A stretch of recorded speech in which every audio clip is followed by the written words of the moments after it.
Alright, folks, welcome back. It is day 72. As per the Duolingo tradition, keeping the streak alive. Once again, Maku desu. Konnichiwa. Yokoso. So, I have a lot of things to talk about this morning. Or, not this morning, but in the beginning of the stream, I brought a story courtesy of this journey we have in Duolingo. So we're gonna invest some time into that in a bit.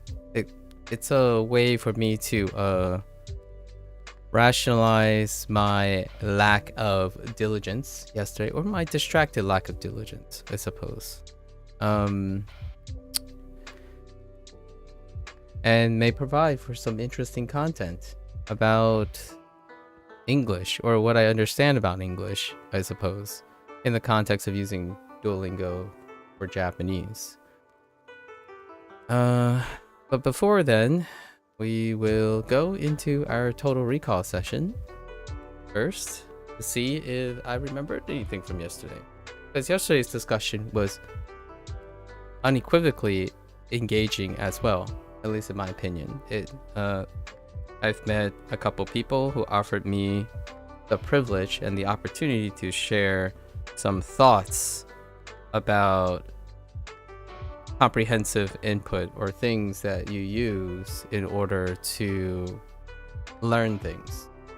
Probably not so necessarily about acquisition of language, but more about learning. More about that later. It's quite an ironic thing, this story that I've brought. But we'll get into that a little bit later.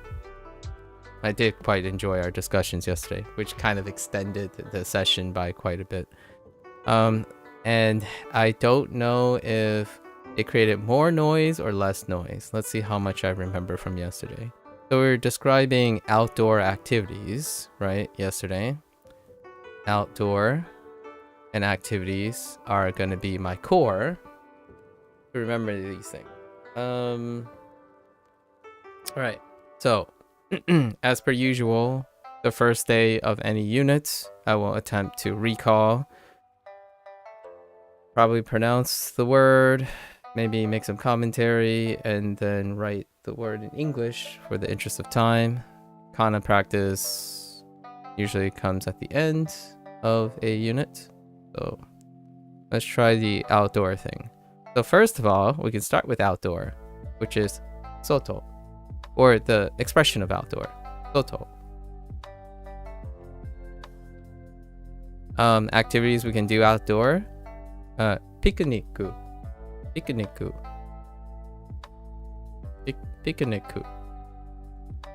right? Barbecue.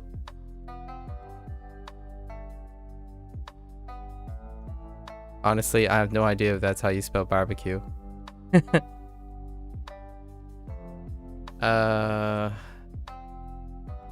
Let's see.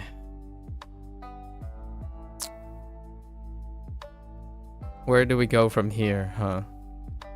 Maku, where do we go from here? Doko ni ikimashou?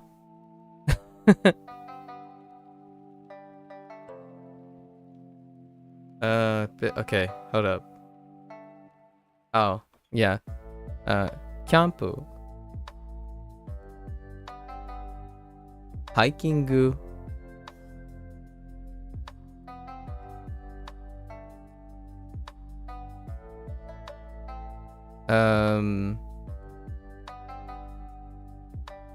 Are those the, or is that all the outdoor activities? I feel like I'm missing one.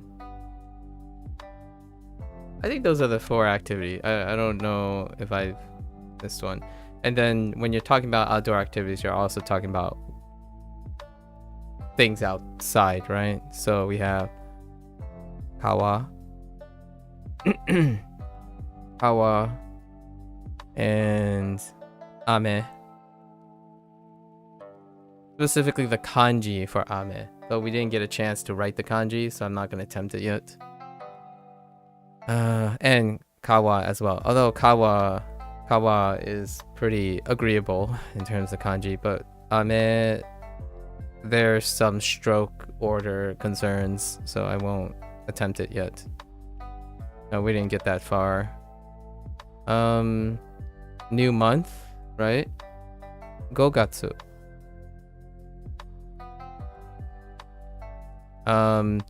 Since we have Sanju Ichinichi, we also have Tsuitachi,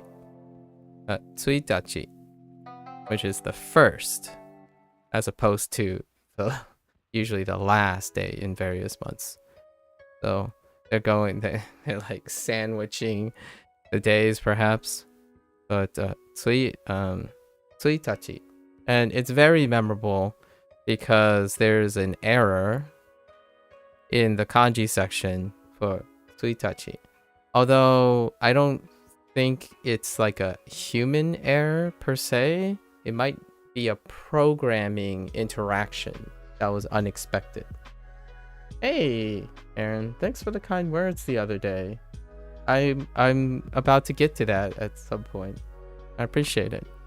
So, right now we're doing total recall from yesterday's session. I think I have about 14 new words, so we're gonna try to find them. So, about the Tsuitachi. Tsuitachi in Duolingo, I think it's a programming interaction that was unexpected. So, let's talk about this a little bit. So this is Tsuitachi. Well, it's represented like this, right? However, we were introduced to Sanju Ichinichi, right? Sanju Ichinichi. And Nichi also represents those two kanji. So there is a chance that there was an unintentional interaction in the programming where the programming itself wasn't sure if they're bringing the voice sample for Tsuitachi or Ichinichi. And this has happened before. This has happened before, which we discussed about the nandesuka. When nani is placed next to des, it can end up being nani des, right? And it's kind of like voice sample pulling and stuff. So maybe it'll get ironed out in the future, maybe not, but it's worth noting that if you know the answer or you know the distinction, that could be a funny memory tool. So I remember Tsuitachi because of the error or the unexpected, we'll call it the emergent interaction between two things, which is Tsuitachi and Ichinichi. So this is Tsuitachi, as in the first day of the day, and then Sanju Ichinichi, which uses that same format. It was fun. I thought it was hilarious. That is also a personal preference. My emotional responses to things that don't go according to expectation may not be similar to how other people. I enjoy the imperfections and the weird human created things in life. Like 99% of the time we delve in expectations and, aiming for idealism and whatnot. But over the times as I've grown older, I've often loved to see people's humanity, as in the idiosyncrasies that are created by humanity, and kind of make them endearing as opposed to something negative. So this bug is probably one of the most vivid memory I had yesterday because it sticks out. So it's a negative thing. It can be a very negative thing to a lot of people. Why make it a negative thing if it's going to occur, right?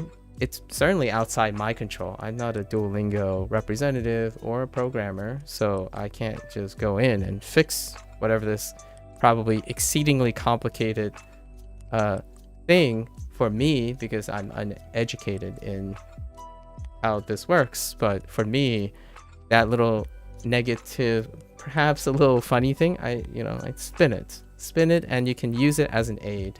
It's one of those things I kind of touched upon yesterday.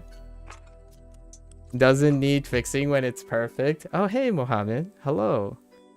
Glad to see you in a reasonable evening in France, Mohammed. So, for me, I know it can be very upsetting for individuals who are used to expecting their tools to be reliable, and it can be very concerning as well.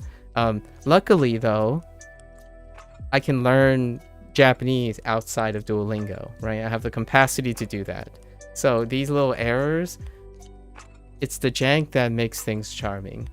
I wouldn't be human loving strangers with all their fallacies or what have you and stuff if I can't even celebrate the idea that Duolingo can be 3% off because it's a program created by humans, right? So I thought that this is a great memory tool. So it's gonna be very hard for me to forget Tsuitachi and Sanju Ichinichi. So, you know, we'll see if you can fix your sleep. Oh yeah, that's right, Mohammed.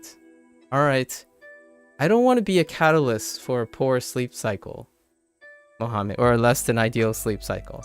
So definitely do not feel either subconsciously or consciously obligated to sacrifice any more of your schedule if something engaging comes up. There's plenty of time for that, you know? As I imagine both of us are fairly healthy, so plenty of opportunities. Okay, so I'm in the Total Recall session. I'm not sure if you're around or have seen the beginning of it. Generally, in the beginning, I try to Total Recall something from the previous day. Hey, Toby. Konnichiwa, Toby. All right, thanks. Thanks, Mohammed. Wanted to make sure that's clear. So we had these words. Let's see if I remember anything else. Usually each half of a Duolingo session, so this is the first half, there are at least 15 elements. And I try to remember at least 15 to 20. And then this was the repeat. So my structure is often do new one, N1, and then review one. And then try to recall using English or writing English, but envisioning the words in Japanese. Now, what else did we get yesterday? Oh, we did get other things, other features. Keishiki, view, keishiki. Thank you, Toby. I did come with a story today, so we're going to have another digression video for 2 to 3 hours. I think I have 2 hours. It's going to be a special digression. I'm very inspired by what happened yesterday. I haven't ever encountered this, so I want to invest some time. I want to give respect to what transpired. So that's a little bit later after this.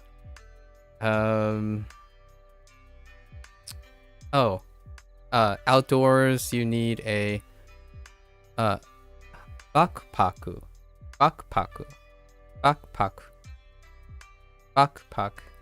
It sounds like I'm saying bakbak as in like a chicken. Backpack. Okay. Backpack.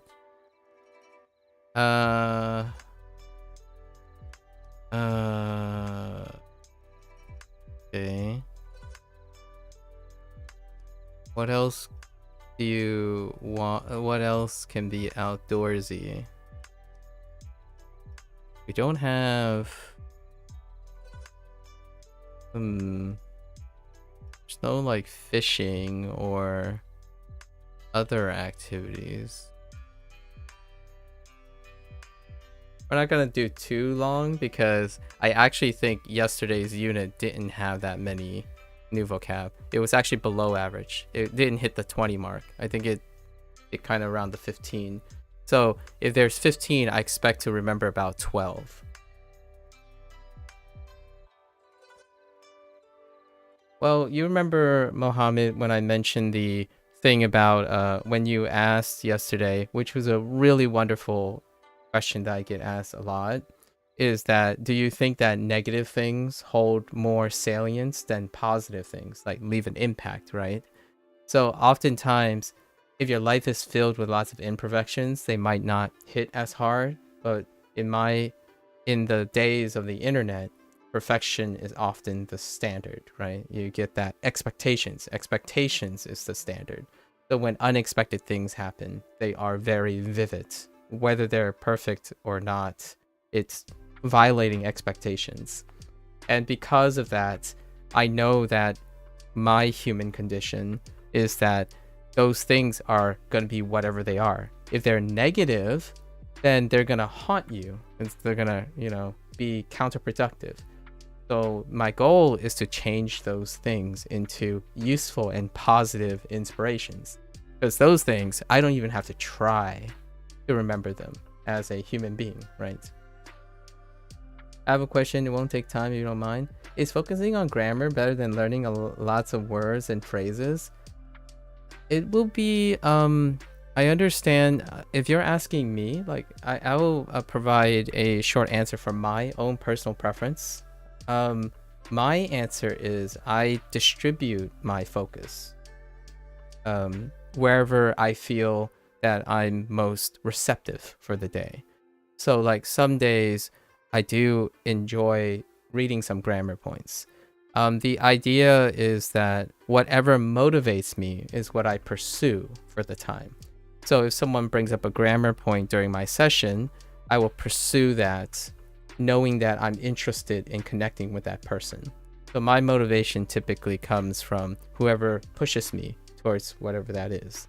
So for you, if I were to like give some examples, I personally would probably ask you what motivates you first, like what encouraged you to have what I will be talking about a little bit later, but investment, some sentimental investment. So if you do get feedback from grammar, perhaps grammar is where you want to like distribute a lot of your focus.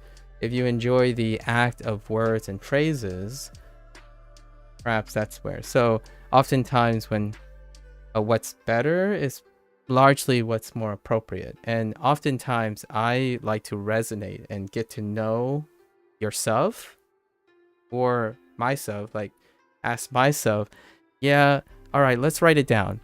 Is grammar interesting, or is words and phrases interesting? And then I would distribute my time towards the thing that provides just a bit more motivation while doing both. So like if your goal you can see are words and phrases and grammar, it's great to ask which one do you find maybe you can observe and record how long you're focused, right? That can be helpful. Like, oh yeah, I seem to spend more time on grammar and I seem to spend less time on word. So the idea is to keep the net positive motivations in order to keep the other thing up. So alternatively, you also have to ask yourself, what do you prioritize as well? So oftentimes the long answer is my penultimate suggestion is what can keep me consistent? And I usually focus on motivation. Sentimentalism goes a long way to create a source of motivation. If I can barge in, I will say that learning a decent bit of grammar can be really useful when it comes to reading stuff that's slightly above your level because it gives you a structure. That's fair. That helps you identify and guess meanings for the words that you don't know. That's a fair point. Hey, Hunter. Oh, hey, Hunter. You're over there today. I also like your avatar. It's quite cute. Yeah. So, again, it comes down to like, do you need structure? Right? So, Mohammed's advice works for Mohammed, right? So, Ask yourself, do you need to guess the word above your level? Are you comfortable in reading above your level or not? And certain things can help you feel more comfortable, like knowing grammar to give you structure. For me, grammar came second. My conversations with other people allowed me to absorb that grammar. However, other people's, and in addition, other people's interest in grammar is the thing that pushed me towards grammar. I did end up starting, if you wanted to know, if I want to like summarize some of my early days, the first 10 to 20 days, I loved words and phrases. I absolutely was enthralled by Duolingo's approach because it's something I don't typically use. Take care, Toby. Take care.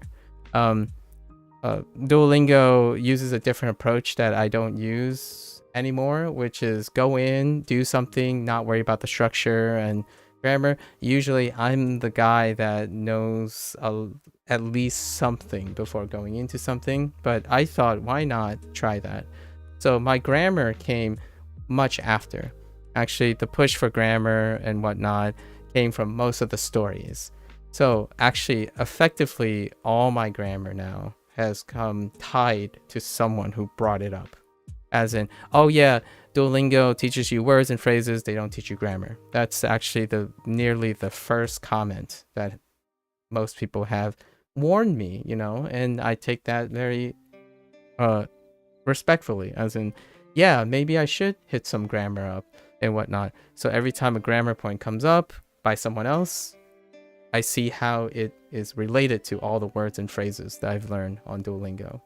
And fast forward 71 days, I think my grammar comprehension is, I think, modestly at N4 or N3. So when it comes to the whole like textbook grammar stuff, yeah, it probably flipped through N4, N3 concepts at this point. That's not to say that you'll ever see most of that explained on Duolingo. You'll probably not see most of that demonstrated while I'm using Duolingo because it does not cover grammar points.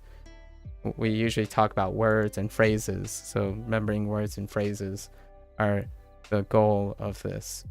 So it's not shown on, I want to be very clear that it's not shown in any of these live streams. I talk to people about it though. Like Tofuku is my first encounter with grammar, so I use Tofuku most of the time. Hopefully that helps. I think this is pretty good. I don't think I can pick up. Oh wait, we have a location, right? Hokkaido. Now that I remember, Hokkaido.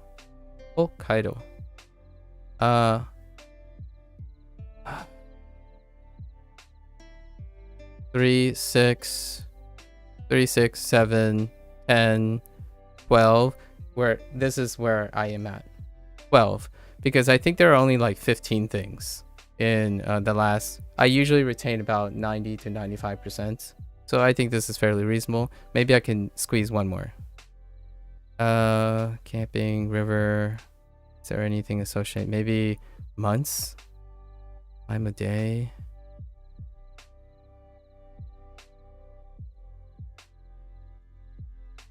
Some of the errors I made yesterday were nearby river. Yeah, nearby river, nearby mountain. What about predicates? Ikimasu.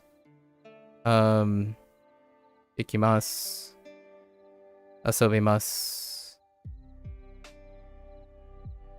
Oh, we do have one. Yakimasu. Grill. Predicates. And we have a new phrase too. To enjoy as well. It's tanoshimasu.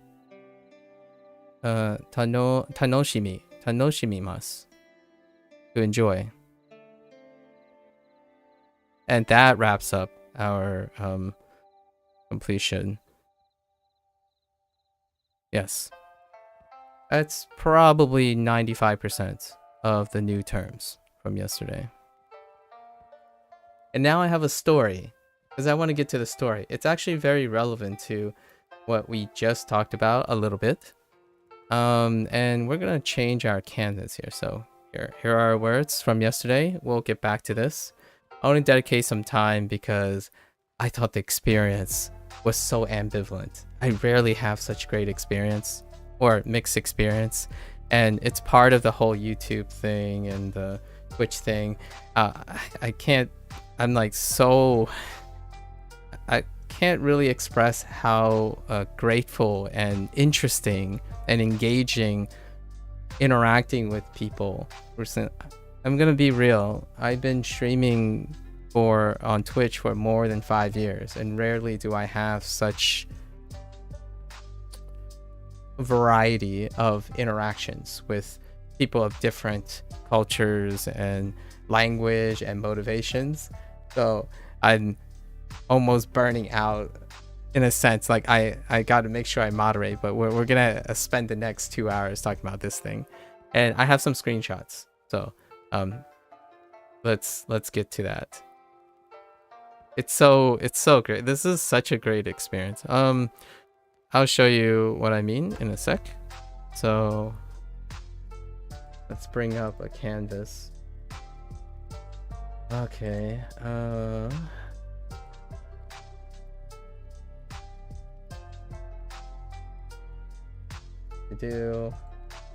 Okay. So yesterday I had a okay. I think this is more like your the current trend on YouTube where a content creator reacts to, I don't know, a comment, and usually the comments are where they provide extra context or something. I feel like I'm naturally falling into that groove, and it's so different for me. I didn't realize I was gonna get so caught up and consumed by the random one comment, but I absolutely love it. And I want to thank this stranger in advance, right? Thank this stranger in advance. It was a roller coaster ride yesterday. I think I spent like 5 or 6 hours like ruminating about what all this means, right? So, courtesy of this stranger on one of my videos, and this time this person really highlighted a lot of things that coincidentally I covered. So the nice thing is it really fits into all the language talk and stuff that I've been talking about for quite some time now. So let's unpack this, shall we?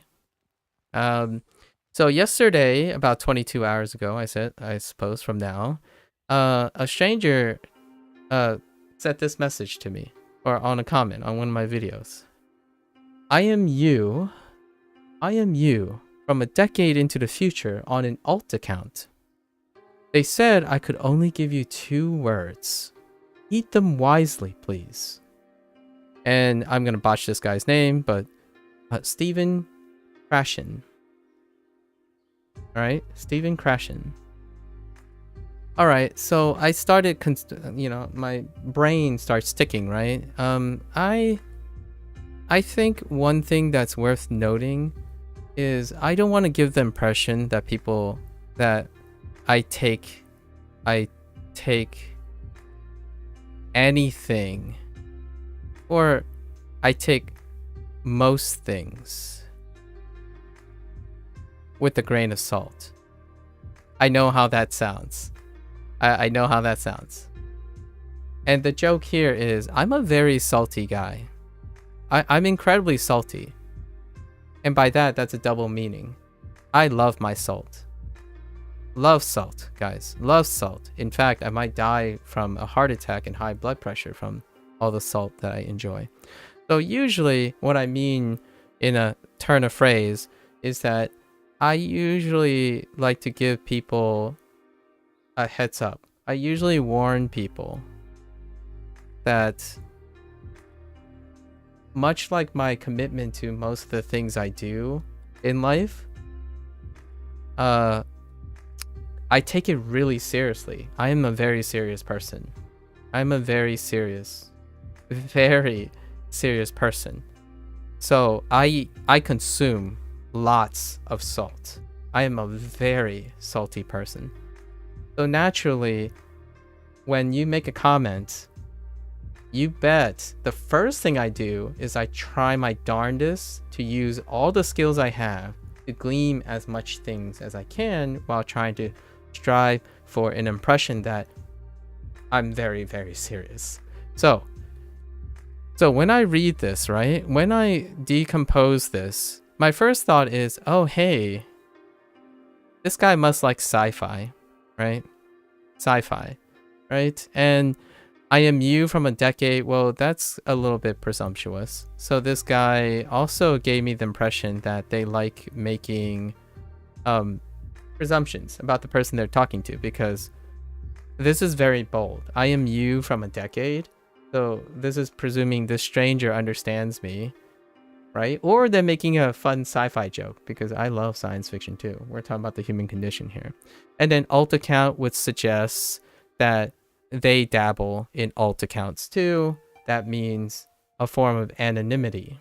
So I'm inferring all these things, right? Like, I'll take you down trip. I'm trying to illustrate some of the thoughts that comes to mind when I try to unpack limited information. So it's interesting that they chose decade, but decade is a very convenient lump sum English word. This is going to be something about English quite a bit. And then they're saying, I am me. So they're using the indicative form, as in they are making a slight joke. I imagine this is a joke, or like some fun tit for tat kind of thing, because it seems not plausible, right? So there's a lot of presumptions here. And obviously, flavorfully, they say they could only say 2 words because it's a fun thing. Time paradoxes are a fun thing, right? Must be a sci-fi interest, right? You don't want to mess with the time continuum by exploiting too many future things, right? And then heed them wisely.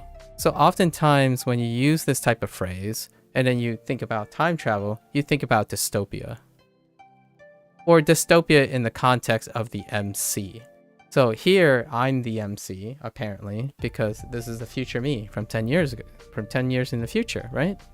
So it strikes me as someone who is very sci-fi oriented, and heeding something is a warning. So effectively, I thought, okay, so this is kind of a warning, and wisely inferring that I don't pay attention to things, right? And then it's please, so it's emphasized. And what was this? Well, we're not gonna go into too much about this guy yet, but let's just say this guy is a very prominent figure in secondary language acquisition. Actually, we're gonna use the acronym now, SLA, right? SLA. I realize that's a very common abbreviation now, SLA. So, okay, so my future self, someone who proclaims to know me well enough to say they're me, and you presume exactly what I need to hear in order to prevent me from a dystopian future, and it's phrased in a way that a science fiction enthusiast would know. Meanwhile, suddenly revealing a person's name that is incredibly well known in the SLA context. The thing is, the person is incredibly prominent and popular. So therefore, I'm familiar with that name. I actually loosely know that name because they're very popular. They're incredibly influential. It's not to say that I am passionate about this person's work. There might be some coincidences along the way, right? So I'm like, yeah, I heard this name before. So let's go dive, because this person spent their time suggesting this. So I did, in fact, heed this person's warning, and I went to review my cursory familiarity with this person in order to make a response, like a proper response, because I like responding to comments. And this is what I came up with, assuming all of these things. All right? And I would like to break down my thoughts. So my first comment was, thanks for sharing the name of a prominent linguist in second language acquisition, because that is. And I explained it. I suppose I might be, I may. So one thing that I talked about before is that one of the telltale signs, in my opinion, this is personal anecdote, a telltale sign of someone who works in a professional career that involves writing and speaking, they often will use what we call the subjunctive in English. And I talked about this multiple times already. The difference between like the colloquial diction that you encounter online versus when you're working for like a government or institution and whatnot. Oftentimes it deals with the command of the subjunctive versus the indicative, because the indicative implies facts a lot of times. The subjunctive provides hypotheticals, as in, you suggest this, like perhaps I'm not too bold as to presume some of these things. That's the difference between you are a butthead versus I feel like you're coming off as rude. There's a difference between saying and stating and indicating what is fact strongly, even though it's your opinion, and not. So you'll probably hear lots of these extra words, okay? So I say, I suppose I may be able to infer the subtext of the rather foreboding call to heed, as in the heed, like it's a warning, right? Interestingly enough, if you are me, so I'm entertaining the idea of the science fiction, if you are me from a decade into the future on an alt account, risking the creation of a time paradox, because I love science fiction too, I would heed my own intuition now in the current day. I'm joke, right? I would heed my own right now to accept that my future self, so a little time thing, have failed to sustain his own intellectual way of life. So my hypothetical future have failed to sustain his own intellectual way of life and succumb to the temptation of time travel from the resulting despair and insurmountable disappointment. Because if this person have shown any evidence that they understand me, I live a life void of regret, or trying to remove regret from my life. If there's a future hypothetical situation, if someone that is me, that stranger 10 years down the line, decided to time travel to warn me, it means I am regretful, I'm in despair, and I'm in insurmountable disappointment of my life. Because in no way do I feel perhaps something will happen in the future. I'm suggesting it is very unlikely that a future self of me would ever contemplate the temptation of time travel to warn me in the past of committing something that I may regret later.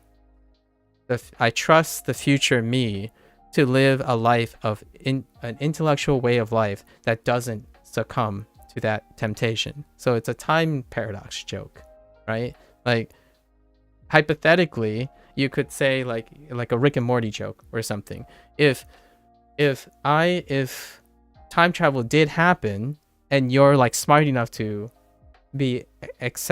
have access to time travel, you wouldn't have to wait for it. You would write a message now and you would do it, right? That's the paradox of time. Like, if it's possible, right? So I don't expect, and I fully accept that whatever future I have, I would not succumb to the temptation of time travel, because I am not a regretful person.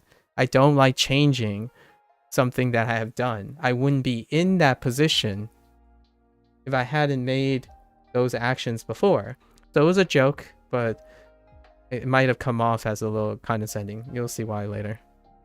So in my opinion, otherwise, I prefer to presume, as in I'm making a presumption, that the highly case is that this is this warning that this person's telling me is another projection of benevolence, as in they're trying to show that they're caring, like they're projecting their care because of the warning, not because they know me, because they clearly don't, if they didn't understand the joke that I made, right? Because I wouldn't do that. I am not a person who ever regrets previous life situations, right? And then it's presented as unsolicited advice, because it's clearly unsolicited. I didn't ask for advice about my future. Well, at least I didn't think. That unintentionally, to me, and this is my opinion, that unintentionally projects fear, uncertainty, that's actually a typo. I should fix that.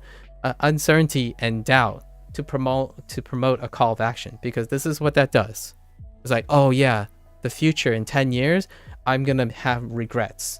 So I'm going to time travel backwards and warn myself that I must understand Stephen Krashen's hypotheses, which largely I'm going to say it's actually a jab at Duolingo. If I'm the boldest claim I could say is this person sees me using a lot of time on repetitious input methods that aren't comprehensive, that's usually a jab at Duolingo.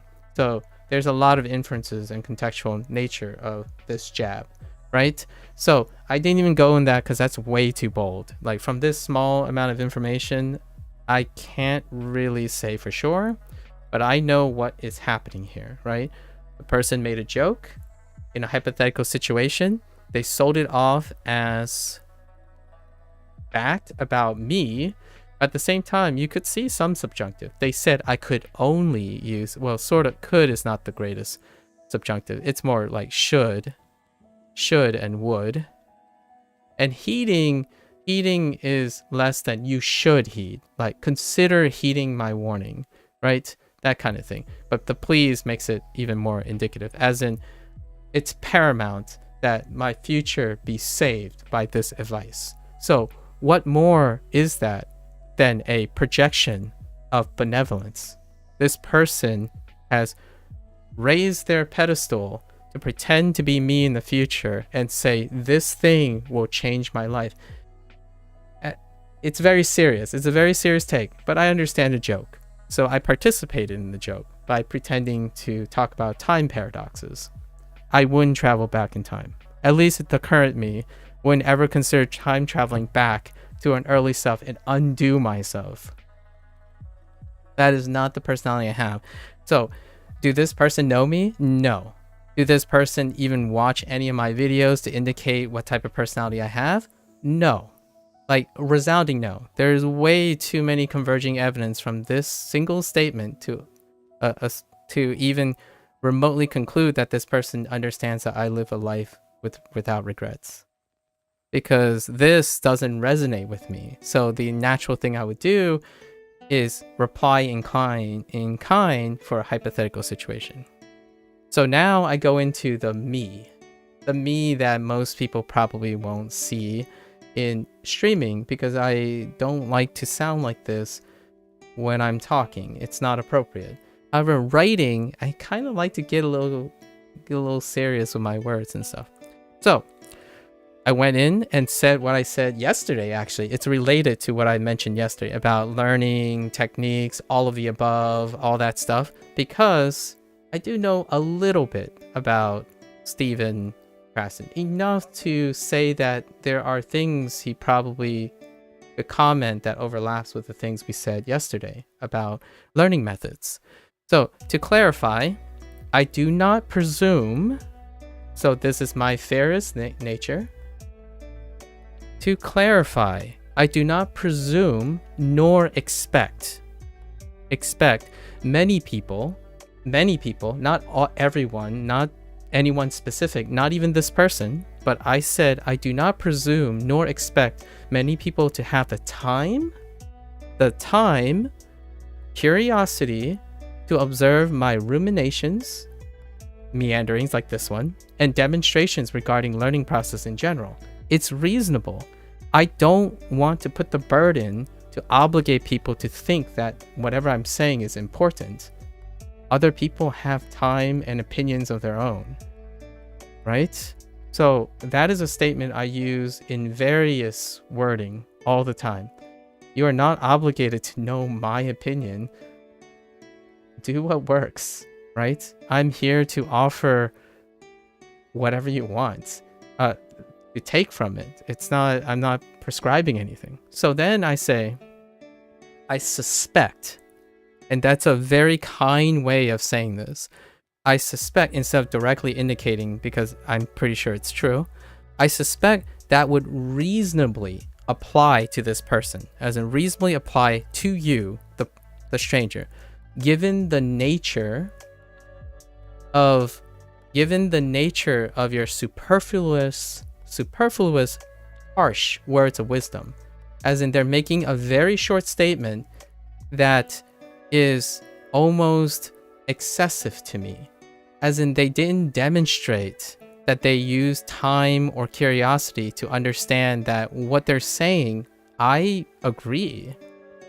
It's actually quite helpful to understand the teachings of Stephen Krashen.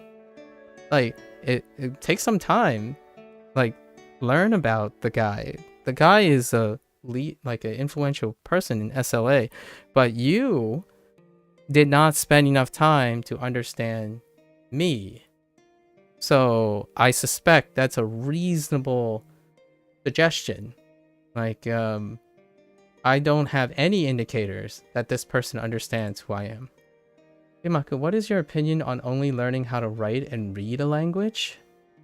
I'm trying to learn Chinese, but have no desire to learn Mandarin just to write the characters. Could I consider myself a master of the language? May I ask you, how do you only use the language in a writing and reading form? And another question would be, sentimentally and emotionally, does it matter if you're a master of the language? As in, what I mean is, do you want other people to see you as a master of the language, or are you saying you're satisfied with your mastery of the language if you read or write?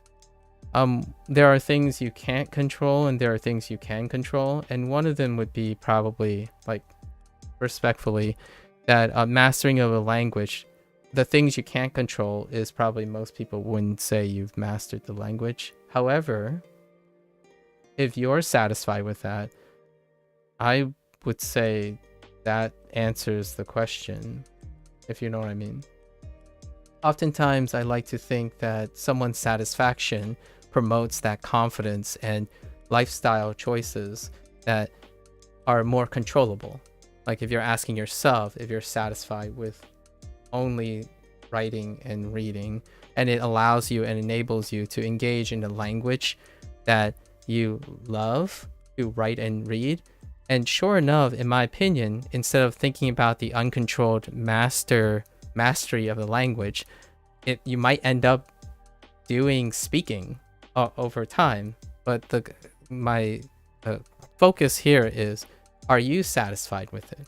And if you are, sometimes just writing and reading and then using that to enable you to engage in other things related to it, you'd be surprised how much that lends to naturally acquiring speech. So my ultimate question is, being considered mastering a language for yourself, does that discourage you or encourage you? Because I would say other people would probably be a little discouraging if you consider yourself a master of language because of writing and reading. So that's kind of probably my opinion on that. If you're satisfied, I think you'll naturally end up speaking the language to some extent. If you're satisfied, others probably not so much, right?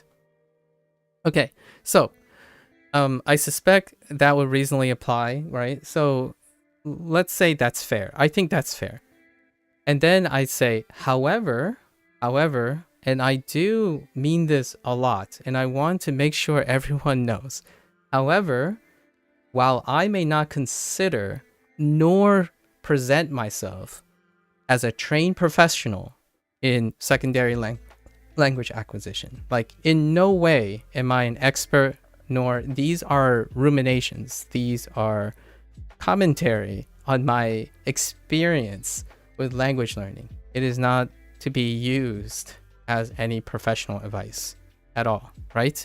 Stephen Krashen is a professional. I am not. So my juxtaposition is I don't consider myself anywhere near the influential status of Stephen Krashen.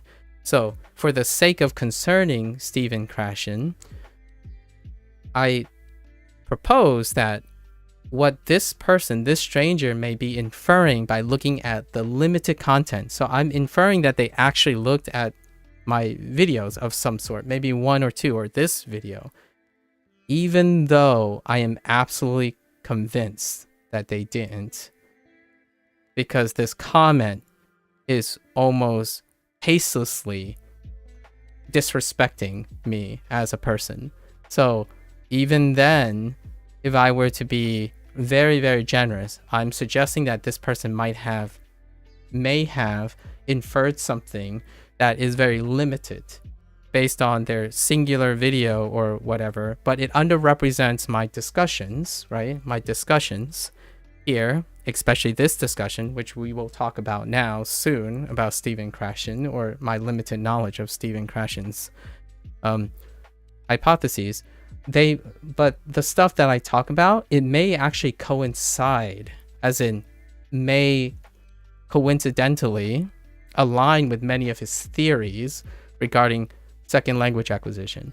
So maybe one of the motivations of this person of mentioning this guy's name is they probably saw like a bit on my videos like, oh yeah, but Stephen Krashen does it better. This person has 80 years of experience. So naturally, yeah, I probably touch upon a lot of indirect things to them. But that doesn't mean I don't know the person. So this person is assuming I'm not familiar with at least like something regarding Krashen's work.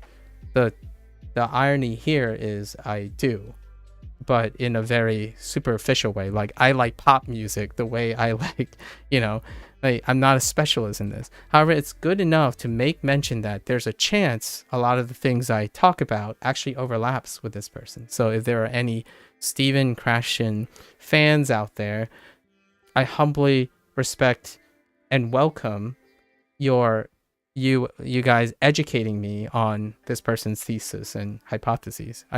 Will go over what I do know about that person. So then I made a fact. The only indicative form that I've used strongly is this next statement. More often than not, when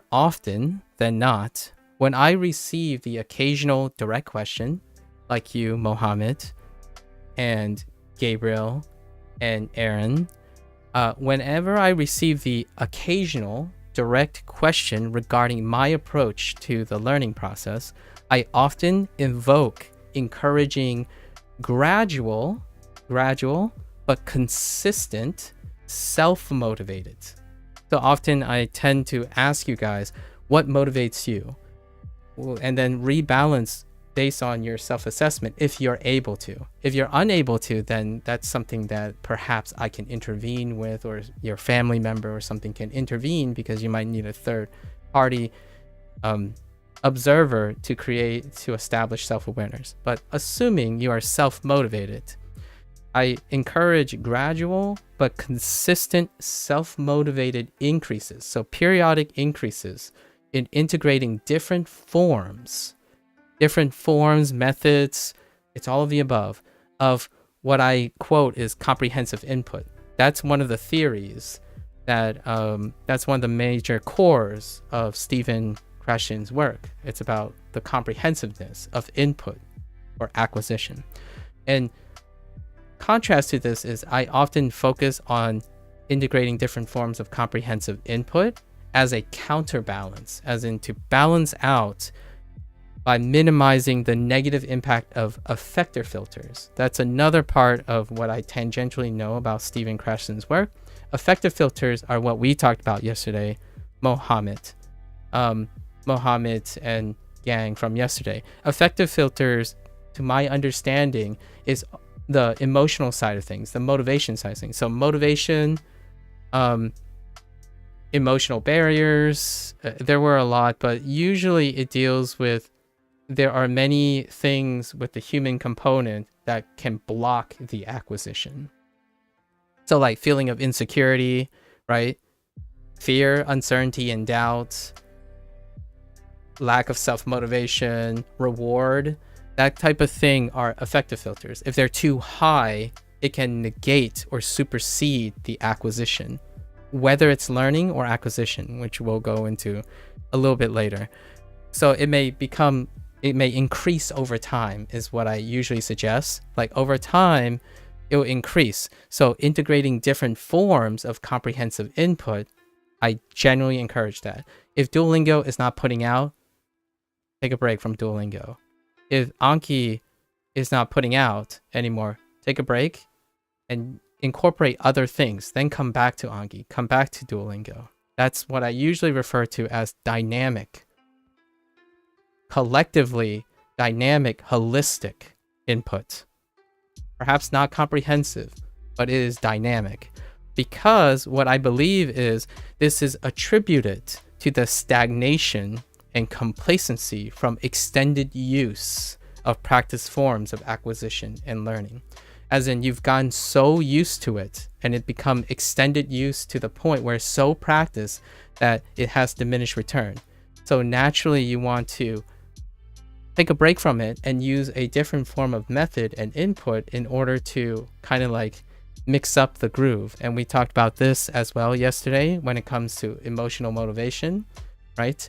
The things that are most salient, you want to keep dynamic, because if the human condition tends to become complacent and stagnate along with their goals when you do something for a really long time unchangingly. And my extended use of Duolingo is not because Duolingo stayed the same, or like changed. Duolingo stayed the same. Largely, there are a lot of few mechanical changes that Duolingo have, like fill in the blanks and then stuff. That stuff is great, like, but it doesn't change that dynamically. So what I do is I change the way I'm getting input from Duolingo. So my comprehension is going up, but Duolingo isn't dynamically changing to facilitate that. But I'm trying my best to keep engaged in Duolingo by bringing up other forms of comprehensive input, be it Tofuku, grade readers from Tatoku, right? So that is my take. And sure enough, this actually overlaps. Like, so this is after the fact, after I reviewed a little bit of Krashen's work and the criticisms and proponents of it. It does overlap with a lot of the things that person says. And that's great because it makes my statements, it actually gives me some affirmation, right? Some maybe unexpected affirmation from this guy.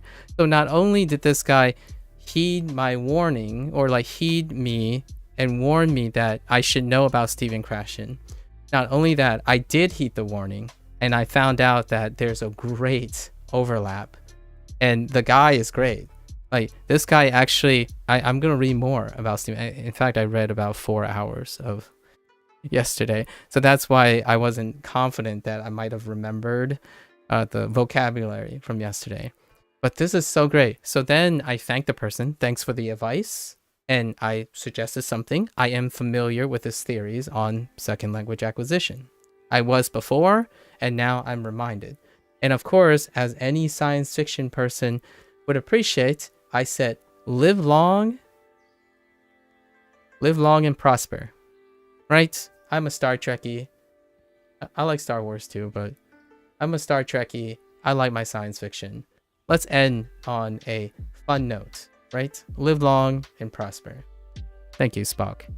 And we got a response. Now, are you ready for this? This is not even the meat. We haven't even gotten to the Stephen Krashen part because it's about 2 to 3 hours. I think I can occupy 2 to 3 hours.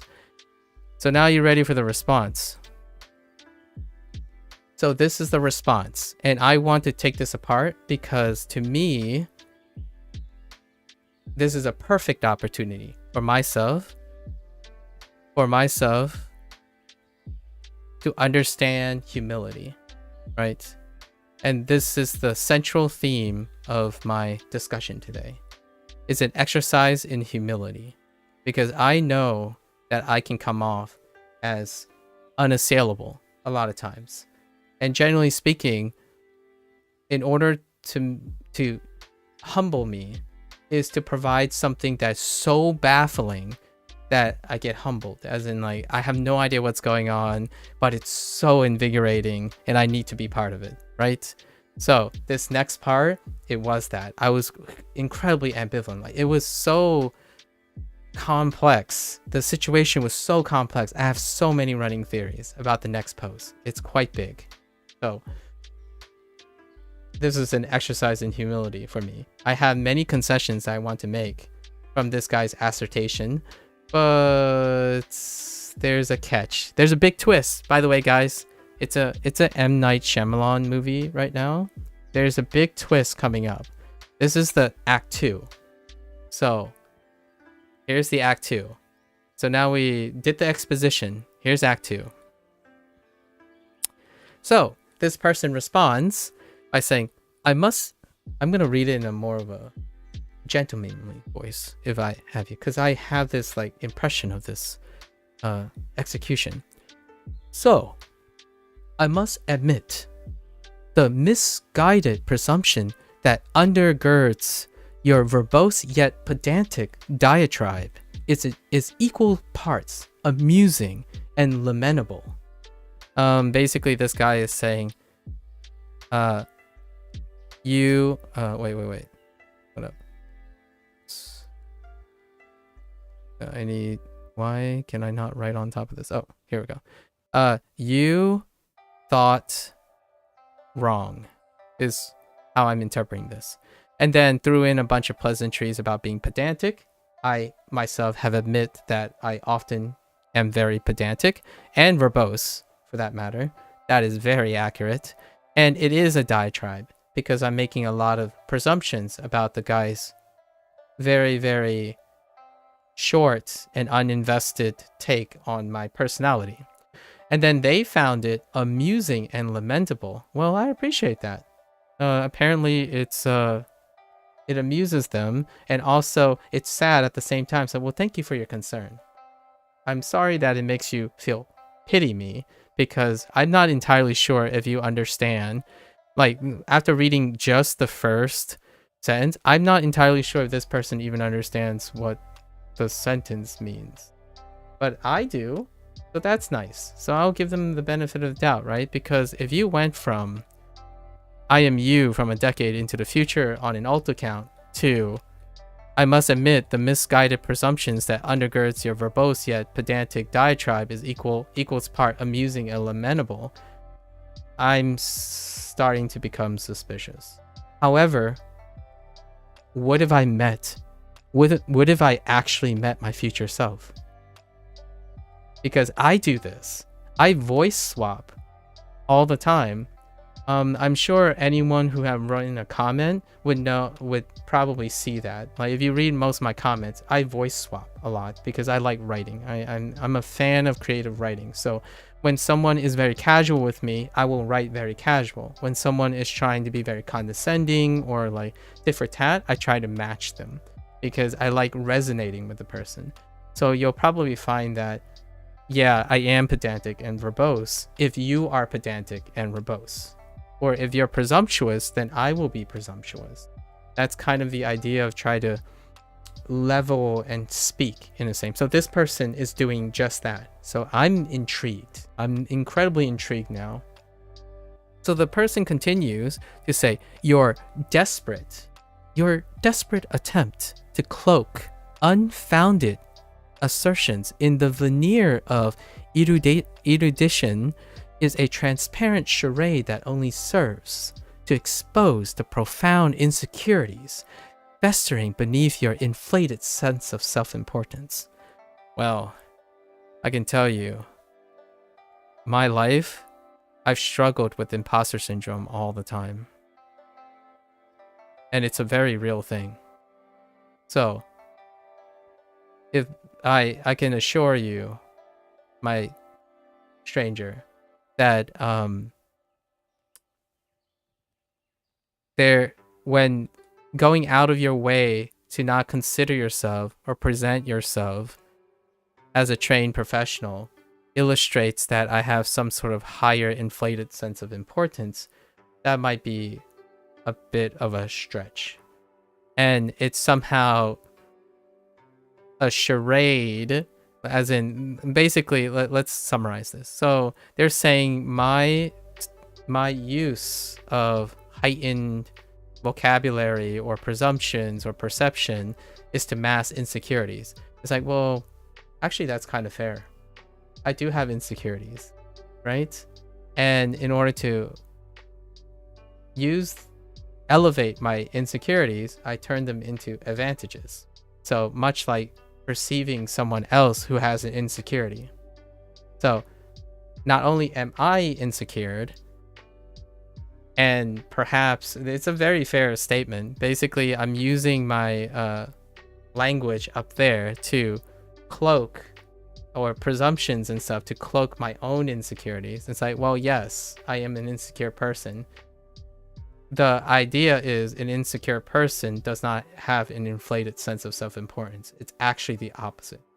So, paradoxically, you often don't find insecure people who have a gigantic sense of self-importance. So, choose one or the other if you understand psychology, in my opinion, right? You must be interested in psychology to some extent. It's very, very rare for someone to have some incredible weight of insecurities in order to develop a sense of self-importance.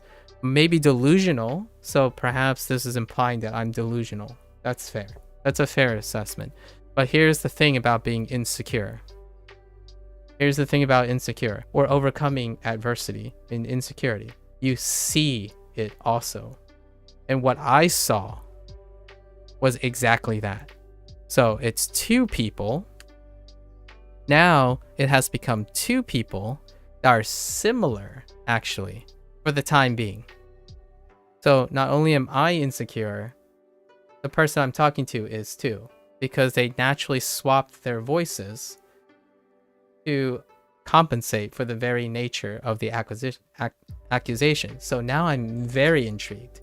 Am I actually talking to someone who can resonate with me? It's not really an argument. We're just talking about, we're dissecting a fun little comment section. You can definitely read it on your own if you want. It's in one of my videos. I'll probably, I think it's like day 70 or something. And I'm unpacking what I'm learning from it. This is not an argument, but we're going over what he said. Insert name. That's the whole point of this section. So we're going over what this person is saying. So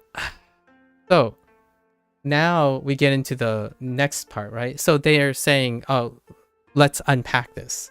So Let's deconstruct. Let us deconstruct the kaleidoscope of intellectual fallacies that permeate your meandering soliloquy, shall we? So what I said before, basically, they're not talking about the stuff in my videos, because this would constitute as a soliloquy, by the way. No one's actually technically interacting with me with my ideas. So I have lots of these, what I would call digressions or rants, right? So soliloquy, if you will.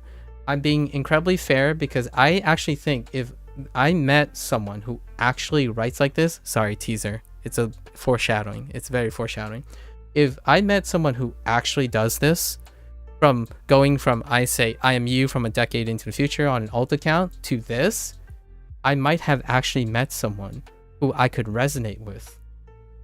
Like full-heartedly resonate with, because this diction is incredible. I'm reading this, I'm like, oh, actually, maybe I have met a linguistic master in English. I'm curious if I can pick this person, but anyways, they're criticizing me for the time being. So they are deconstructing whatever I said, which is basically suggesting that they didn't watch the video or not much of it. And I want to advise them that the things that are in the video underrepresent my dedication to language learning. And even if I don't understand Stephen Kreshton's work in detail, I might have shown examples of his work, like related to his work, right? That is the intent of my soliloquy, along with sci-fi jokes in the side. So this guy starts by dissecting what I've said. Firstly, your presumption that my initial comment was a condescending attempt to undermine me is laughable. As in, they're saying that my presumption that they're not talking to me in a condescending way is untrue. I am you from a decade into the future on an alt account. They said I could only give you 2 words. Heed them wisely, please. Severin.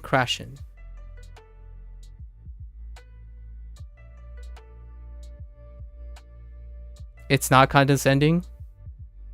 So if it's not condescending, then it's funny. I did both. I not only entertained the science fiction, the time paradox thing, but not only that,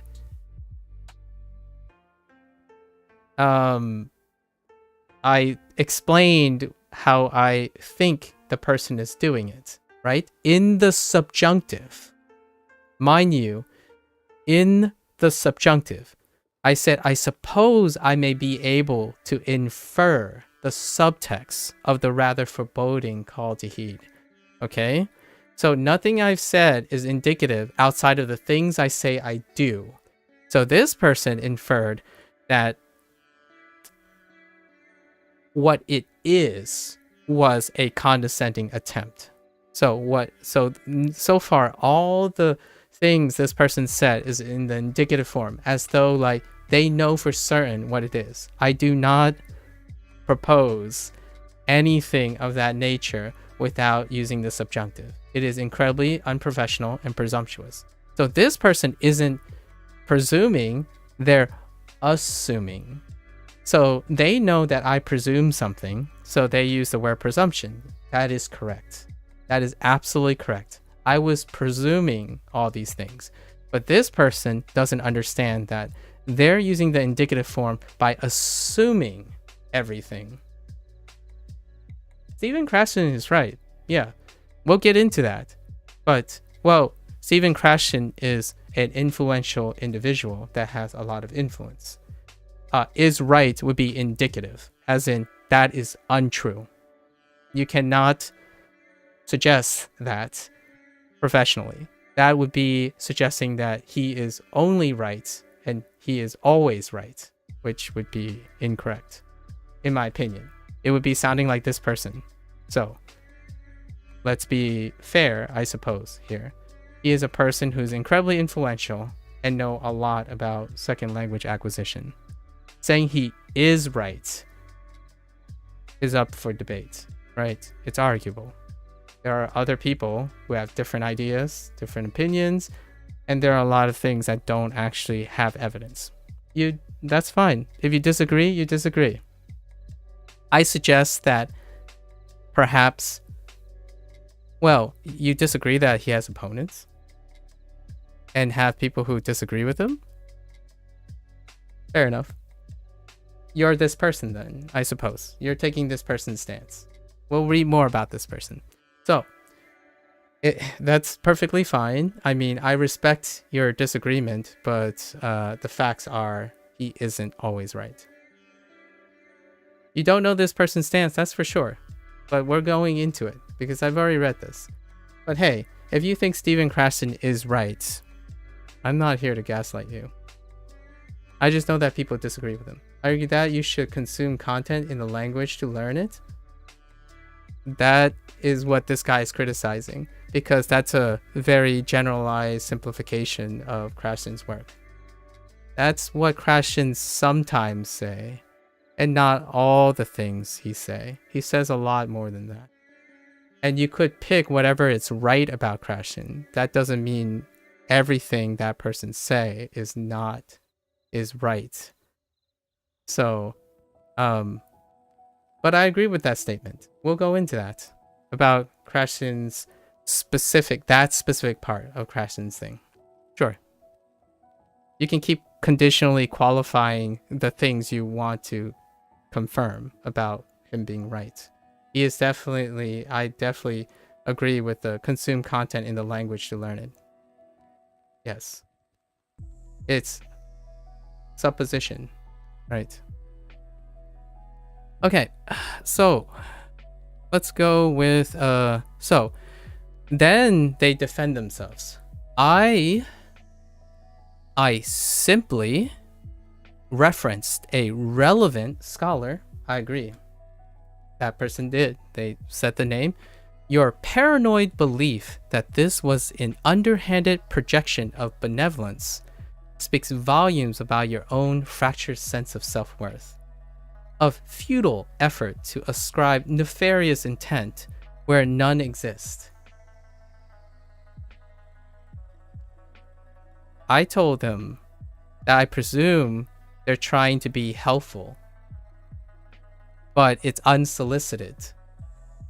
And it can unintentionally project fear, uncertainty, and doubt in order to get someone to do something. When you heed someone, tell someone to heed them wisely and please, and suggest that you're from the future, and providing a source of thing that is the descriptor of what you did. There's no supposition in trying to say there is a nefarious attempt. It can unintentionally project fear, uncertainty, and doubt. Unintentionally. And it is unsolicited. Right? But even then, I say I prefer to presume, as in the likelihood is that this heed is to help me. You're projecting benevolence. You're trying to help me through unsolicited advice that can make people feel uncomfortable in order to get them to do something. So you're warning me that I might regret something 10 years down the line if I don't invest my time in this person. So not only is this person assuming that I'm paranoid, because it's not, oh, you may be paranoid. I am paranoid.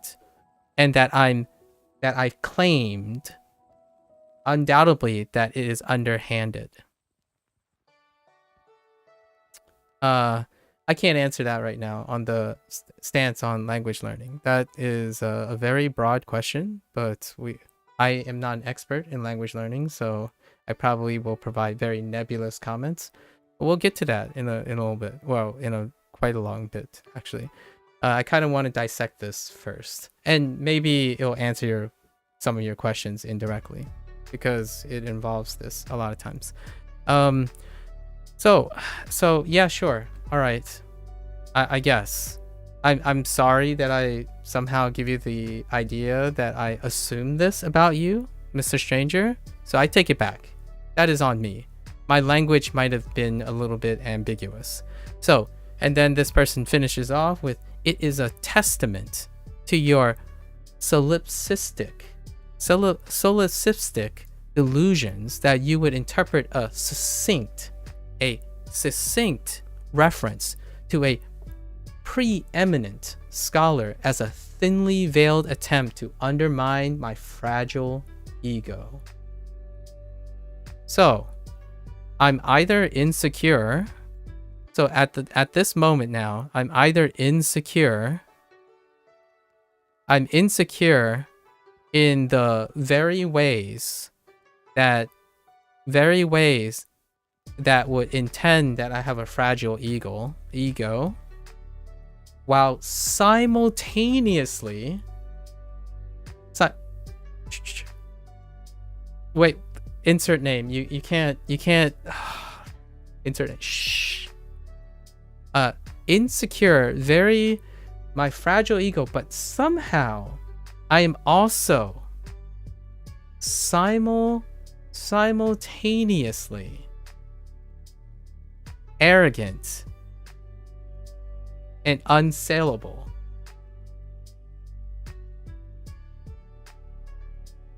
And like, I don't know, confident is the word. We'll say confidence.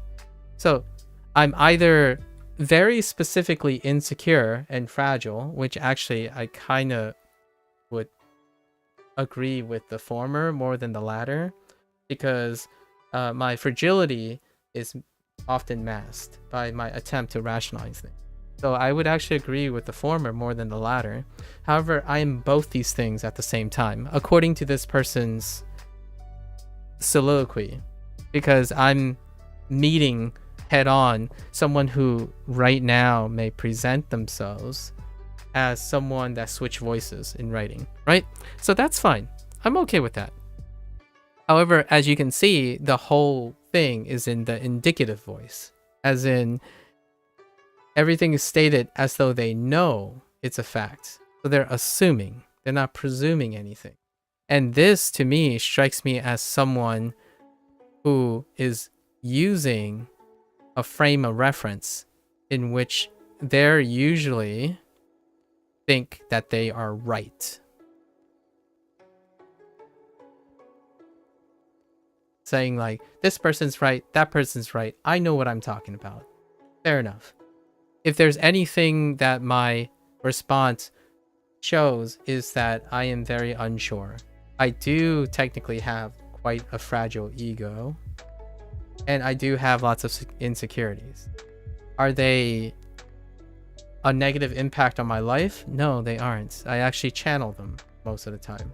My insecurities, I use my insecurities to resonate with people who have similar insecurities. I share the stuff that I do to manage those insecurities. Be open-minded, appreciate imperfections, understand that there are things outside my control, and find things that elevate my emotional status and motivation in order to pursue things like using Duolingo for 72 days. Meanwhile, other people peddle their, this person's right, this is the thing you have to do, this is true and fact. In the face of all of that, my fragile ego stays intact. So yes, I am more of the former. That is actually accurate in my opinion, while at the same time, somehow I present myself as an arrogant and unsellable intellect. Well, in a way, that's also true because I do a lot to protect my fragile ego, I suppose. I suffer a lot from imposter syndrome at times. And whether if I'm good or not, I tend to find that I'm incompetent enough to be sure about anything. So naturally, my responses and stuff tend to be in the subjunctive. I tend to say, I may not consider certain things. I may not. So now let's go into the next one. Furthermore, you're arrogant presumption, which is still accurate, by the way. It is slightly arrogant, and it is a presumption. So this person's fruity language so far is still accurate. I am making presumptions. Meanwhile, this person is making assumptions, right? They're making assumptions about me. So your arrogant presumption that I, the person, lack the intellectual curiosity or capacity to engage with my ruminations, as in rants and stuff, much like this, is a risible exercise in projection. It is true. When I presume something, it is a projection, right? So naturally, I agree with this statement. It is actually true. I arrogantly presume that this person lacked the intellectual curiosity or capacity to engage in watching my videos and knowing what I'm like before making an advice, right? So why is my camera 8K? It's actually 320p. It's 320. It is precisely this brand, and then this person continues and say, it is precisely this brand of unsubstantiated hubris. It is unsubstantiated hubris, by the way. So all this part I actually agree with. It is precisely this brand of unsubstantiated hubris, and then this part I disagree with.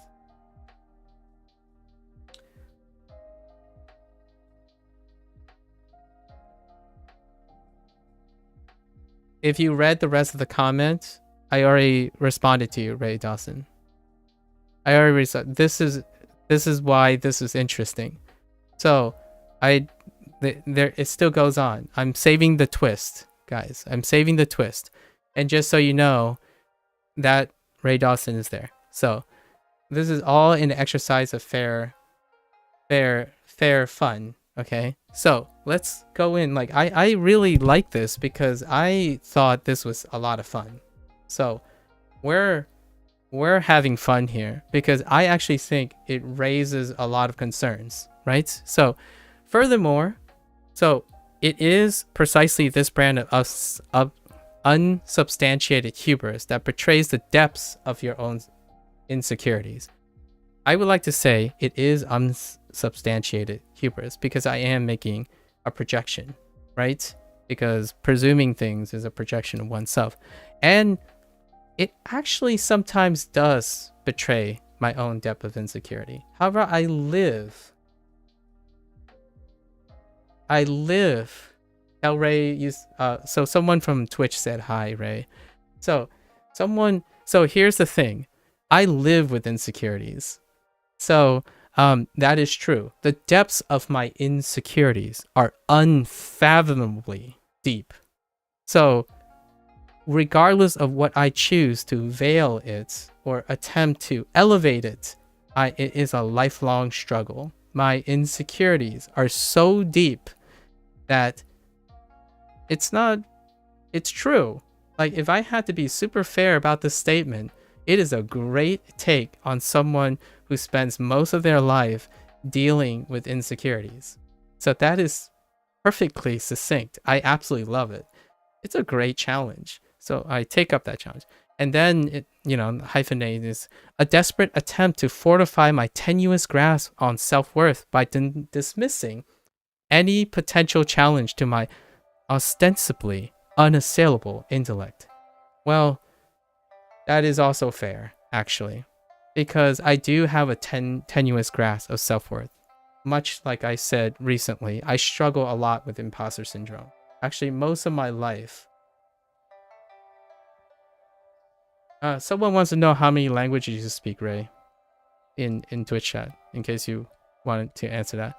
So I actually am always desperately attempting to fortify my tenuous grasp on self-worth. I struggle a lot with imposter syndrome. I oftentimes find that the more I learn something, the less and less I know. It is a very, very common vicious cycle when it comes to being well-informed. And I talk about this quite a bit. I put a smile on my face because I'm always desperately attempting to fortify that because of the unfathomable depth of my insecurities.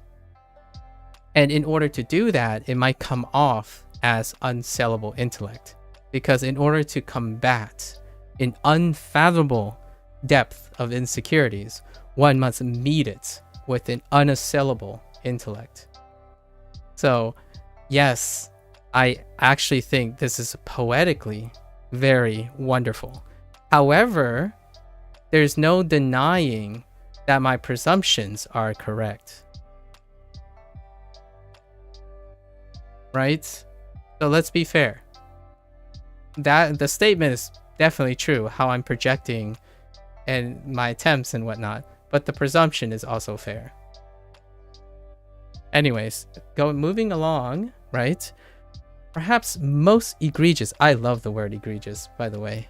Ooh, it's such a spice. Perhaps most egregious in my disingenuous claim. It's actually not disingenuous because it's truly my claim. It is my claim. It is very accurate that I am familiar with Krashen's theories. It's not that I'm a master in Krashen's theories.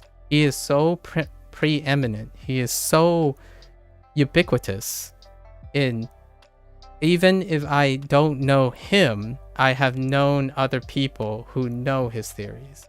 Like, his influence ripples through second language acquisition. So my talk, when I say I'm familiar, is many people, like the person in Twitch chat right now, tells me all the time about the things.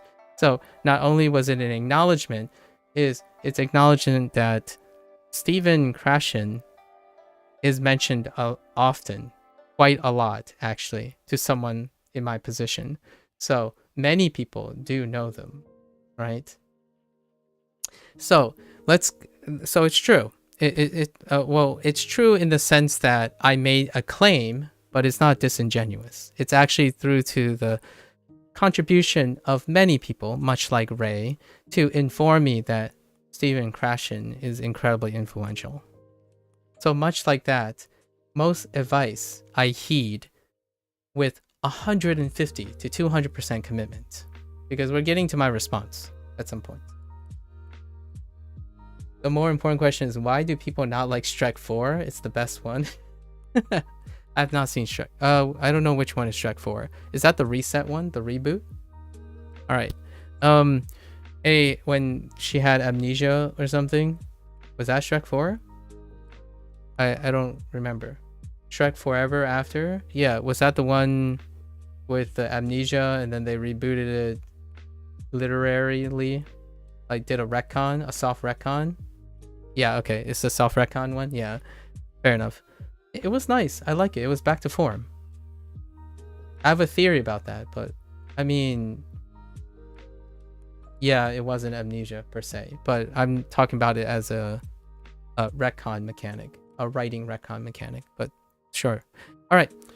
So the next one is disingenuous claim about Krashen's theories. It's a transparent, apparently it's very visible, and I'm like, a transparent charade. Like, yeah, it is a charade for sure, because I'm presenting something and it should be transparent. So it should be a transparent charade. As in, there's no way I could possibly know and meet the demands of someone who raised the topic. Like, I didn't raise the topic. So there's a very likelihood that I am less knowledgeable than the person I'm talking to. So ironically, there's really not any charade. It's transparent. It's transparent that I don't know Stephen Krashen better than the person who brought it up most of the time. I actually, this is the first time I've ever brought his name up personally, like voluntarily. Everyone has been telling me about the person. So there's no charade here per se. And a transparent charade would be facts, right? So it is very transparent. Bellied by my superficial understanding of his core principles.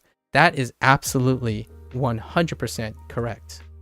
I actually still believe that I have a superficial understanding of English.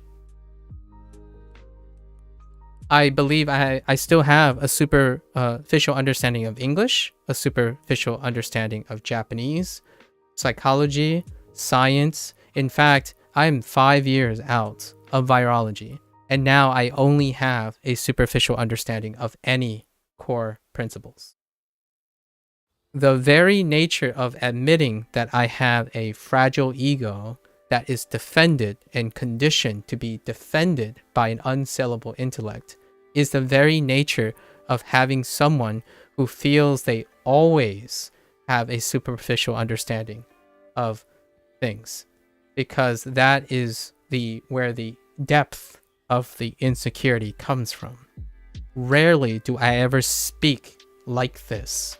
This is a masterclass in the indicative form, the one in which, why does the title say 2019? It's been 2019 days since my first Twitch stream. For recording purposes, because I can't rest on the laurel of knowing how long it's been, right? So, again, insecurities. So, yes, I agree that I have a superficial understanding. It's actually very valid. If someone challenges me with this, I would acknowledge I absolutely agree. This is, even if they don't agree, like I have individuals who approach me and say, oh, you're well spoken, or like, oh, that's very helpful. And my first thought, much like the Japanese culture, is I'm still working on it. And it's not that great. It's something that I don't even know if it's worth anyone's time. So that is, by all accounts and purposes, even if the person who's arguing with me and possibly defending their own insecurities, I resonate with the need to defend your own competency. And I also resonate with the idea of being apprehensive and defensive for making presumptions, because presumptions are made about me all the time. Sort of. Most people assume things about me, and I presume things about other people. That is my typical interaction with people. I presume things because I'm never sure. This documentation, this verbalism, is one that asserts certainty, and yet I still agree with it. I still agree with it, actually. It's very revealing, and it's super challenging, and I haven't seen these words in a long time. Like, I love these words, like unsustainable, like unsubstantiated hubris, unsaleable intellect, ostensibly. Like, I love this stuff, and it's so pretentious too. And I sorry, I can't voice how crazy and fun this is. So thank you again. And I actually am really fair. Like, so a lot of these are true, but in a different way. Like, most of my long uses of Duolingo is talking about these things, talking about dealing with the lack of self-worth, about how to engage in dismissive behavior and consume and learn from potential challenges. I'm doing that now. Using my unassailable intellect, I am embracing the challenge of this. The twist is coming up, and everyone already spoiled the twist, but the twist is coming up. I embrace this. This is what makes me stronger. It feels unassailable because I don't run from a challenge. I don't dismiss a challenge. I run towards it, because whoever thinks that they know me better than me, I want to know what they think. Otherwise, how am I gonna fortify my tenuous grasp on self-worth? My self-worth is almost mirrored by people's willingness to help me. So yes, it is a presumption of benevolence, of unsolicited advice. I welcome it. Otherwise, I wouldn't use, and like there are lots of motivations for using Duolingo, learning Japanese, and not simply doing something I'm very good at. I'm not promoting any form of recording of me doing things I think I'm good at, because actually, legitimately, I don't think I'm good at anything. So naturally, I deliberately put myself in compromising situations all the time. Like right now, I'm specifically demonstrating how much I actually care about this. You might not think it's a big deal. You might not think it's a caring thing, but you spent time. And I genuinely don't believe anyone who would spend time should be reminded how worthless their time is. I actually love that people have some monochrome of engagement with me, because I do have a low sense of self-worth. So it's very true. And it's also somewhat mirrored by my outwardly projection, I suppose. So now, yes, I don't actually know Krashen's work that well, so that's totally true. And then, of course, I got a bit of my own medicine. I love the next one. So my conflation of comprehensive input, that's fair because I did quote it. I was making an allusion. That's accurate. I was making an allusion to Krashen's work. My conflation of comprehensive input with the broader concept of comprehensible input is a glaring oversight. It is an oversight. It's not a glaring one. It is intentionally an oversight, because I'm establishing a vulnerability in my information. I'm trying to resonate with you very quickly because I'm out of my depth. So it's not an invitation of measurement. It's a demonstration that I'm trying my best to talk about something I actually don't understand very well.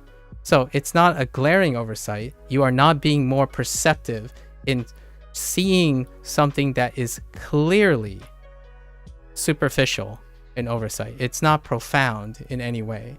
I am literally trying to demonstrate I have a tenuous grasp of this person. But since I'm heeding your warning, as in I'm deliberately trying to engage in it. So there's no evidence that I said I know what it is. I said it may coincide with the stuff. And I often encourage things that may involve that person's theories. That has no bearing on whether I understand it or not. In general, I'm trying my best. So then it exposes the boundaries of your alleged expertise. I literally said the opposite. While I may not consider nor present myself as a trained professional in secondary language acquisition, I don't think I can be any more direct, but I guess I use the subjunctive.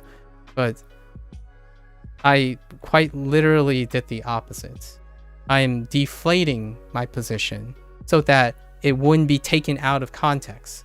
So not only did this statement demonstrate that the person assumed even more, me trying to get ahead of saying I know a lot didn't happen. It did not happen. So I was trying my best to actually deflate my ego by making it seem like I have a superficial knowledge, very transparent, that I'm uncomfortable in saying something, but I'm trying to resonate as much as I can. So everything above is pretty nice and true in a way. The succinct reference is probably leaves a little bit to desire, because there's a difference between succinct and useful. And then there's a difference between succinct and condescending. When you say things like, I simply do something, I just do something, that is condescension. It's a overgeneralization. and you state it in the indicative form. So that means you're stating it as a fact, as in like, oh yeah, I assume you knew this. I assume that if I was simply interpreting a succinct reference, then I assume you got my message, as in you understand that I'm not trying to sound condescending, but get good. That's what condescension looks like, in my opinion, humbly, respectfully. When you tell someone that, oh, hey, your whole life you spent like 500 hours learning language, 2 words, my friend, 2 words. Stephen Krashen. That almost sounded like a video gamer who, like, you go up to them and say, how do I improve my KDA in Valorant? 2 words, my friend. Get good. So let's, throw back a little bit, push back a little bit, right? So that's how I interpret it. But pretty much all this stuff is technically true. It is technically true about me. So, and then it continued, and this is something that I touch upon a lot. It is a Dunning-Kruger masterclass, a cautionary tale of perils of mistaking the trappings of verbosity. Actually, I'm not even sure if it's verbosity or verbosity. Verbosity for genuine insight. It's not insight. I legitimately don't prescribe insight. I stated what I do and how it coincides with something you mentioned, and that was it. Not only am I not in Dunning-Kruger effect, I'm suffering from imposter syndrome. So I don't actually know how much I know, but it is fun to raise the Dunning-Kruger thing. It is a good example, but I think the funny part here is when you look at the Dunning-Kruger curve, you're assuming I'm here, right? Basically, novice that is overestimating their competence, right? The irony here is I actually think I'm here. Like, no contest. It is literally what I think. I'm actually here. Like, I don't know that much about Krashen. And I made it pretty clear I don't. At least I thought I tried to make it pretty clear. I was considering making even more disclaimers. But instead, the assumption of the prompt. So even if it's an AI prompt, sorry, guys, that's the foreshadowing. That's the thunder. Even that, the prompt itself has elements of the user. So the user is assuming my competence is here. Well, I guess I'll take that as a compliment. I don't know. It's kind of hard to ever think that someone who speaks in mays, mights, suppose, perhaps, somehow exudes confidence in their competence. And in all regards, I make very clear that my diction suggests that I often do something. I may do something. And then what I did do is what I described. I encouraged people to try to incorporate and integrate as many different forms of input. Whether they are comprehensive or not are one of the challenges and criticisms of Krashen's work. It's very difficult to quantify what constitutes as comprehensive when there's a level of subjectivity, right? So there are criticisms of the person's theories, but nevertheless, I agree with you. It's actually the Dunning-Kruger effect. It's a masterclass in understanding that I have overreached. Because I myself believe I am incompetent in this situation. I didn't talk about his theories other than the ones that I've heard, right? It's not comprehensive. It's a comment on YouTube, but I take it very seriously. So, cautionary tale? Sure. I do the same. I actually caution people for mistaking verbosity, right? Verbosity, or maybe even succinctness. It's both. So for Dunning-Kruger, I don't even know how to spell the person's name. Sorry, Kruger. um, it works both ways. People who are incredibly harsh and succinct are just as likely to be incompetent because they refuse or they do not believe it is necessary to be explicit. Much like people who are verbose. And I am most guilty of that and being pedantic. Oftentimes, I tell myself that I hope I'm not giving people the impression that I'm an expert at anything. Okay? So, yes, both harsh and verbose. The whole idea of the Dunning-Kruger thing is it's a medium and balance between the two. Like the essence of it. So not only do you have to execute not being verbose, you also have to execute not being oversimplification, like oversimplifying. And things like insert name saying Crescent is right, that's an oversimplification, in my opinion. And I stray away from oversimplification. Much like overgeneralization. And yes, I do acknowledge that I have a tendency to be verbose, right, and pedantic.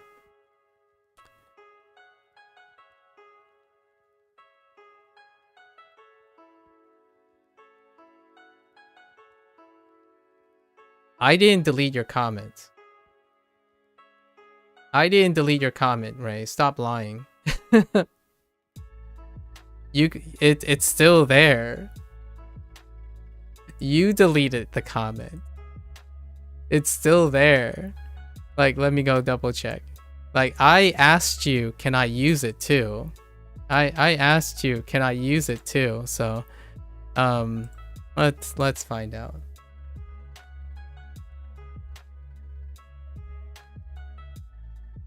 Please do not assume more things about me. Because you assume so many things about me. Yeah, it's still there. I don't delete comments. The people have to delete comments. So please do not make further assumptions. I insist that you do not make further assumptions.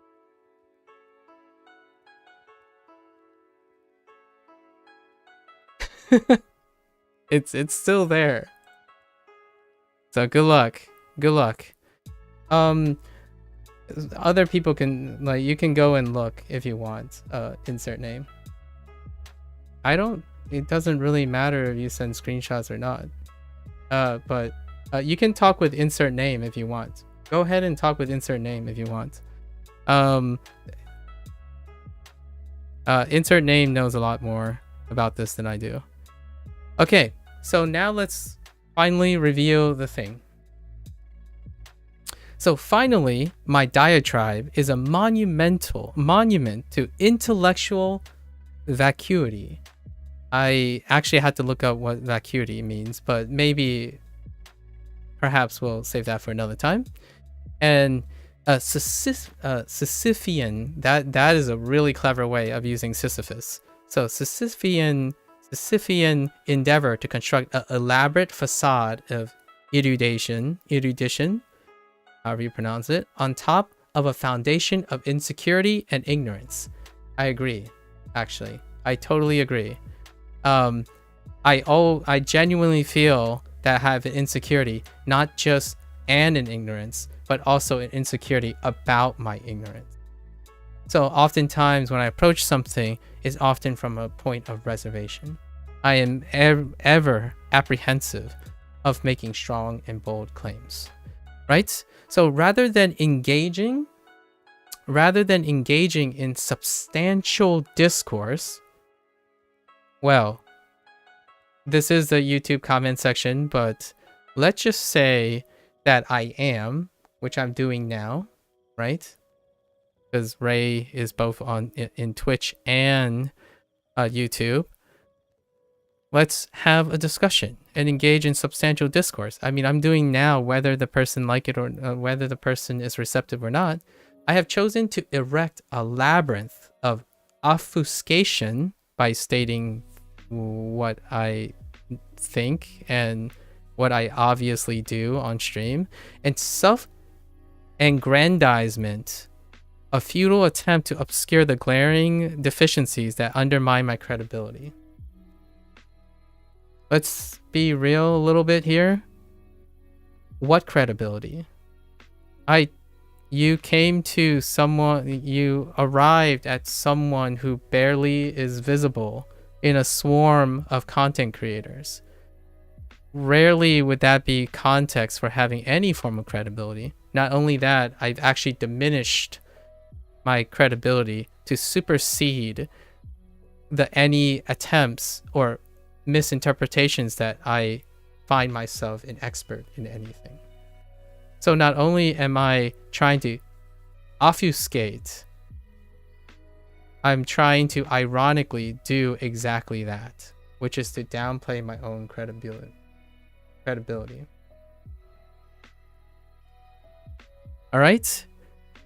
And if you can read Rex, oh, that came out a little bit rude, but you do know that I responded to your response, right? Like, you're saying, like, I told you I was goofing around with ChatGPT. Yeah, before you continue to assume and jump to things, there's a reconciliation coming, and I actually responded to your comments. So yeah, so good, fine, but we're gonna continue, right? I know that was ChatGPT arguing. You literally say it in the next post before you have an aneurysm and continue to be impatient, like the way you expressed your first comment and your second comment, and then now spamming and saying that I deleted something, which I didn't. Before being rash, we're all fair here. I actually think this AI, okay, well, okay, it's not you. Let's spoil it.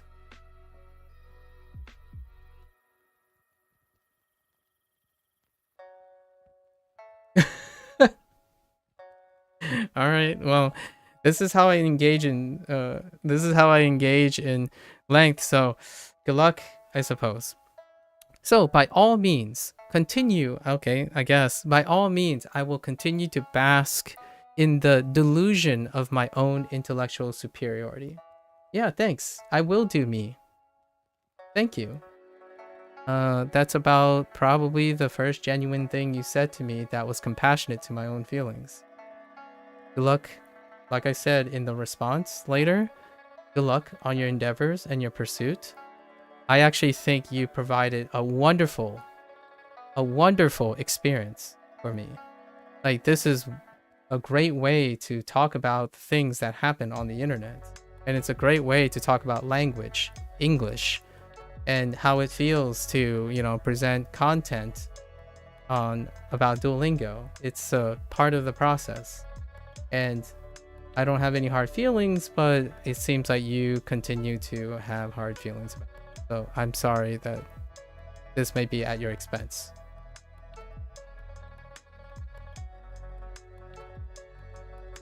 I know it's supposed to be a joke, but listen. Okay, so okay, but know what your words say have no weight than in. Oh, I love this ending. This ending is so good. I love this ending from ChatGPT. So just so you know, the cat's out of the bag. The twist is, this is a ChatGPT thing, but hey, I didn't want to presume. I mean, I didn't want to assume, but I already alluded to when I read the first paragraph, I knew it was ChatGPT, but hey. It was Claude. Oh man, now we're getting into Dunning-Kruger again. Dunning-Kruger. Okay. Sure. Sorry, it was Claude. I'm sorry. Like, yes, many people do not know. Right, you're right. Sorry, it was AI generated prompt. So, good job, Claude. So, I love this last phrase quite a lot. So by all means, continue to bask in the delusion of your own intellectual superiority. So I'm both insecure and superior at the same time, so awesome. But know that your words carry no more weight than the ephemeral whispers of a deluded charlatan, destined to dissipate into the ether of irrelevance, leaving only a fleeting reminder of the vast chasms between pretense and substance. Amazing. I actually think this is brilliant. This is, dude, this part, that's savage. That is heckin' savage. I think that is heckin' savage.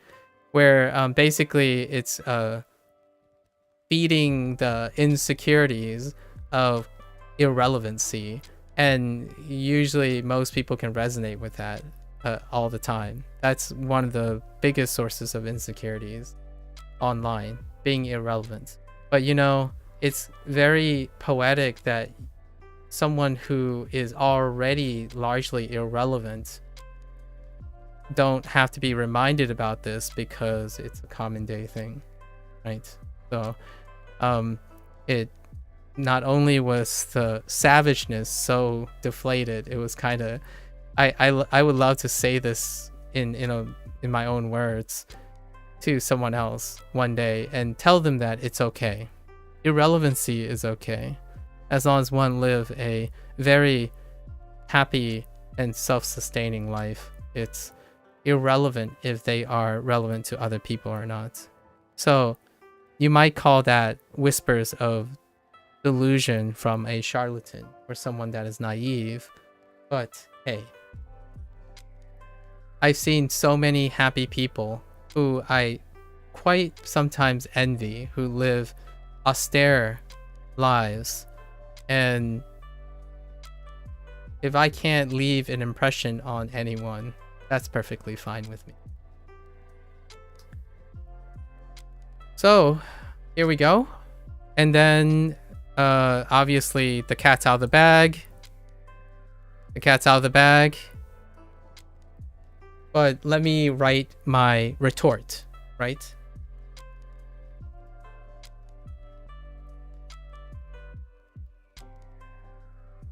Let's write my let's read my response. So I've already considered most of these things. I consider myself humbled by your profoundly and impressively flamboyant demonstration of your natural condescension while ascertaining my alleged insecurities. It's true. The AI has apparently able to surmise my insecurities, and they are true. I can confirm there are insecurities. They are also humbling, somewhat profound by the statements, and it's impressively flamboyant as well. So I thank you for removing any doubt, though, regarding my initial impressions of the user who went out of their way to use something to mask their own insecurities. Imagine stating that being familiar with a prominent figure's incredible breadth of work, thank you, Stephen Krashen, would suggest some sort of masterclass understanding, as opposed to some semblance to attempt at acknowledgement and resonance. So rather than engaging in substantial discourse, one of the user decided to use AI to obfuscate their commitment to talking to a stranger about language learning. So perhaps that would be the apt retort to that. So I apologize for being unable to meet someone's lofty expectations, and not the lofty expectations that I was expecting. I apologize for not seeing that oh, the thing's a joke. So you make comments to a person who takes things seriously a joke. So I didn't meet that expectation. I clearly don't know. I was debating with AI, which I'm not doing right now. I'm actually making an inference and deduction from the user of the AI. So, and being unable to reciprocate your obvious depth of understanding of Krashen's work, which I have yet to hear about. So I welcome you, Ray, and Ray/Rex to inform me about your great passion about this man. Insert name believes this man is right, so fair enough. And you guys can definitely educate me on that. Furthermore, deciding to promote some sort of stance of righteousness because, oh yeah, it's AI, so therefore it's not wrong, it's a joke, that is still righteousness. And while making an arguably unnecessary display of eccentricity, which also involves the person who thinks it's not a big deal to post on someone's video by using AI and saying, I take it back, it's a joke, then accusing that person of deleting the post, that is still eccentricity. It's part of your personality and is poetic. It's very poetic, and which is most definitely elevated by an impressive command of the English language used by the AI, because the AI presented that, which honestly, it's very clever. It's a clever use, I suppose. And perhaps, once again, the subjunctive, perhaps some of your superior perception, which you feed to the AI, so the AI is seeded by your perceptions, your depth of knowledge, I don't know how deep it is, but you obviously know more about Steven than I do, and alleged expertise, because I don't know you, but you do present yourself as someone of an expert, may allow an ignorant, self-aggrandizing, which is what I'm doing now, right? Because I'm fulfilling the prophecy that I'm self-aggrandizing, and insecure language learning to continue with their obvious, and I'm not obfuscating anything, these are obvious soliloquies of self-reflection and alleged unassailable intellect to continue sharing what is intended as anecdotal commentary, as in I'm sharing my feelings, I'm sharing my commentary, I'm resonating with many other people who have these same insecurities, as opposed to someone who has no compassion for the person they're talking to and still think that they're in the right to offer unsolicited advice and continue to belittle the point of what that person does online. This is what I do online. And you keep deflating and saying, oh, well, he's still arguing with an AI generated prompt. That's exactly my point. And to persist in ignorant bliss. So that's a concession. Good night, insert name.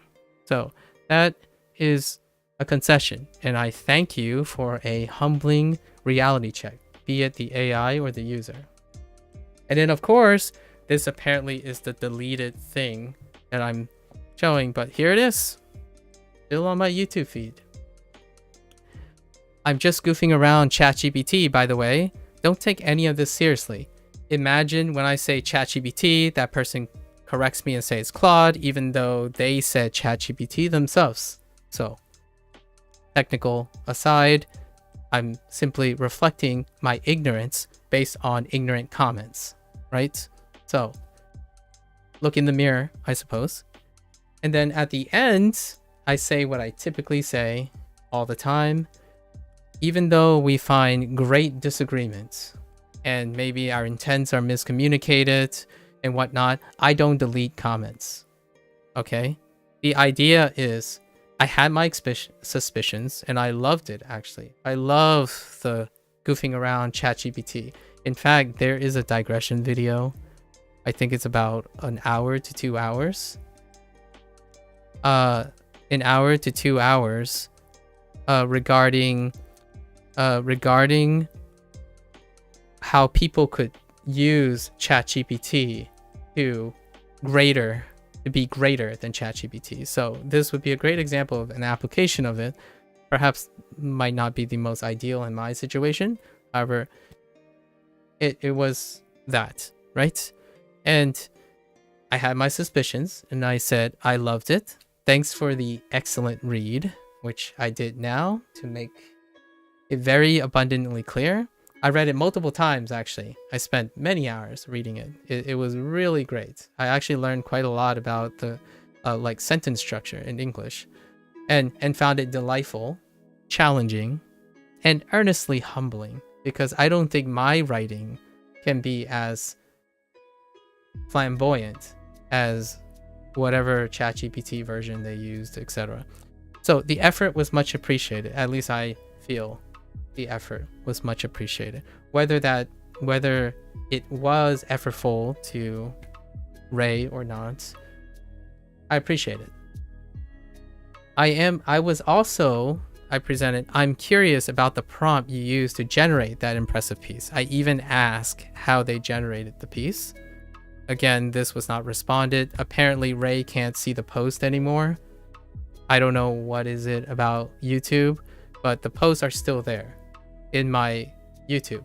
So this is what I wrote. So if you're not seeing this now, here's the response that I wrote 9 hours ago, immediately the same hour you said I'm just goofing around, because I really do take this seriously. So on a different note, much like I said before, I do take such matters quite seriously. I'm a salty person. I love my salt. I don't take things with a grain of salt. I inhale salt. I love salty food. So I do take things very seriously. And however, rest assured that I'm rarely so fragile in the sense of my feelings get hurt because of this. I'm actually enamored. It's not fragile in the sense that it can be broken. It's fragile in the sense that I get over enthusiastic. I get triggered by such things. So it's worth exploring all the time. And also, I made the concession, nor do I have much emotional investment in informative and unprecedented interaction with a stranger on the internet, because we are strangers. However, me being a content creator means that you have the privilege, if you want, to critique me more than I can critique you. So it's disappointing, in my opinion, that this entire misunderstanding about jokes and unsolicited advice and stuff was unable to be circumvented by allegedly you saying you have the attention span or the curiosity and compassion to understand where I'm coming from. But hey, we can agree to disagree on that one. So, real talk though, and much like most things, real talk, I hope you are doing well with your pursuits, whatever they are. Maybe badgering a small-time content creator who basically record things for their own posterity and then accusing them of needing to have self-aggrandizement, right, by dual streaming things, right? That the idea is to interact with people. Whether I desire it or not, it's a welcome dimension to learning language. So whether your pursuits are to badger someone that is, relatively speaking, irrelevant, perhaps that would be worth considering your pursuits, reconsidering your pursuits. And I'm certainly, as usual, I'm certainly open to hearing your thoughts about Severin Krashen. As I've mentioned previously, I am familiar with his work. However, my familiarity is very likely dwarfed by anyone who possesses a notable passion for his work. So I like to probably presume that Ray knows a lot more about Severin Krashen than I do. Also, I hope you don't mind if I use this encounter as inspiration for future discussion at a later session. And there completes the inception of today's digression. So as an exercise of humility, I actually quite find the AI did a revealing thing, but I don't know how the prompt was generated. So that's a problem. Like, if the prompt was generated by, I don't actually know how ChatGPT works with these like flamboyant ones, but if the prompt was generated by seeds, right? These seeds are accurate. So first, the way I analyze wherever this prompt is, ChatGPT is at least doing something that synthesizes very interesting insights, unless the user is providing that insight. So regardless, it's either the user understands these assertions or ChatGPT is inferring these. And what I wanted to highlight today is that it is remarkable. Like, I'm incredibly humbled. If the user claims they take no responsibility, right? They take no responsibility for seeding any of these ideas, then holy heck, ChatGPT is pretty amazing. We might have to use that for other things in the future. So if ChatGPT was able to infer insecurities, right? Insecurities, and then capitalize on them using fear, right? And then talking about the ego, as well as how ego motivates verbosity without the input of the user. That's amazing. But my natural inclination is to say that the user themselves seeded these ideas. They seeded these ideas, and that deserves effort. I actually think that's very commendable. They seeded these ideas, but at the same time, while they seeded these ideas, they pretend that they're not responsible. They try to say they're not responsible for anything ChatGPT does because they didn't write it. So, okay, sure. That's fine, I suppose. So while we're talking about the Dunning-Kruger effect, there's also a psychological theory that might be interesting, and it's called a dispersion of responsibility.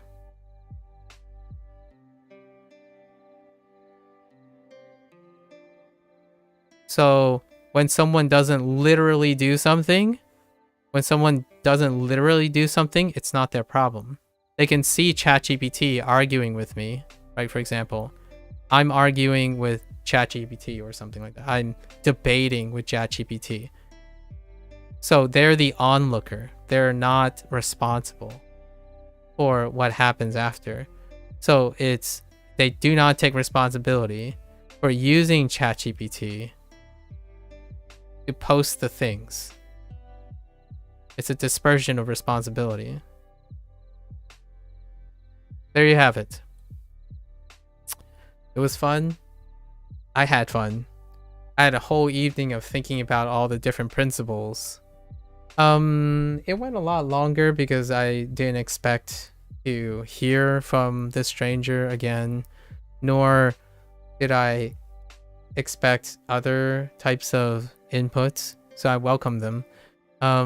I was going to go over what I did know about Stephen Krashen's work and how Stephen Krashen's work may have coincided with a lot of things that I've already spoken about, which was pretty sweet, but we'll cover that in the review on day 76. Like, apply some of Stephen Krashen's, my superficial understanding of Stephen Krashen's work later.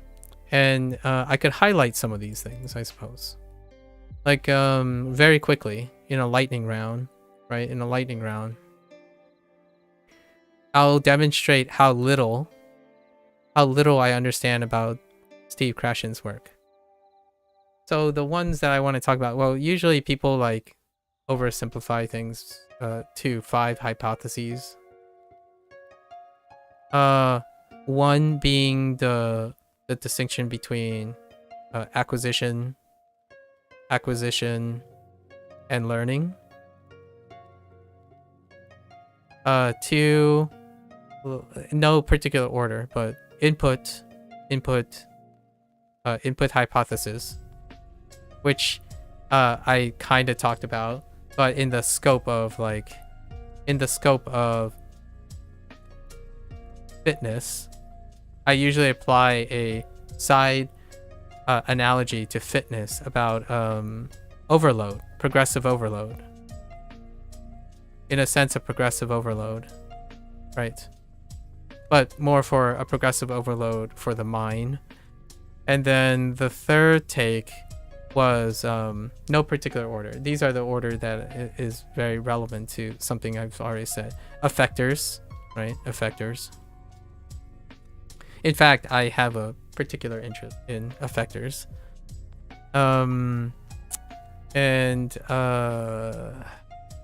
Natural order. So there's natural order, which I don't know enough. So I can't make comment on natural order. There's no sample size or anything like that. The only relevant thing about natural order that maybe some people might connect is childhood development. Child and somewhat adult development. I talked about some of the consistencies in child development going into adulthood, which is more a practice in psychology than anything else. And then I think I'm missing one, which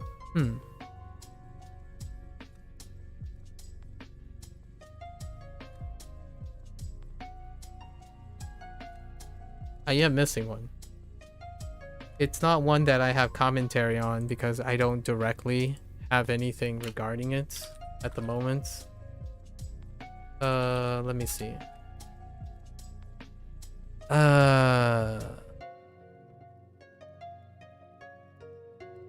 Pardon my non-specialization. Oh, right.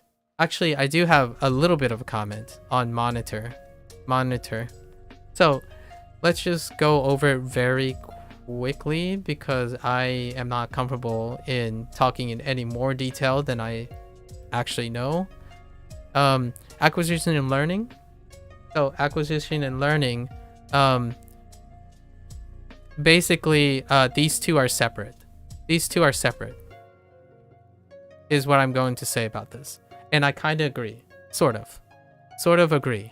It's very hard to determine, right? But there is some element of exclusivity. As in, what I mean is, if we were drawing a Venn diagram, right? And learning is on one end, and acquisition is on another end. I do believe the vast majority, there is room for exclusivity. But there's this shade of overlap that may or may not be there, based on critics and all that stuff. So naturally, when I'm using Duolingo, just to put it into context now, we're going back to Duolingo. So everything's going to be related back to Duolingo so that we can conclude what I'm learning from this experience. In my evening of cursory reading of Krashen's work. So Duolingo, it's learning. That's it. It's learning. And it's barely acquisition. That's probably all I could say about Duolingo, superficially. So, and just so you know, I love these semantics. I love the semantics because this reflects my thing about the word study, where study is a component of practice and learning. But here's the thing. Here's the coincidental thing. I don't talk about acquisition at all. In fact, a lot of times I talk about the whole fluency thing, the fluency thing. My goal is not fluency, right? We talked about that a couple of times. And fluency often deals with the concept of acquisition. So my title everywhere is using the word learn.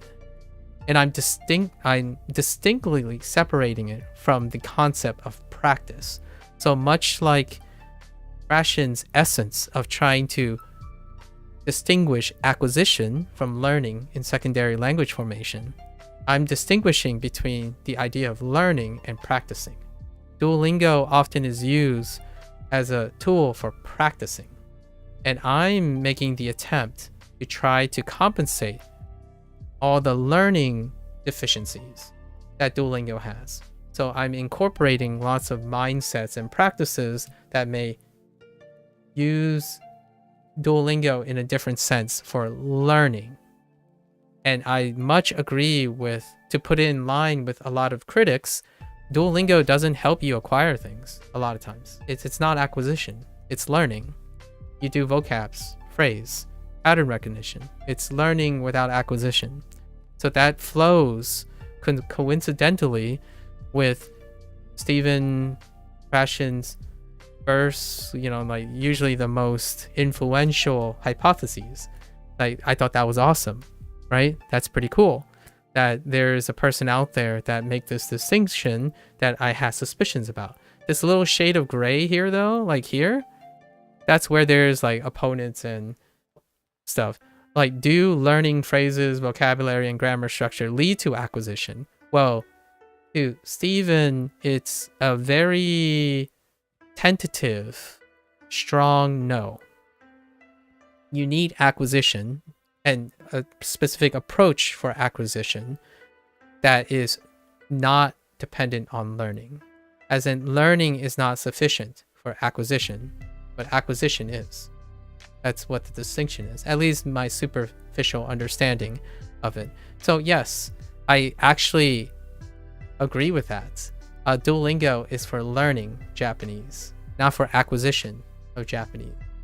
So in fact, that opened my vocabulary. It actually opened my scape, like my perception, and it aligns with lots of the Japanese learners' critiques. Duolingo doesn't support fluency because fluency involves acquisition and less so learning. But learning in some regards it's usually both is what contributes to fluency. However, for me, I actually have not that much reservation to agree with Stephen that when you learn grammar and you repeat things and you speak things repetitiously like I do on Duolingo, remember that that's not all I do. I stream Duolingo. I still have the rest of my life to do other things. While that is worth mentioning, I am learning Japanese and not acquiring Japanese when I'm streaming Duolingo. Right? That's very agreeable. When I'm not streaming, I'm actually incorporating acquisition. I watch anime with only Japanese subtitles. I either have to read the Japanese subtitles or listen to the entire thing, and I'm focused on whatever I can hold on to. It's regardless. I don't have a dictionary in my hand. I don't have it's what is the closest thing that I am motivated to do, which deals with effectors, by the way, comprehensive input. And I actually do encourage that. I also do grade readers. And you know what? What's interesting about that is that a prominent support of Krashen's work is that they provide grade readers.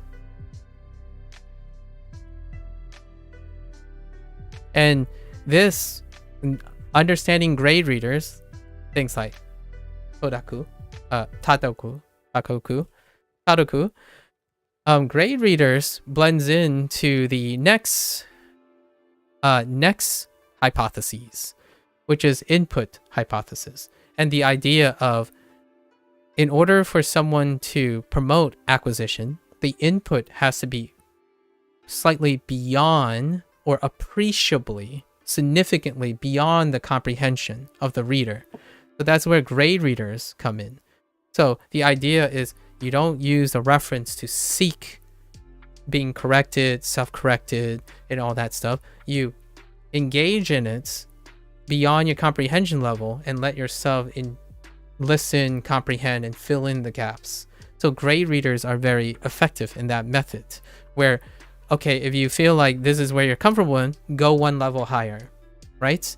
And actually, Steven supports their own version of grade readers. So yes, I am familiar with those too, because Lotus, a friend, I would consider a friend now in the language learning community, suggested grade readers over 30 days back. And I've had grade readers as a basis for self-enrichment. So no, I'm not a stranger to say, I'm not suggesting I learned all of this in Duolingo. I haven't ever suggested that. I actually highly recommend, sometimes when people say, like recently someone said, oh, I asked them, how do you learn? Like, why do you like video games or something? And they said, it's a story. And I'm like, can you translate that into language learning? Because they said Duolingo doesn't work for them. The input method that Duolingo has doesn't work for them. Like, well, you like stories. How about try some grade readers, right? Try some grade readers. And I've literally said that day. I've actually said that multiple times, because I've been introduced to grade readers. And the input hypotheses is that, much like fitness or muscles and progressive overload, I use the analogy of fitness because it's a little bit more resonating. It's a little bit tangible, where when you push yourself slightly beyond your limits, that's when that growth happens. So the idea is, the input method is about I plus 1. So whatever your current competency level is, you have to be able to measure it first. So that's where I focus on. First, you have to establish if the person knows what their competency level is. Much like fitness, you have to know when your close to failure is. Accurately being able to determine where your competency, both physically or mentally, is first. And this is where the critique comes from. You have to establish the competency of your person in order to accurately determine and apply the input hypotheses, which is where you push your boundaries. So what do I do in Duolingo? Well, I juggle more and more tasks on Duolingo. Duolingo itself does not offer those enrichment, so I do it on top of it. I'm doing more work than Duolingo is asking me to do. I could simply sit down and memorize all the answers. Your name is up there. It's because of grade readers, Lotus. I'm still thanking you for the grade readers. It's irrelevant to this person's, this prominent person's hypotheses, Lotus. So thank you again for inspiring me for grade readers. It's very important to this argument, actually, or this demonstration per se. So the input hypotheses, I agree with it, actually. I agree with the input hypotheses, not just for language learning. It works and is paralleled by the fitness thing. When you're able to accurately understand where your limits are, pushing past it temporarily, resting and continuing again, you form a new baseline. You raised your cap, right? It's kind of the whole near fatigue thing. And this concept is, again, superficially, I'm not a fitness expert as well, is often referred to as progressive overload. And you can apply a similar analogous idea by way of Stephen Krashen's input hypotheses. If your competency is at I, and you accurately can measure that and know what your competency is at, pushing slightly past it with a comprehensive input will generally lead to an uplift in your performance. For Duolingo, it changes very, very slowly. And I made mention of that all the time, right? When we got to section 2, I talked about how many new elements, how many new vocabulary is introduced per unit, what is the structure, what are they doing to scale up, and knowing where they do to scale up and where my performance is at, like 95%, if I want to hold 80% retention or something, I add to it because Duolingo does not provide that. as an input method. So I scale up my engagement. Starting in after day 75, I will start to use Japanglish, right? That is something that I will have to juggle manually as a content creator and demonstrating my use of Duolingo. The idea is it centers around Duolingo, but I'm increasing my input. I'm attempting to increase my input when the tool fails to do so. When I'm off stream, I'm also attempting to do that. Okay?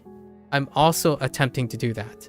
Basically, okay, if I started with lower anime, like I talked about anime as in like appropriate anime for beginners and stuff. Actually, Lotus and I talked about it a little bit. You can, there's ratings for anime on their competencies.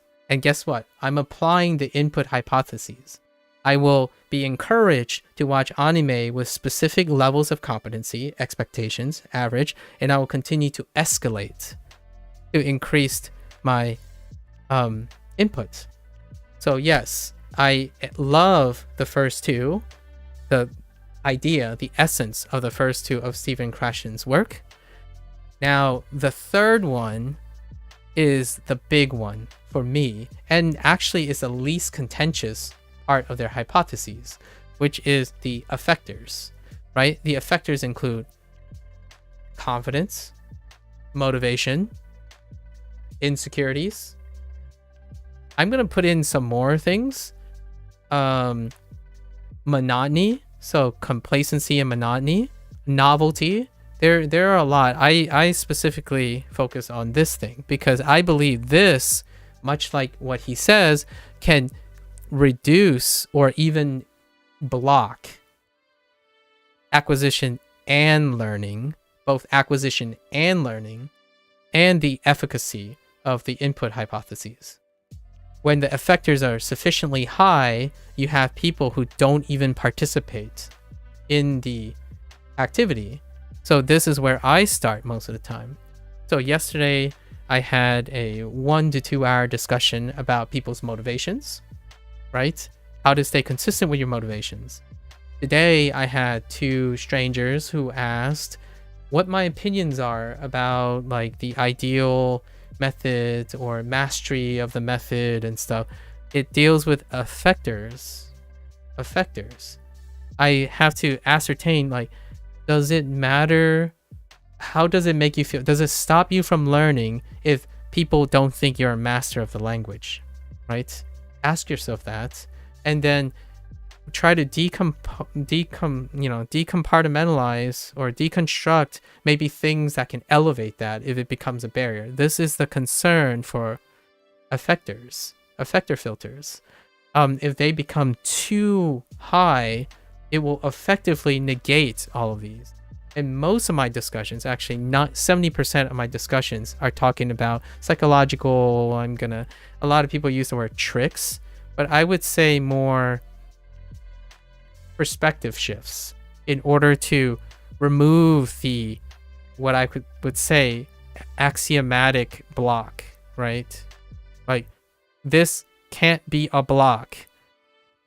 It will diminish the rest. So most of this guy's hypotheses are predicated on the idea that the effectors are sufficiently low enough to prevent acquisition, learning, and applying the input hypotheses, in my opinion. And it's the least, in my opinion, also is the least contentious hypotheses, because most people, not even in just the language learning community, even in logical systems, would suggest that if you don't do the task, it doesn't matter anything else.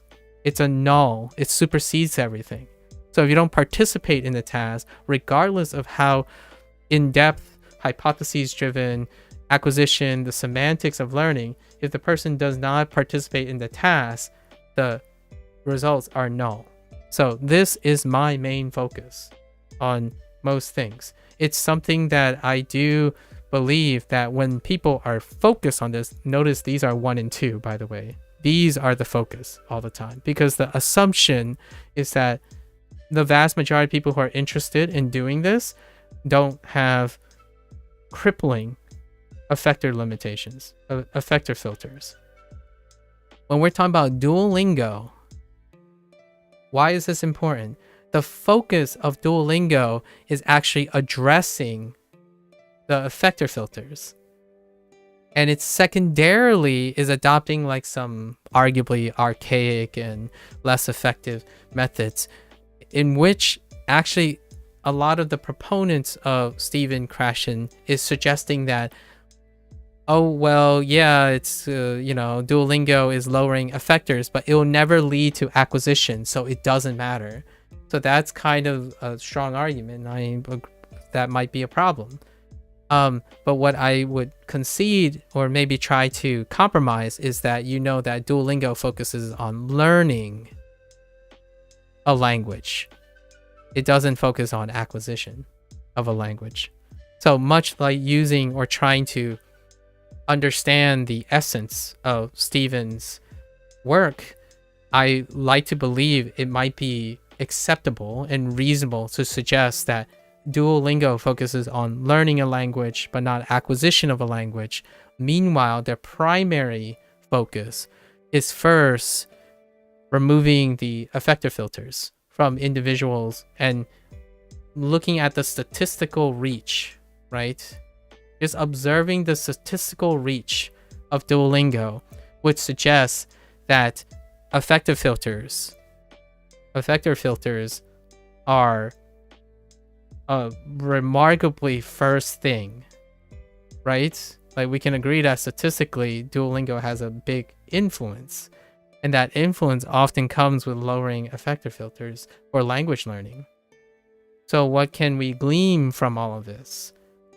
It would be nice if future content like grade readers and stuff can somehow address this while also offering substantial transparency and like explicit instructions for how to use it, or with input hypotheses and the acquisition of a language, right? Pragmatically and explicitly, maybe something to balance out the filters that are preventing the mental block. So we'll apply that. Natural order, I can't say much about natural order. The idea is that this hypothesis is incredibly contentious, but there is a natural order to acquiring the language. Like what comes first, what comes second, natural order. I can't make commentary about that because I myself cannot relive my life, and I haven't asked people how it was acquired, and it's assuming the people remember how it was acquired. For me, natural order varied. So if I were to use anecdotally how natural order worked, my Spanish experience was different from my Fujianese experience, which is now different from my Japanese experience. So in terms of natural order, I don't know. It's a sample size of 1, right? Anecdotally, and then it contrasts to pretty much the limited sampling size that I've had when we talk about this to people like Lotus, Indy, and whatnot, right? And I know it's kind of hard to see this thing here, asteroids. It's not meant to be useful other than showing how chaotic my thoughts are. So unfortunately, this type of format, it's probably more encourageable to see it happen while it's happening, as opposed to the goal of a snapshot, right? Because most of my things are process oriented. And then last one is monitor. And monitor is kind of what Duo does. It kind of does this. Kind of. What does monitor mean? Monitor is that what you learn. So this is a concession. I think it's a little bit of a concession. To show that learning does have a effective role in the overall scheme of language acquisition. When you learn grammar, vocabulary, phrases, and stuff, without the focus on acquisition, that learning can help monitor the acquisition. Only you can know the best way where you learn. So, the monitor, it's very true, Asteroid. It's very true. The stuff you learn help you self-correct. So there are, but it's downplayed. That's why it's usually further down on the list. Actually, natural order tends to be on the lowest list because it's the most contentious and hard to find. But monitor is equally as down, which is the idea of downplaying learning. What we learn, like grammar structure, vocabulary, how to pronounce certain things, that self-correcting is very, very secondary. Is what the gist of what I get from the idea. Natural acquisition, the acquisition predicated on reading and listening will inevitably lead to the acquisition of the language. So Gabriel said that, I believe, oh, I forgot to read that. So I believe I did master it then because I could just say English is a Chinese dialect and use the characters to display English words. Oh yeah, that's fair. So Gabriel mentioned that asked what my opinion was if they're learning Chinese but have no desire to learn Mandarin just to write the characters, but they like to know how to write and read a language, right? As opposed to like maybe speaking the language. This theory, it's very coincidental that this leads to this. The idea is that if you spend a lot of time reading and writing in comprehensive input, like native speak, like only listen to native things slightly above your input, right? Slightly above your input all the time, you will gradually acquire it. It is the most efficient and almost the necessary way to, and sufficient and necessary way to dramatically improve language acquisition. And that is the theory. And one of it is, yeah, you can learn stuff to monitor that progress.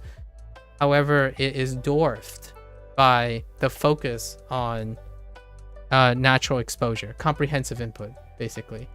Comprehensive input and exposure to the language itself. Naturally, it would be something like total immersion, right? But total immersion with the competency of knowing where your competence level is currently at and gradually add progressive overload. So engaging more than your current competency consistently in a comprehensive manner. So yeah, I agree with this. The learning is to monitor things. And I've talked about this a bit already.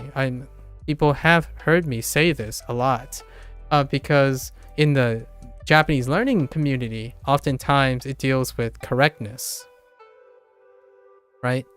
Correctness,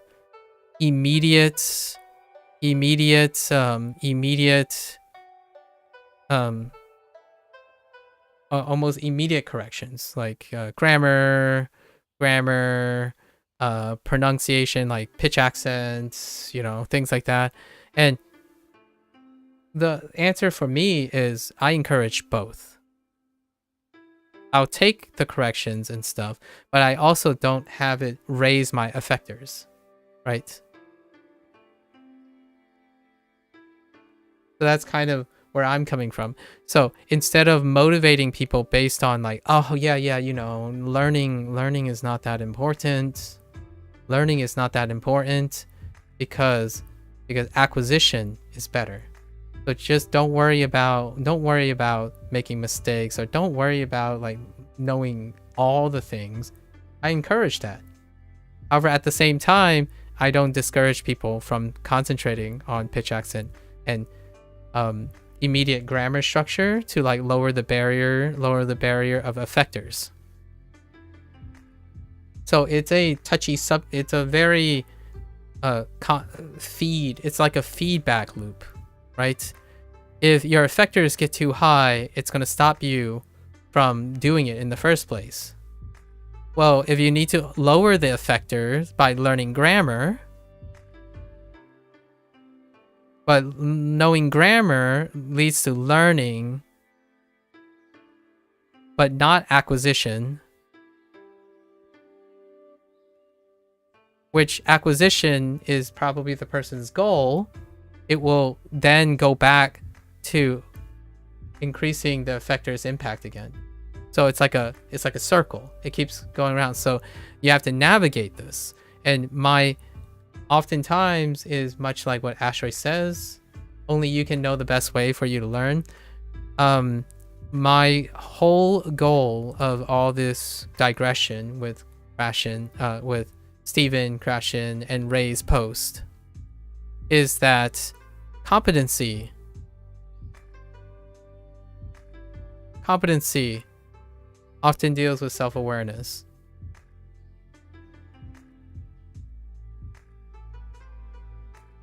Sometimes my self-awareness is reflected in insecurities a lot. So I tend to focus on these. I leverage my understanding of my insecurities in order to focus on inspiring people, or at least inspiring people to reduce their effectors. Effectors include insecurities, lack of confidence, fear, uncertainty, and doubt, commitment, right? Boring. Well, it's more like motivation. So I start there. I ask the person, like, what are your effectors? I try to determine if the effectors are too strong. If they're not, right, check. So they say like, oh yeah, I'm very self-motivated. And, indicate a lot of these that, yeah, all right, so it's not an effector thing. So now then I ask questions, right? Ask questions about their competence. So like, what language do you know? How many languages do you use? Have you learned languages before? And is this your first or second or third language? How do you feel about your general performance when it comes to acquiring a language? What are the current methods that you're doing? And are you aware of your progress or not? That's establishing competence, which is I. And then knowing a lot about what they share, maybe, just maybe, I can add another input. Now, this is where it gets a little hairy. It might not be comprehensive input. But here's the thing. Comprehensive input, some input, is still more than no additional input. So if this person really loves grammar, my goal is maybe I have another way for the person to expose themselves to grammar. That increases the input for grammar, which increases the input for learning, which is my focus. However, it may not contribute to acquisition, or it may a little bit. Like, it has diminished returns on acquisition according to Stephen Krashen's philosophy, theories, that acquisition is nearly mutually exclusive from learning, but nearly exclusive. So yes, it's going to have a really small, but what happens is it still promotes something. No learning, no acquisition is worse, in my opinion. Like, logically worse. So if the person isn't even learning, how do you suggest motivating the person to acquire something? By raising their effectors. Like, oh yeah, just jump in, like, surround yourself with native speakers, and then the effectors go straight up the roof, right? Now they're not learning or acquiring anything because they haven't established their level of competency in order to engage in input management.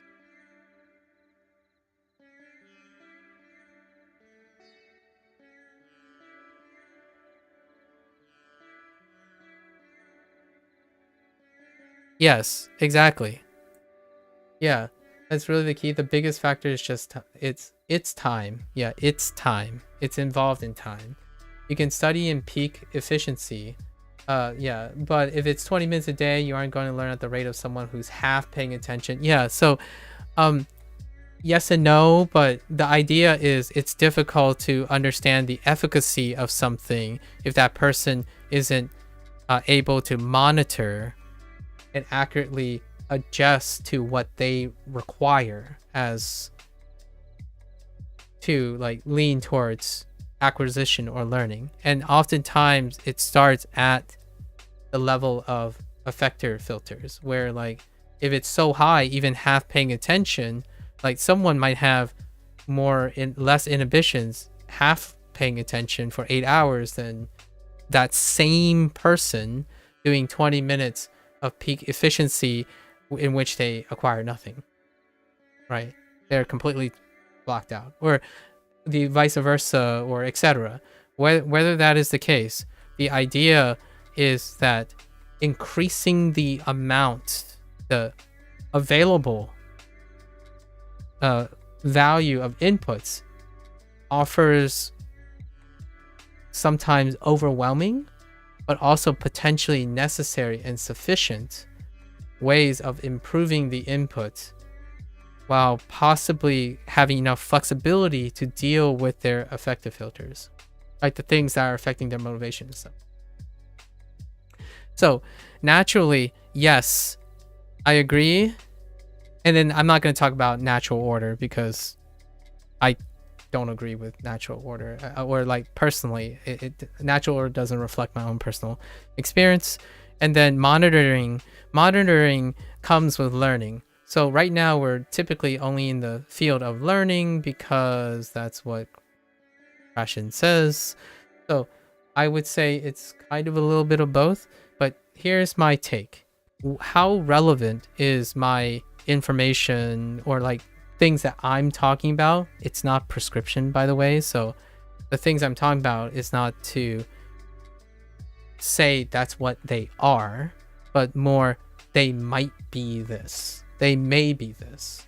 This is commentary, right? And yesterday, my interaction with Ray and stuff spawned all this. It allows me to contextualize and wrap a lot of the things that I talk about in a more, I guess, formal manner. But I'm not like a secondary language acquisition theorist or like 80 years of experience. So if you're really interested, the person I'm talking about is spawned from this person. And the idea is that a stranger heeded me, or like they told me to heed the person's warning that I should be familiar with Stephen Krashen's work. And this is my best attempt in the small amount of time that I'm given to prep something. And I think 3 hours is pretty good, in my opinion. 3.5 hours before I start my lesson. I haven't started my lesson yet today. But yes, we are learning Japanese. So to contextualize this, I come on stream after practicing an evening of lowering my effectors. As in, I build up my motivation. I engage in acquisition outside to motivate myself because acquisition is very rewarding. So I do watch anime. I do listen to Japanese influencers who only speak in Japanese. I use Japanese subtitles on my own time. And then many other inputs that are non-comprehensive, as in they have English in it. They have, other languages and stuff. And then I entertain other languages as well, like Fujianese. So those do not count, but I do engage in acquisition comprehensive inputs on my free time. When the stream comes on, it's Duolingo. Duolingo is about learning Japanese, which is also still contentious because a lot of people say it doesn't actually, you don't learn Japanese. Well, you don't acquire Japanese in Duolingo, in the words of Stephen Krashen, I suppose. So we are learning Duolingo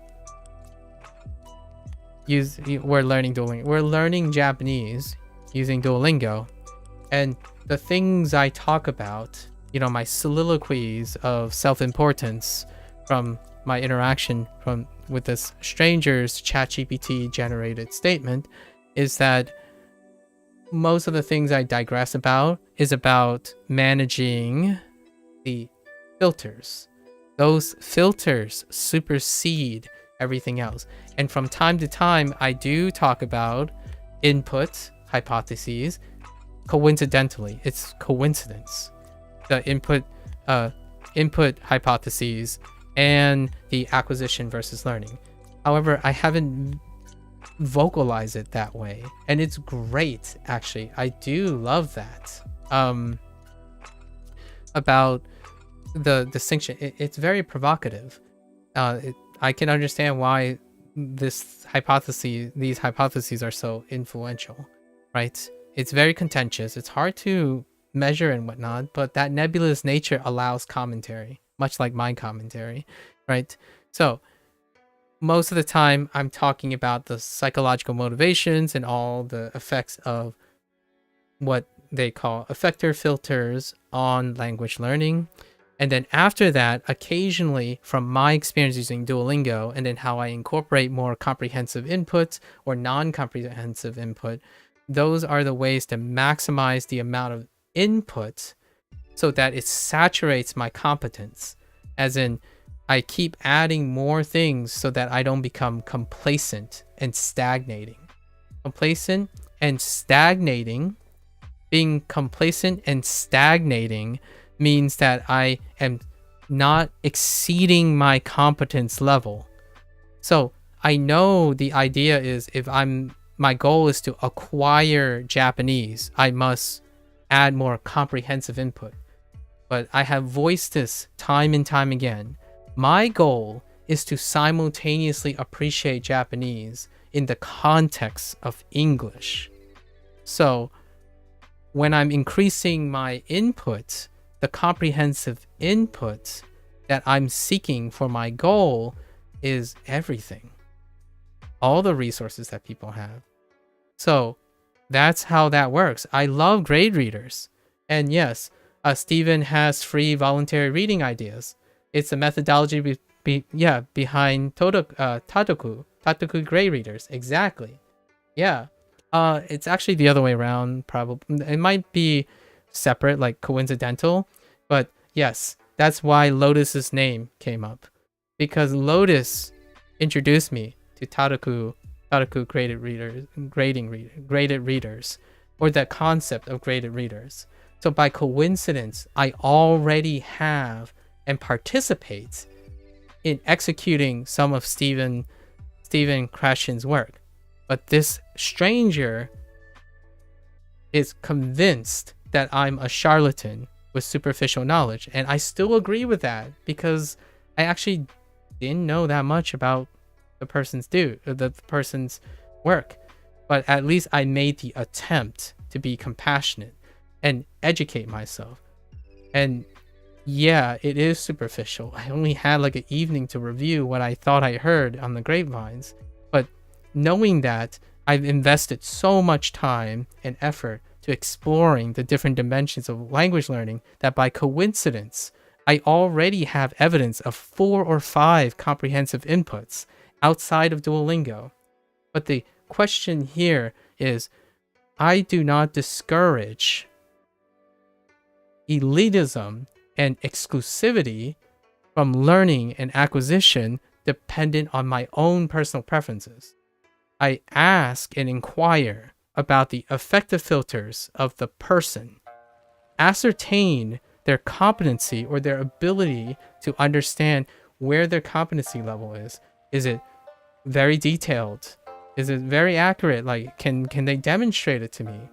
And then try my best after gathering as many types of input as I can in my limited time. It's only been 71 days, okay? In my limited time, even gathering my experiences from my PhD times and all the learning methods that I have acquired, like the input learning methods, and try my best to try to add to that person's total input.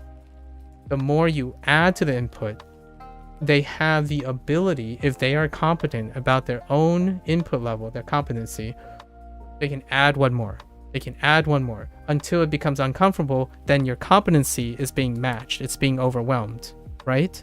And that's one thing that's hard to measure as well. That's one of the critics. It's hard to measure competency. And I agree, because it deals with individual case-by-case assertion, and to ascertain what that person's perception of self is.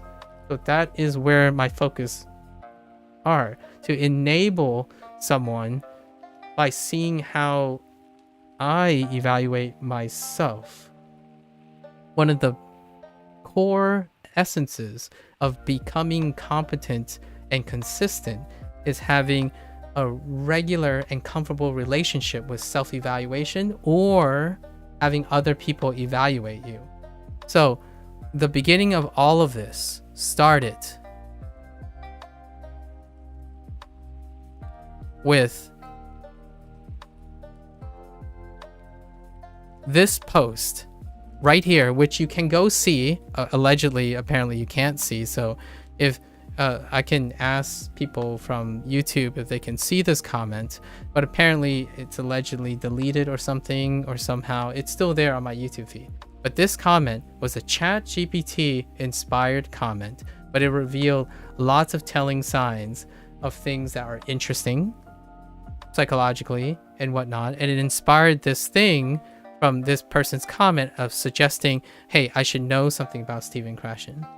And it was great. I love it. But this individual continues to go out of their way to undermine how I think whatever they did is incredibly important.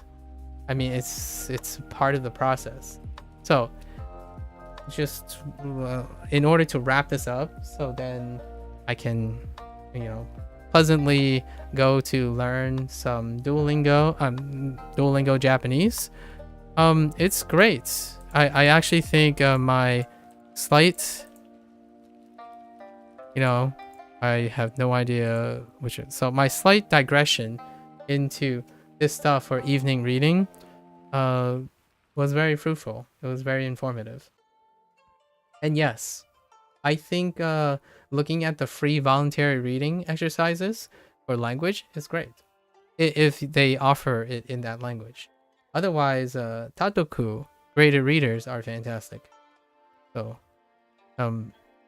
yeah, that's my attempt to show my cursory knowledge. I, again, have to emphasize that I've heard this person's name. This person's name has been mentioned a bunch of times. People have talked to me about it. And then yesterday evening was the first time I did reading. So this is 4 hours of reading. And then utilizing as much of my experience as I can to cross-reference with the interpretation of this guy's hypotheses. And that's the best I can do. It's probably not sufficient for the guy who basically attacked me, both publicly in real time and diminish my position consistently. But I hope that person finds it satisfactory, that maybe I don't know, they're right that I don't know a lot about this guy, but at least I made the attempt. And that's increasing input in a different way. So if we're gonna step back a little, I'm more interested in the learning process.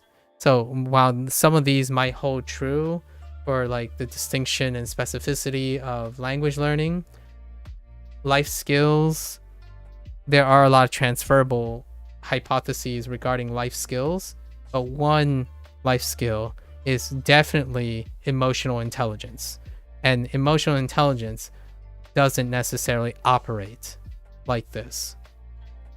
And it's ironic and poetic at the same time, because a person who is incredibly competent in the ins and outs of language can be incredibly incompetent in life skills like communication skills and emotional intelligence. That is, in my opinion, humbly not a field and not something of concern to someone who focuses almost predominantly on language acquisition. It's secondary to that. It's axiomatically assumed that it's less of an issue if you're talking about language learning. It is assumed that effective filters are not the predominant source of failure. People are very motivated, and then these things work, in my opinion. So there you have it. That's my digression for the day. And I'll put this up in a video for anyone who's interested. I mean, it'll probably open to a lot of criticism, and I welcome to the criticism. I love when people share and talk amongst themselves, talk about things. Naturally, I'm not a person who encourages ad hominem arguments, which ad hominem arguments happen a lot. Indicative ad hominem arguments, like assuming things as opposed to strongly presuming things.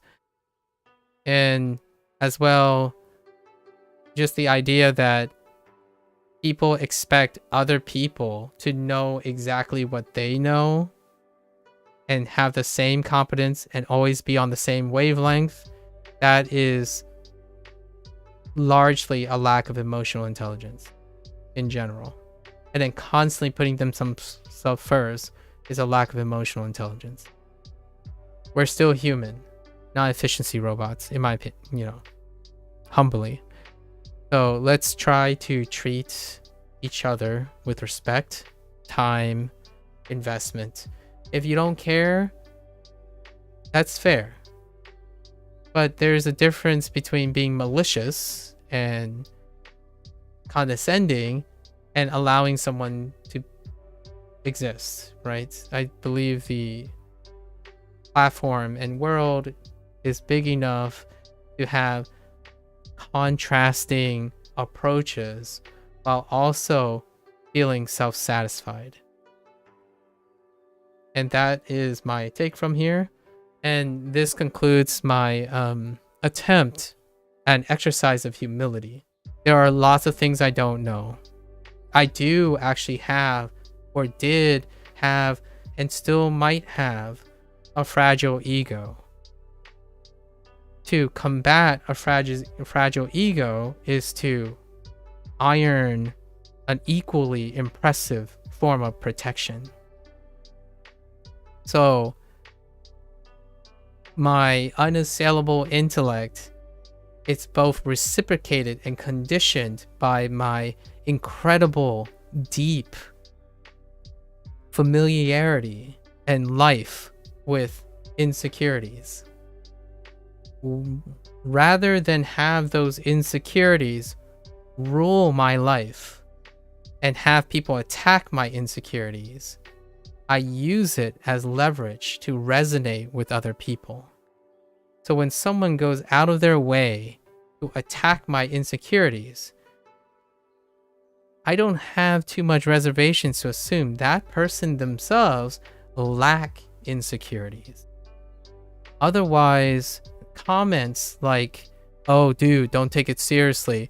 I was just fooling around with ChatGPT. It's not my responsibility. I mean, I was just making a joke. You don't have to get so serious about it." Is someone that's probably very healthy. Very, very healthy. Like, healthy, probably very privileged, very smart, passionate. Things work for them. I didn't come from that background. So when I see insecurity, I see insecurity. And when you think you see insecurity in me, that's because it probably is. I don't deny that I'm not like some savant. I rarely ever present myself as a savant of anything. The whole goal is to be encouraging, even when you are filled with insecurities. I am a bottom line person. I look for the bottom line. And then we look up from the bottom line. We go up from the bottom line. You start here and you go up. Okay? So before someone comes again and tell me like, "Oh, I'm egotistical, I'm closed-minded," especially this person, like, what am I doing right now? I'm giving you all the time of day. All the time of day. And what I get back is you're wasting your time. From the actual person. You're wasting your time because I'm trying not to connect with this person. Meanwhile, that person just comes and goes, talk about a lot of belligerent, malicious, unfeeling comments. Well, that's okay. That's part of your personality, I suppose. I hope it treats you well enough in the future and make you successful and make you like a savant in your own right. I'm not here to resonate with you. I can't resonate with someone who's so comfortable in their own skin, challenges someone, and then say, oh, dude, sorry. I mean, like, I'm not being serious. I talk about, and that's where I'm going to end with it, because I can't tell you how many times someone says, I'm serious, by suggesting something, and then suddenly realize that they're not that serious and pull back. Well, I'm serious. And I'm serious about it. Who's being disingenuous? You or me? Because my take is I'm always going to treat you seriously because you spent your time doing it. So heck yeah, well, we're going to talk about it. You have to be very comfortable. Because really, I want a win-win. I aim for win-wins. The people I talk to aim for win-loses, in which I'm the loser. Like, oh yeah, I'm right. And you're wrong. Like, well, that means that you were a winner, and you're still a winner. Congratulations. You managed to make yourself right and more right. And this would be the person that's calling me I'm arrogant. Like, alright. If you're right, you're right. I suppose. I humbly disagree that always being right somehow makes you not arrogant. Okay. Encourage great feelings. I hope everyone has fun learning Japanese. We're gonna go back to learning Japanese. Right? Thank you once again, stranger, for providing the source of inspiration about what it's like. Another episode, right? Another episode on what it feels like to learn Japanese, in quotes, to learn Japanese with Duolingo. There you have it. Okay, so let's go back. Let's turn this off. We're not saving that. Actually, I want to check one thing really quickly to make sure if I can see the comments. Actually, here. I will let other people tell me if the comments exist, because I am a little bit worried that the comment isn't there anymore. Usually the user has the ability to delete the comment. I guess I do too, technically. So I will allow people to see if I'm being accused of something that I'm pretty certain I'm not.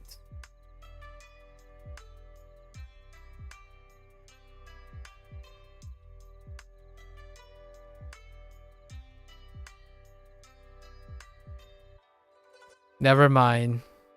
Yep, he deleted the comments. Here, I guess I will show something else. Yeah, so this person deleted their own comments. Wow. Okay. Well, here you go. I still can't see them. All right, I'll let you know, just so you know, guys.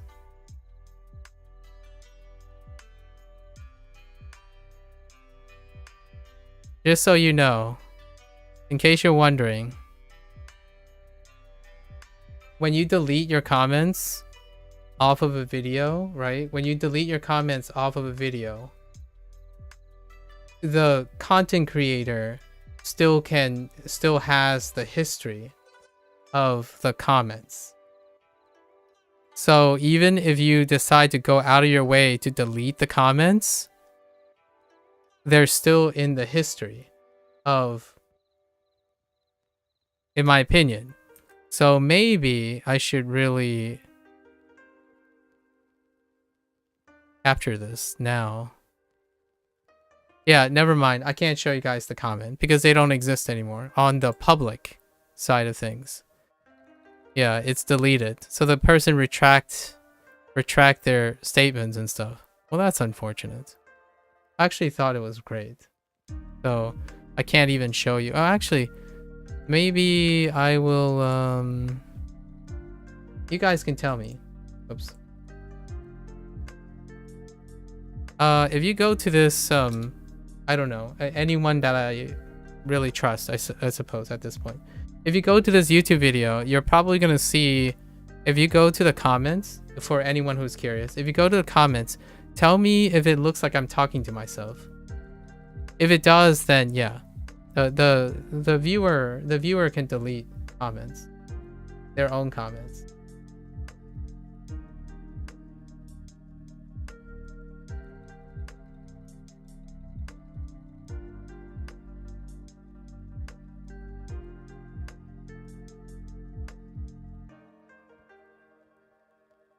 Let me see. I wasn't reading.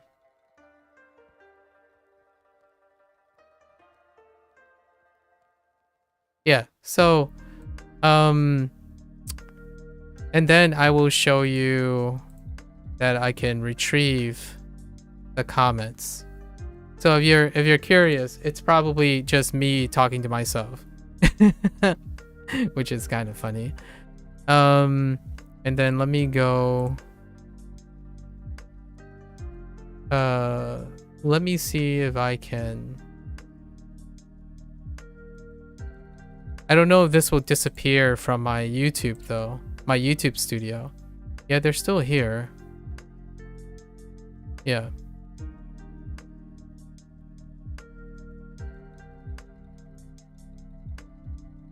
So yeah. I don't want to dox myself by accident, but can I dox myself here? Probably. Nah, we're safe. Here. Just momentarily.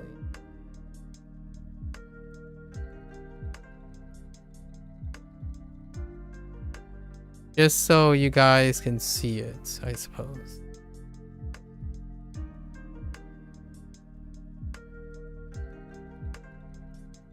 So here you go. Right? 1 day ago. It's on day 70, Duolingo Japanese. So there you go. I honestly think I want to thank this person. It's very revealing, but I guess the person doesn't find that my earnesty and my seriousness is warranted their attention. I actually appreciate all the other comments that people made, and they stuck by their comments.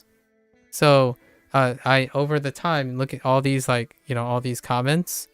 I read every one, at least for now. It's still manageable, and most of the users stuck with their comments, and a lot of them are incredibly toxic, and I still think they're very valuable.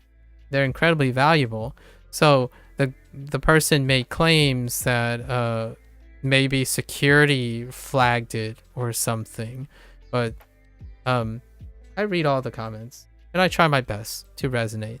They vary from incredibly pedantic and verbose things to endearing things, but yeah, like Duolingo, like I talked about this already. Duolingo is terrible for learning Japanese. Literally the only thing it is good at is for revising materials, and even then you could probably get much further with a dictionary and some native media instead of dead sentence constructed with absolutely no context whatsoever, right?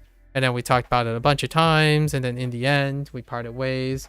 This is the first time that and it's probably not going to be the last time that a person decided to not stick by their words, even though I'm grateful for them. Like, I actually think it's very meaningful to have this. So I'm incredibly secure at leaving this up. I'm not sure if that other person is. I'm sorry. I'm really sorry that you had to encounter, I suppose, someone that is incredibly humbled by this interaction. So I want this to stay, but it's not there anymore. Like these inputs are here, like that whole thing regarding like the ChatGPT thing. I thought it was great. It was an interesting use of ChatGPT. I haven't ever like had ChatGPT used against me, so it was really fun arguing or like debating or something, or dissecting ChatGPT. I actually spent like 2 or 3 hours talking about how I would go approach understanding if a prompt is ChatGPT. It was literally one of the videos about what my approach was. I think Cozy was the one that approached me on like, oh, so how would you go about looking for ChatGPT or ascertaining what a student would like? How would you get them to do it? I would get them to use ChatGPT and build upon it. So this is one of the fun examples. Regrettably, that person doesn't want this to be public, so that's understandable. So this will be the last time I'll mention this, since it's no longer publicly available. So here you go. For whatever it is, I suppose, I tried to wish the person good luck with their pursuit, but maybe that's just not enough. And you can't win them all, right? You definitely can't win them all. So I like to know that I received valuable experience from this. It is incredibly valuable to me. And I will be talking about this in a non-distant way without any concrete evidence, so we'll make it with a grain of salt. I don't know if this is going to stay on my history, but generally speaking, even deleted comments tend to persist on the creator's side for at least some time. However, on my channel, like on that video, I actually agree with this person. Those 3 comments are missing. However, you can delete your comments on videos. Like the user themselves can delete their comments. I'm not going to delete my comments because I want to keep myself accountable for what I said. I quite literally do stand by my words. So I thought I could be encouraging, but so far this would be my first unsuccessful, call it like the first twinge of being unsuccessful at coming to a compromise, a mutual compromise in which maybe we reach an impasse, but we don't have malicious intent against each other. I don't have malicious intent, at least. And I hope that that person can have it in their hearts that I don't mean them harm. At least I tried my best to make it a learning experience to the best of my ability. So sorry that I can't fulfill this person's expectations, but I did also commit 2.5 hours to trying to educate myself on Stephen Krashen and how it impacts me as a language learner, as a novice dilettante. What was the word? The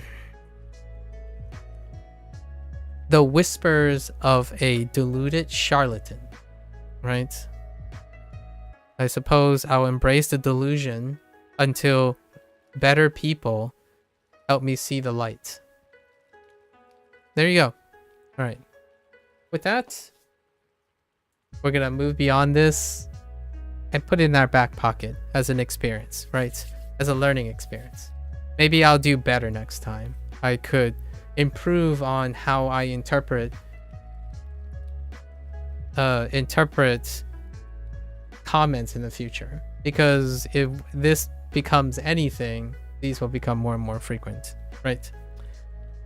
And with that, I'm going to take a bathroom break. I know where the video ends. I'll be right back. Thanks again for listening.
Okie dokie.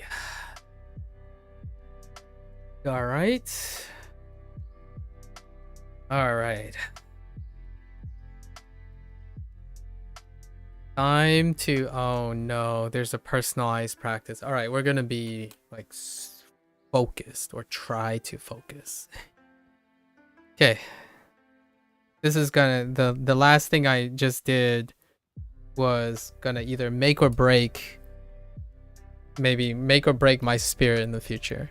I don't know. It's a gamble. I believe in the power of positive thinking. And hopefully that can circumvent any future. The more the future, the 10-year-old future of me that has come to doom my current existence. We'll see in 10 years. We'll see in 10 years. Hello, Maku, in 10 years. Maybe you're not gonna go by Maku anymore in 10 years, but hopefully you understand and live without regrets in another 10 years. I'll see you in 10 years. Okay. Alright. Review. Oh, and then we get to draw kanji. To draw kanji. 綺麗な景色を見ましょう。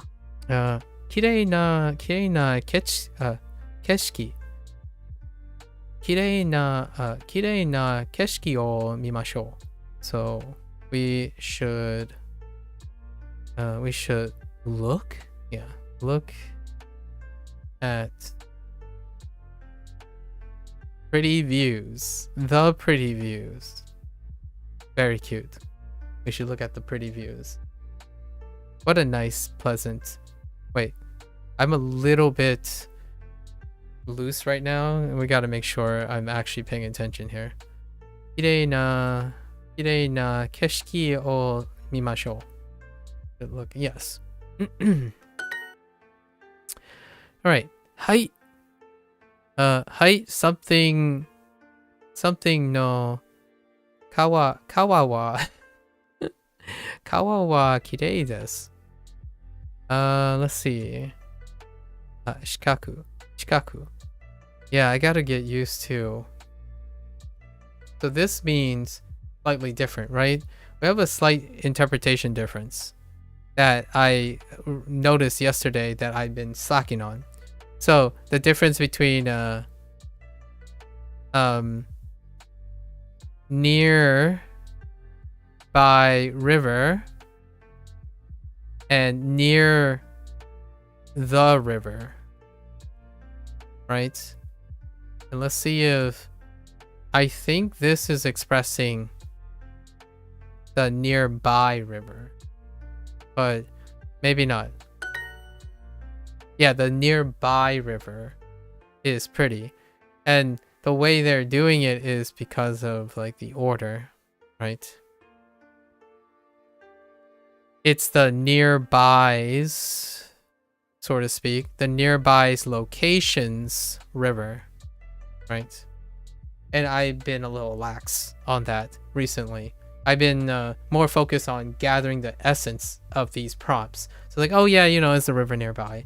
But it's really two separate, like, really specific nuanced things. Right? But it's okay. It's okay. We'll get it. バーベキューとピクニックをしませんか? バーベキューとピクニックをしませんか? バーベキューとピクニ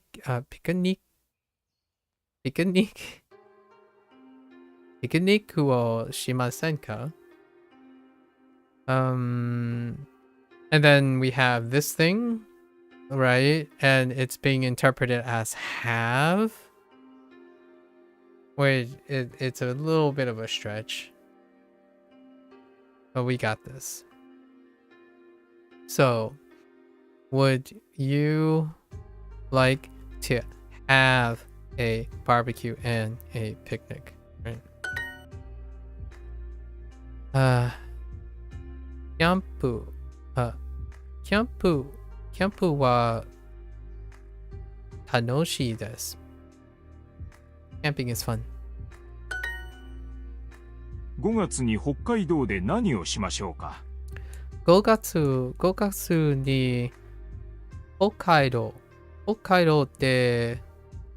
道で何をしましょうか? What should we do in Hokkaido in May?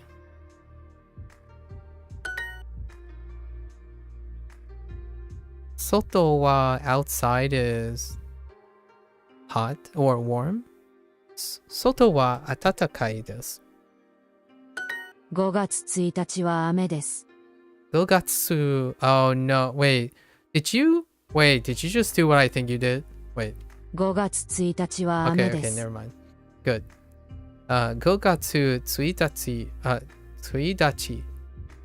日は雨です。So, 5月1日はYeah. 5月1日は雨です。So, May will be rainy. May 1st will be rainy, sure.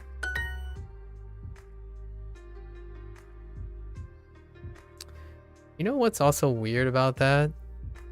Do people, I don't know. How often do you see May 1st written like this? That's probably what's throwing me off. I guess largely I probably write it this way, right? In like a sentence form.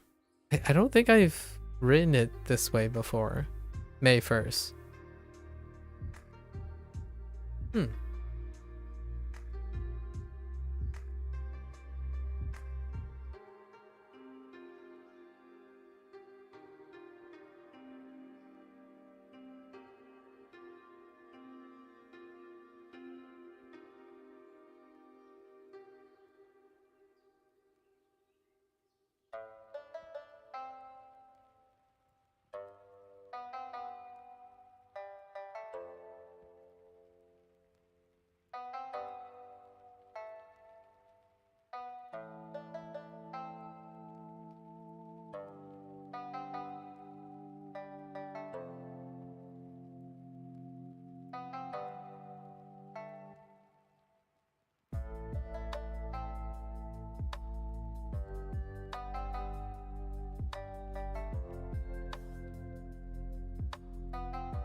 Sorry, I muted myself and I didn't unmute myself.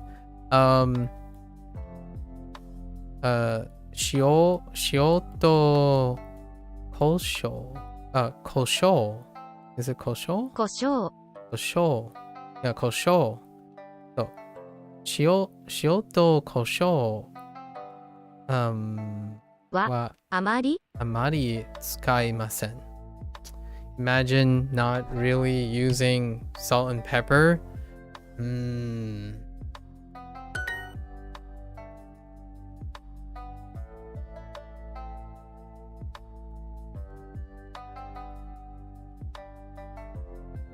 The outdoors is pretty.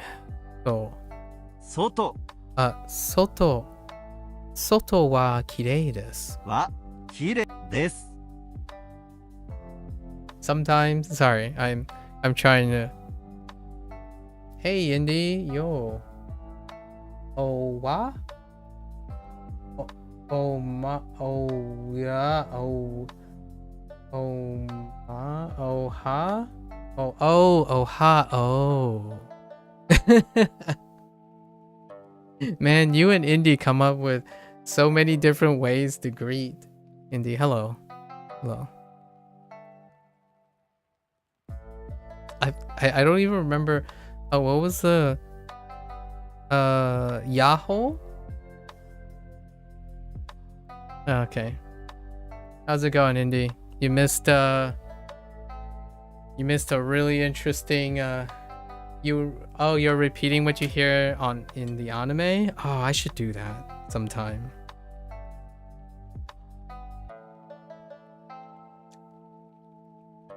Yahoo. Yeah, I heard Yahoo before.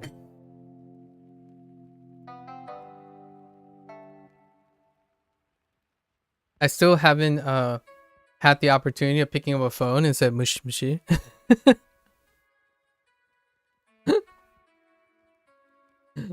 I don't pick up phone calls anymore, so that's a missed opportunity because early anime times, man.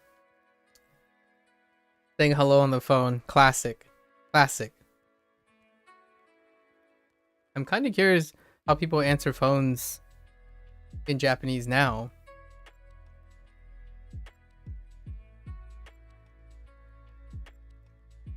Do they still stick with that? So what have you been up to, Indy?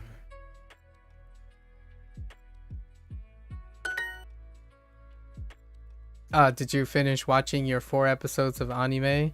Is that why you're always like around this time? Would you like to grill fish? Yakimasu. Yakimasen? Yakimasen ka? Sakana o yakimasen ka? Sakana o yakimasen ka? You did finish the first season of Rent a Girlfriend? Ooh, do tell. Oh, okay, I wasn't expecting. Whoa, that's quite a startling opposite of what you said yesterday. What happened? Why did the anime tick you off? Was it like a cliffhanger or something? Sometimes cliffhangers can be very abrupt, but that's a 180. The 180 from what you said yesterday. Or the impression I got anyways from yesterday. I thought you were like really hitting it off. The MC is completely ruining the anime. Now I have to watch it.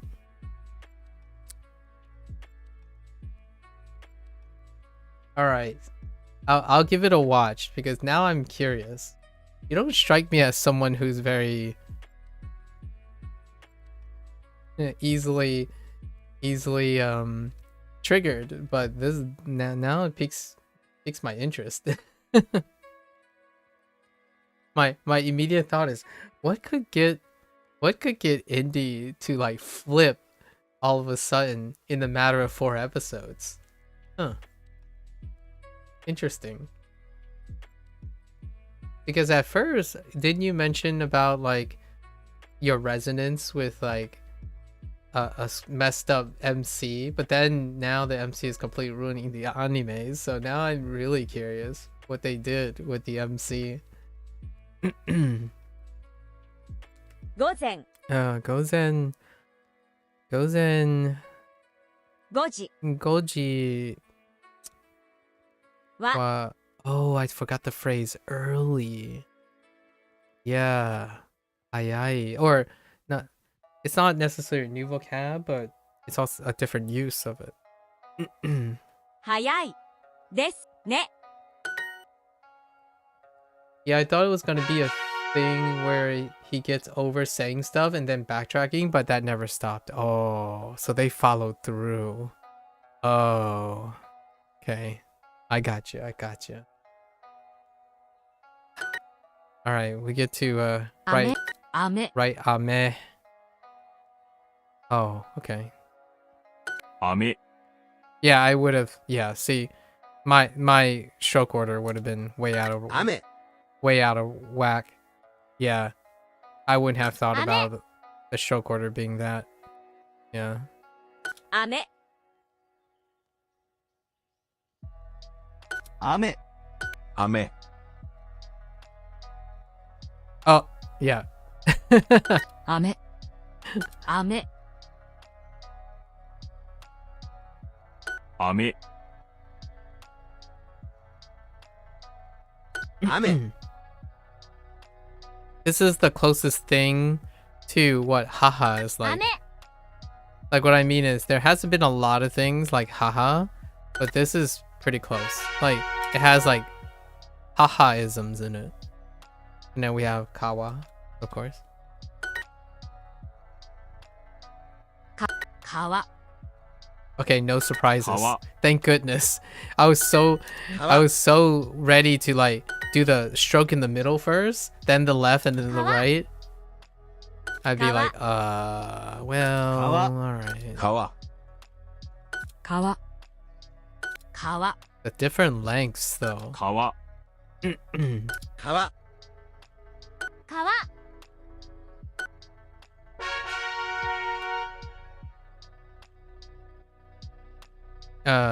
雨 We're just gonna do this for the next 15 minutes. 雨 Get used to it. 雨 雨 雨 Oh, I did it again. 雨雨雨雨 Oh my gosh, I keep doing that. 雨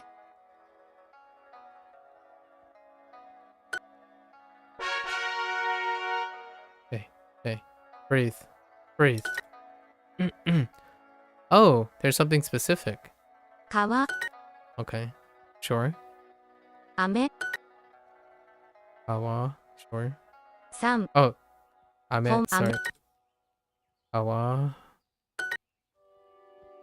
雨 Oh, ame, 口 kuchi, 川 kawa, 魚 sakana, 駅 eki. 雨 Okay.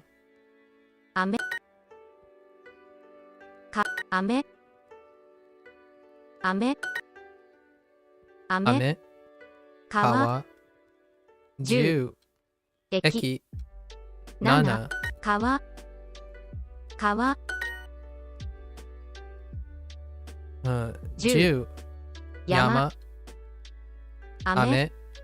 Ah! 雨 Eki, sorry. 川 Kawa.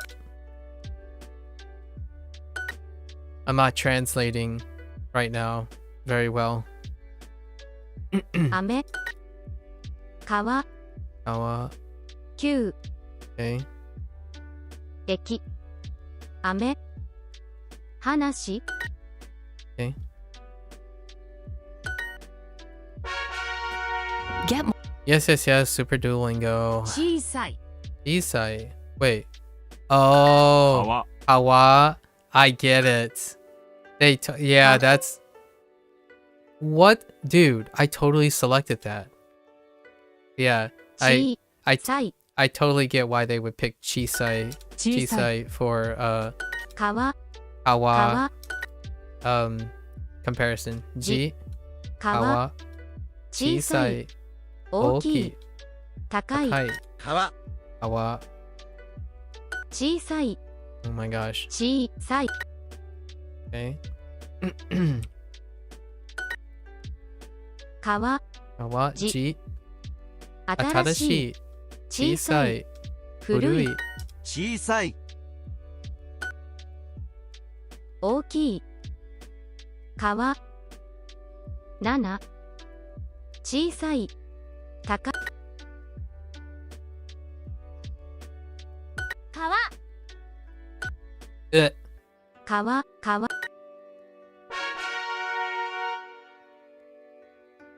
I've been trying to use the kanji section, unfortunately not super helpful for me because it really wants me to learn mono and other kanji I already know. Oh yeah, one of those because I've been using something else for so long it's hard to transfer kind of thing it seems. I see.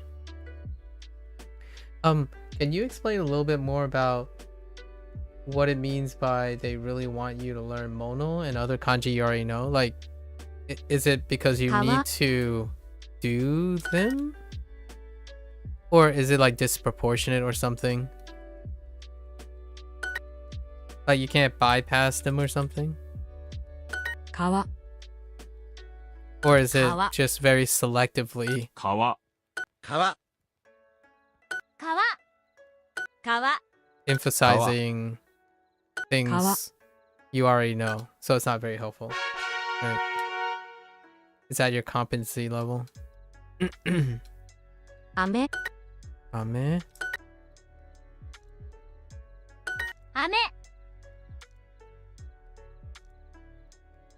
飴飴雨雨飴飴飴、雨飴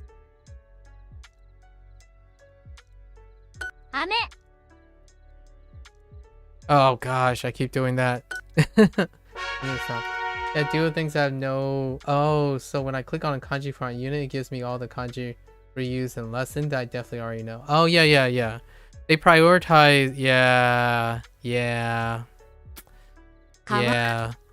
Oh, wait. Someone told me there's gonna be an update soon.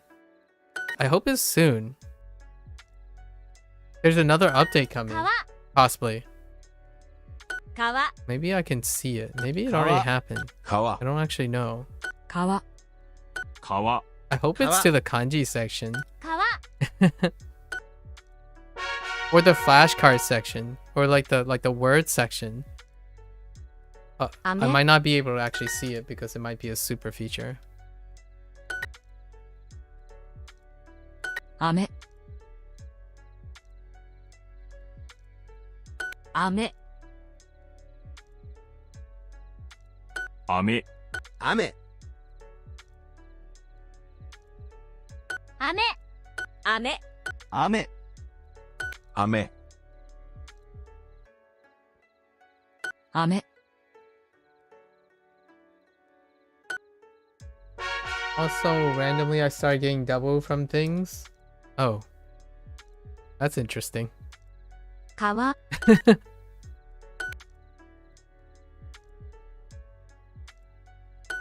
川 Oh, interesting. 川川、川川川川川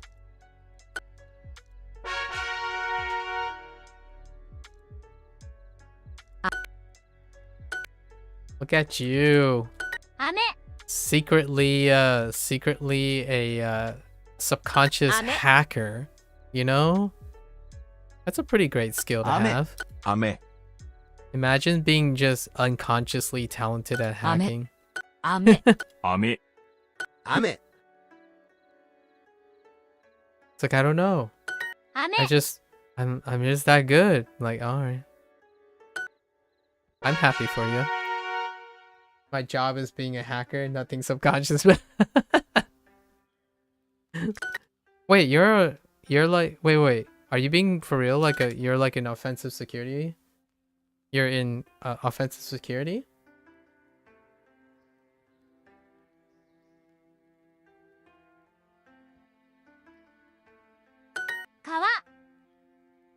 Kawa. 川 What I mean by that is Kawa. People who do that, Kawa. they like Kawa. do the hacking in Kawa. order to find the Kawa. security Kawa. vulnerabilities. Building security software, the most okay.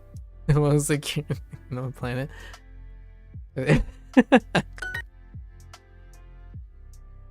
Sorry. I know that was like probably I'm on the same page when you said that. You're being that's like that's so Kawa. much grain of Kawa. salt. You might as well not be Kawa. seasoning your food Kawa. at that point. 川、川 Kawa. Building security software, the most secure operating system on the planet. Well Ame. played. 本8. Well Am- Ame. I feel ya. Don't Ame. get me started on Windows 98.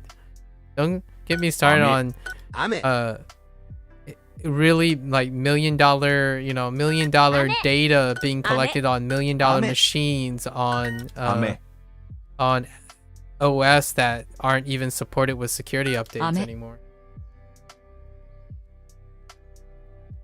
unironically, yeah. You unironically sell it as that, yeah. Don't get me started on that. Super privileged information. Try not to leak it, but it's like used on like outdated software and not security not even security supported OS because it costs too much. 5時 Or what I mean is it costs too much to bother, if you know what I mean. 5月 So yeah. Diligence, due diligence. 5 Go 7 7月月50 50 分 5 5分分5 5月月5月 5 5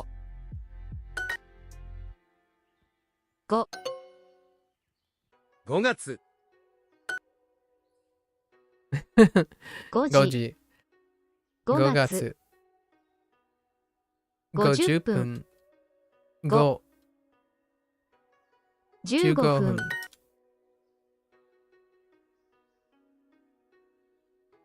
Wait, what am I? Go.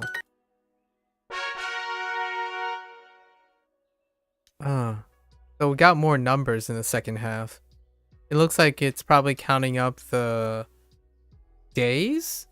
I see, 4. Oh, another, maybe a counter for hito? Nen? Nin? I think it's nin, right? Nen? It's nin. For like people, probably. And these are probably numbers associated. I'm guessing. It's fun to guess and see what happens. I imagine I'm counting people. Oh, I know I'm counting people because it's restaurants. It's about asking how many people you have in your party. It is counting people. I remember 川 from the teaser 2 days Kawa. ago in the guidebook. 川 川 That's right. 川川川 Every time I hear kawa, makes me want to say Kawasaki. Wait, what does Kawasaki mean? Does it have anything to do with the river? Yeah, guidebooks.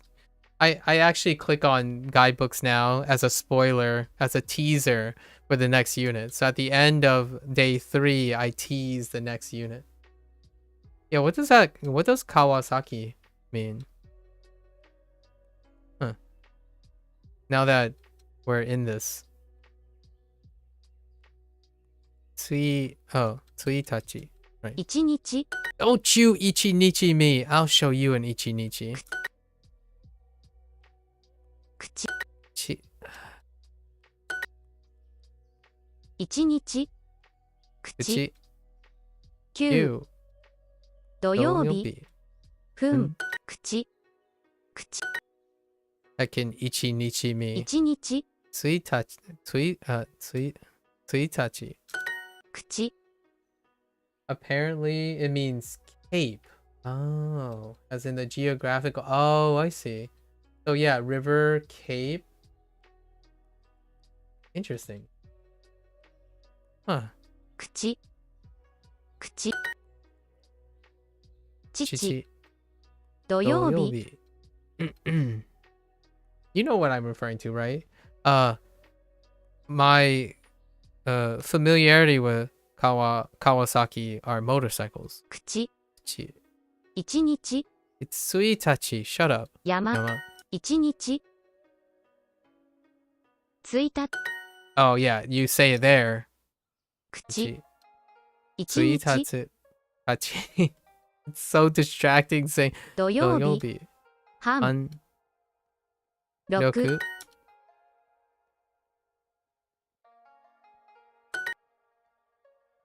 口 Okay. 31日口 I can 1日駅9 I'm not falling for your antics.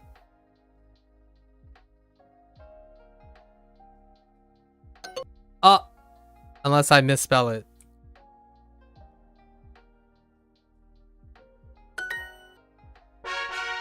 Feels bad, man. Alright, 15 minutes are up. Okay, let's see the new vocabulary. New vocab. Yeah, I think it's probably just named after city. Like, oh, I see. What is that? Honda? Honda? Oh, I know it because I know both kanji. Honda. Got it. Honda.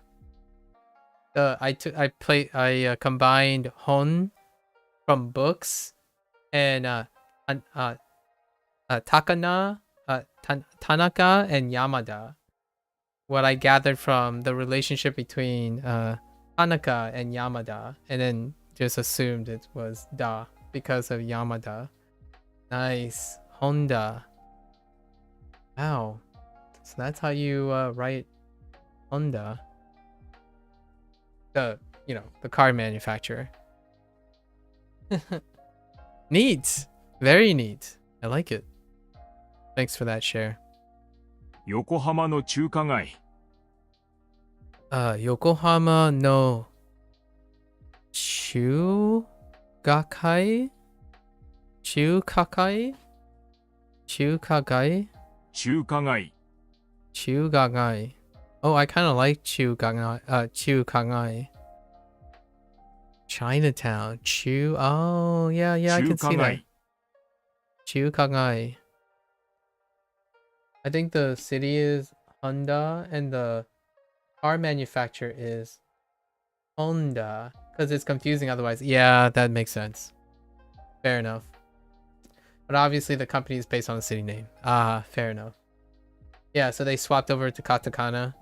Yeah. That totally checks out.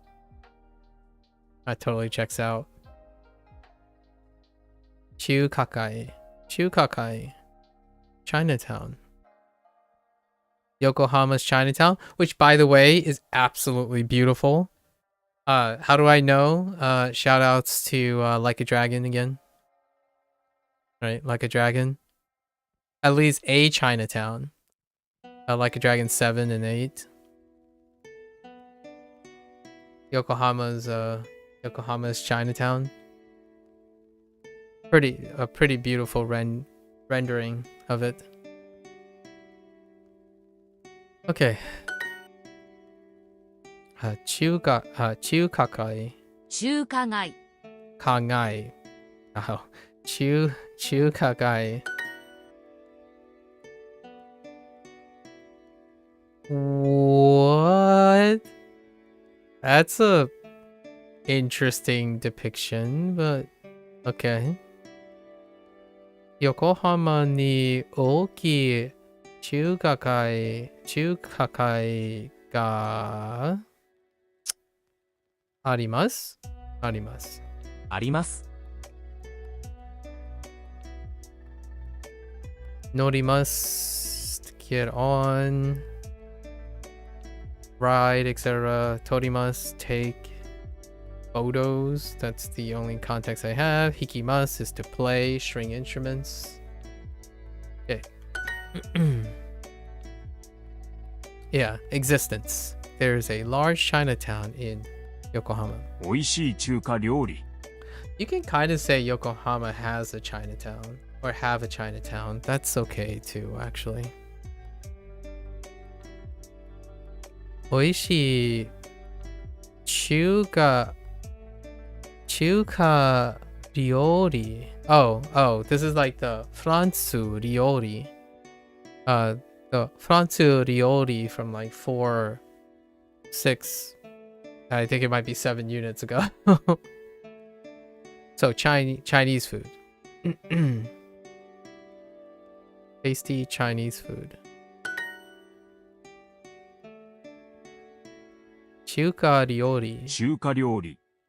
中華料理が大好きです Chuka ryori ga daisuki desu.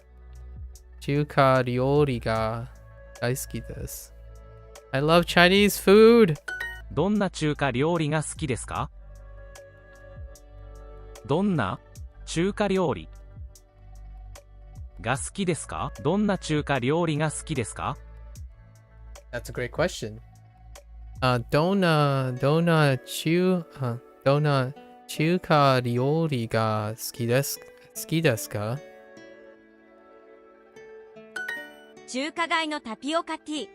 Tapioca tea. Oh, come on. That's not. Come on. All right. Who was the one that spoiled it? Not spoiled it, but who's the one that hinted? I think it's you, Lotus. Didn't we talk about bubble tea? And that they introduced it might be indie though. That was you? Okay. I was like, oh yeah, they do, but tapioca? Man. It's true though. It is true.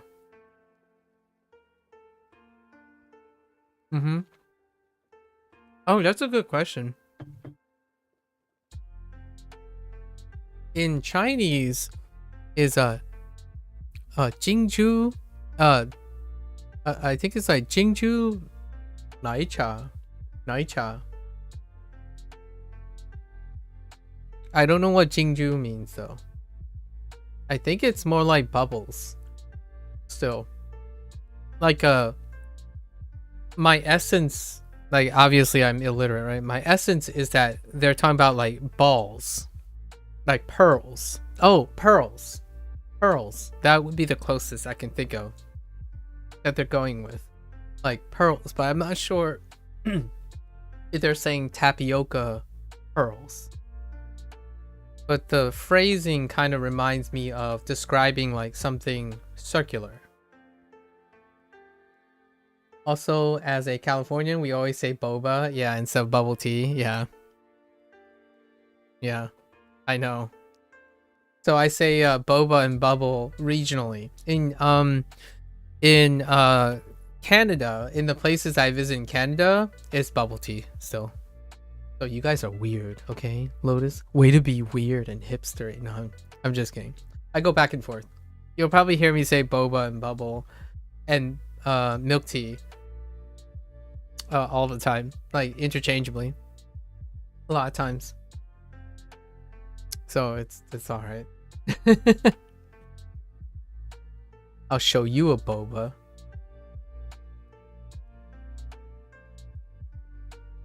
Milk tea draws out my British heritage. Dude, I love boba tea, but man, it will wreck your system after a while. What I mean is it's definitely one of those things like ice cream. Like, as much as it's so, you know, pandering to the human excess, like your human system, right, that wants you to have more of it. Ooh, you gotta exercise restraint. Like boba tea can really topple your sugar tolerance. I haven't had boba tea in a while, so anyways, I had this. I really like the subtleties between all the teas too. There were places in the city, like I used to live in the city, where you can they really hit hard with the difference between the oolong, the black, and the jasmine tea. And man, you can really get an appreciation for the floral properties, or like the earthy and floral properties of the different tea leaves. I like it when it's like extra strong, like they steeped it, they steeped it beforehand, right? And you can still get the floralness, the earthiness. It really contrasts as well. And then I'm a matcha tea drinker, so it's like, it's technically a lot of times it's like black tea oolong, or black tea but with matcha powder, so you get like extra earthiness to contrast with the sweetness of the drink. Such a wonderful beverage.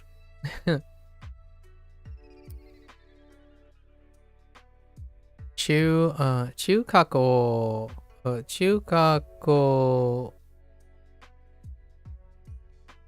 Oh, oh yeah, Chukakai no What is it? Tapioca. Tapioca tea. Tapioca tea. Wow, tea does work out. タピオカティー Tapioca tea. I saw this fun skit. Fictitious linked it to me. This fun skit where it was one person. It's one of those like they're facing this way and they're facing this way, and two characters. And the one character posited, can't I just like learn Japanese with Romaji and not have to worry about his writing system? And then it talked about like it had 3 writing systems, etc. and whatnot. And then the other person went to scribble really quickly, and then they scribbled an entire katakana phrase and said something like, I think something is very cool. Like, I think something is very cool. And in like katakana, right? And then the person responded was like, no, that's not the same. That's Japanese. That's like English, but with Japanese pronunciation. And then the other person comes back and it's like, exactly. And then right after, right at the end, the other person is like, oh, right. It's like, can you learn with Nomaji only? Like, well, here's a demonstration. You just take the katakana and it's like, well, that's not, yeah, you don't get to learn. Yeah, it doesn't work that way. But it was really funny. I thought it was great. It kind of highlights the whole katakana thing. Tapioca tea. タピオカティー Tapioca tea.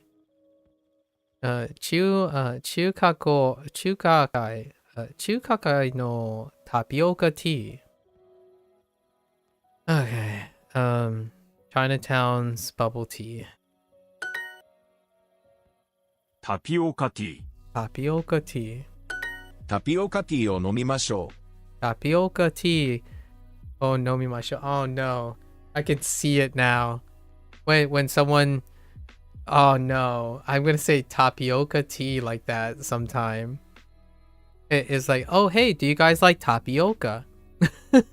As opposed to tapioca. う。タピオカティー Tapioca tea. Tapioca tea or nomimasho. I know that sounded really close, but there's a slight weirdness, right? A slight Japanese-ness when you say tapioca, as opposed to tapioca. And for certain, someone's gonna pick up on it if I ever like talk to someone else that isn't learning Japanese. I wonder how many things I'm gonna say. So, Otakon is coming up soon, and it will be like probably the closest thing for me to have exposure to a lot of people, and it's probably one of the most ideal situations in which people will hear me pronounce the adopted Japanese words around English, right? Around English. So I'm very curious if I'm going to get the, why are you saying it like that? I'm like, what do you mean why I'm saying it like that? Like, what do you mean? It's like that. You're saying it like that. It's like, why are you putting the emphasis on the ta? Like, why are you doing that? Like, oh, I didn't notice. Like tapioca as opposed to tapioca. Ooh, it's gonna happen. It's gonna happen.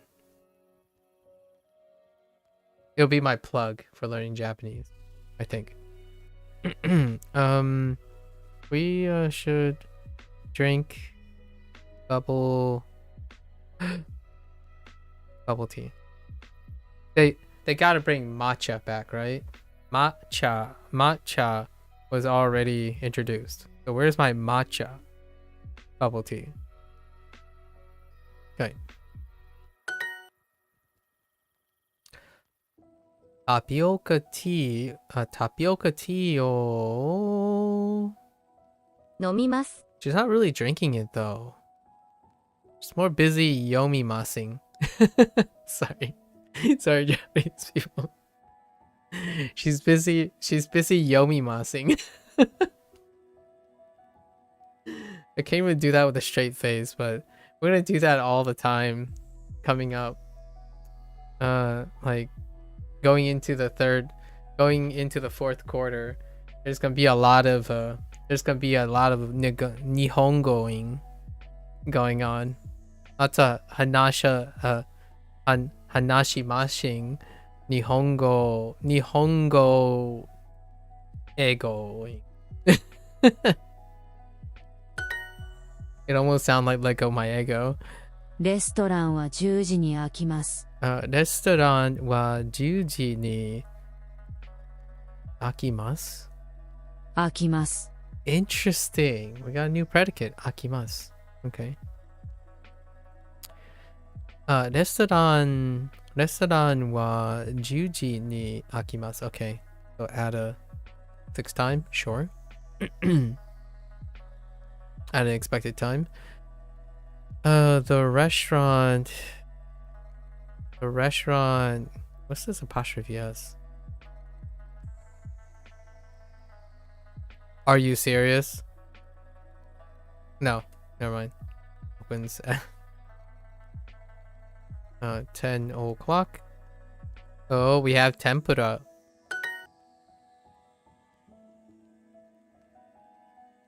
Oh, why does that restaurant look so nondescript? Kind of reminds me of Chick-fil-A. But it does look like a cafe too, though. Your quaint cafe. What are we looking for? Restaurant? レストラン Restaurant wa nanji ni akimasu ka? Sure. What time does the restaurant open? レストランはいつ開きますか？レストランはいつ開きますか ?11 時に開きます。Fair enough. The heck?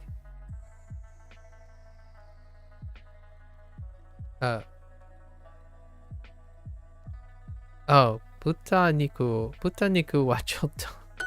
お茶をたくさん飲みますの Oh, たくさん is being used differently? Or たくさん no, it's being used similarly, but now for ordering food, as opposed to classes. So this is probably constitutes as new because it's showing that you can order food to some extent. You can use it as or not order food, but describe food, like nondescript quantity. I don't know. It's a stretch.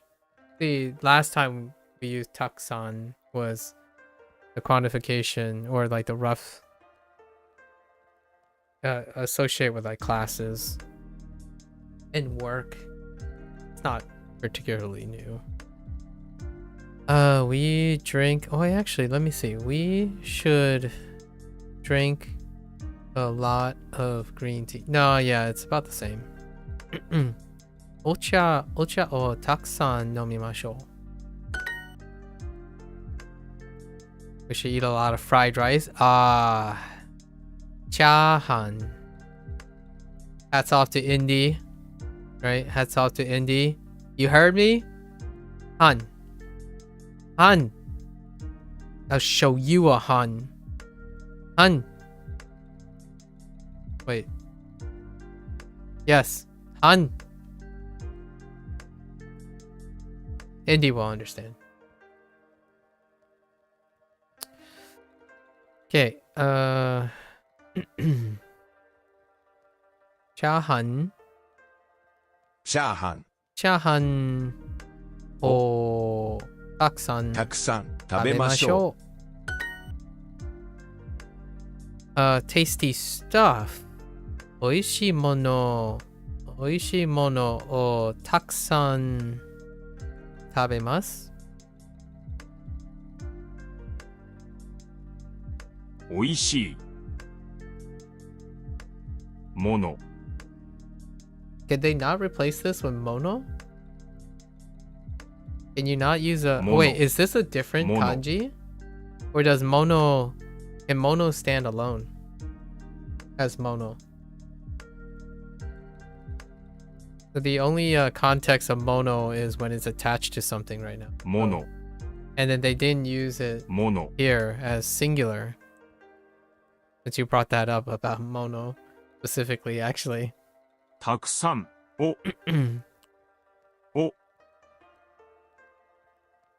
食べます。食べます。美味しい、美味しい、美味しいものをたくさん食べます。Get more with Super Duolingo. Alright. Reach your language goals fast with premium features that optimize your learning.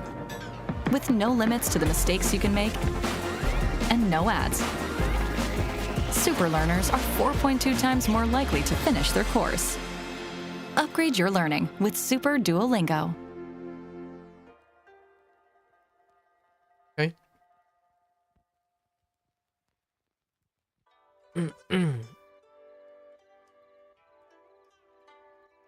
4人、 4人. Okay. There it is. 人. 見ます. 4人. 22人. 人、 Oh, oh, 2人. Oh. 2人、 2人. Okay. They didn't teach that yet, but works. 2人. Yeah, 2人. 川、小さい. Okay. 2人、 Of course, they would show it afterwards. 2人. 2人. Okay. 2人、 Let me guess. Menu. メニュー、 Okay. レストランのメニュー。レストランのメニュー. Okay. Oh, I see napkin. Oh, I see napkin. We were just talking about napkin next to picnic. Picnic and napkin.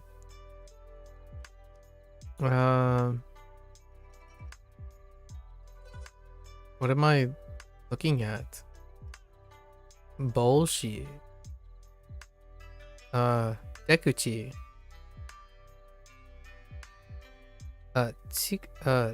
Tsukue. Tsukue. Oh no, that's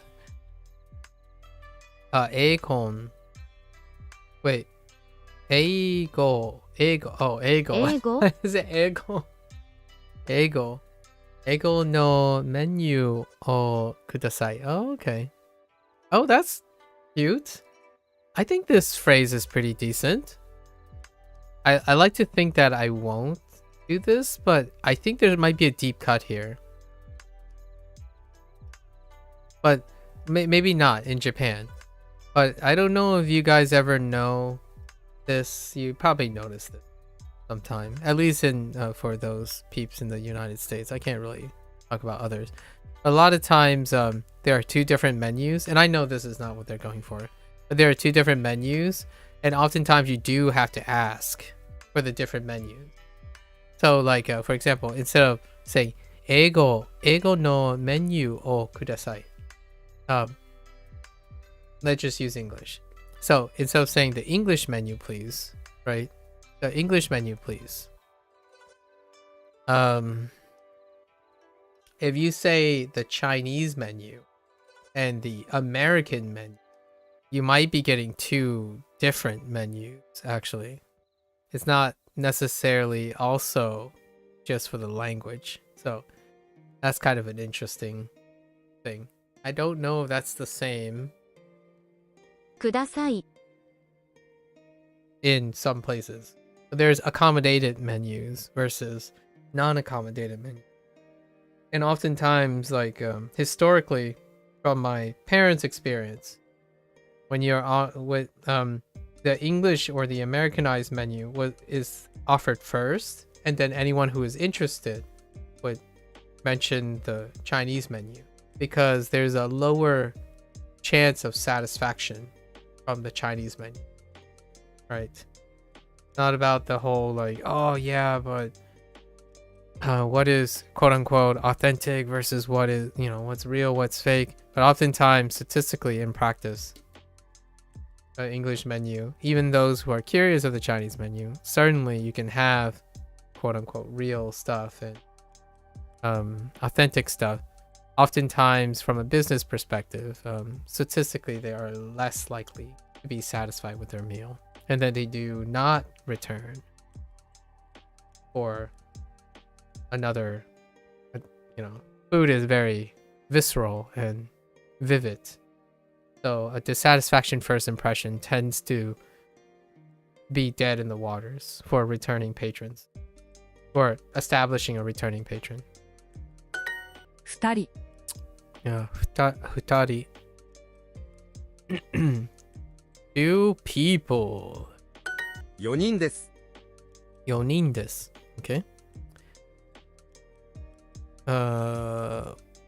Where 4 people? Oh, I see where they're going with this. Yeah. 子供が4人います。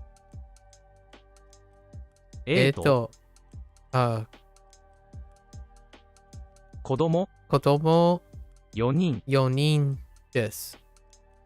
4人がいます。います。 So we have 4 adults. Or there are 4 adults. 子供が4人います。there are 4 adults.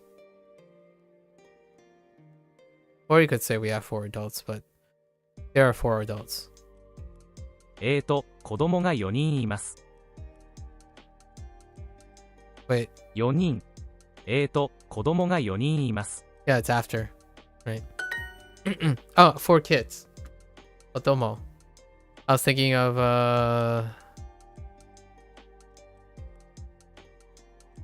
something na. something na. Oh no, I forgot adults. It's probably coming up. 冷たいビール。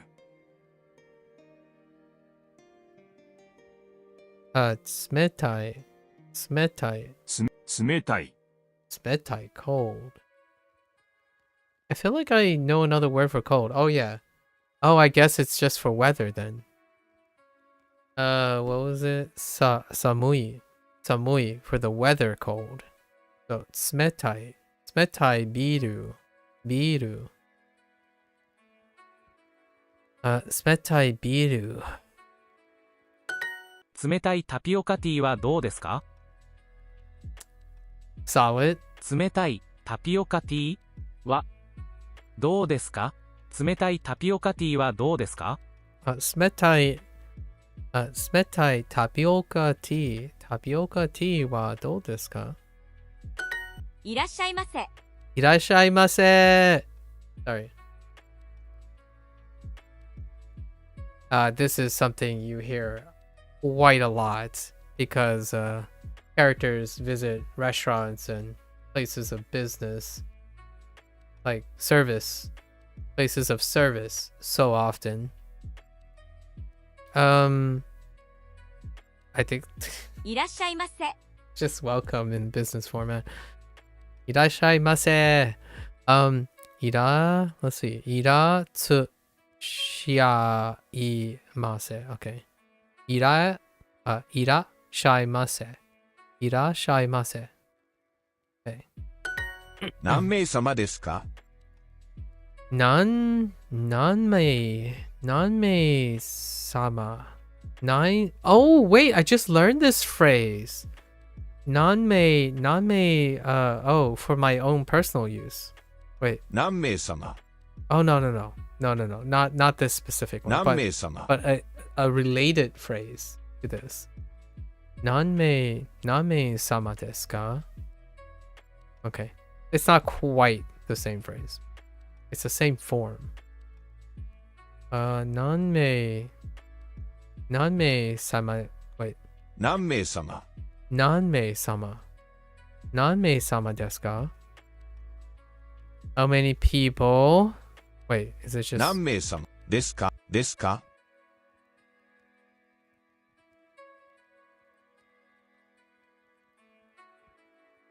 Do they really just want how many 何 people? 名様 I mean, it could just end with how many people. It could also be like how many people we are. Or are you? We'll go with how many people. いらっしゃいませ。何名様ですか？いらっしゃいませ。何名様ですか？何名様ですか？二人です。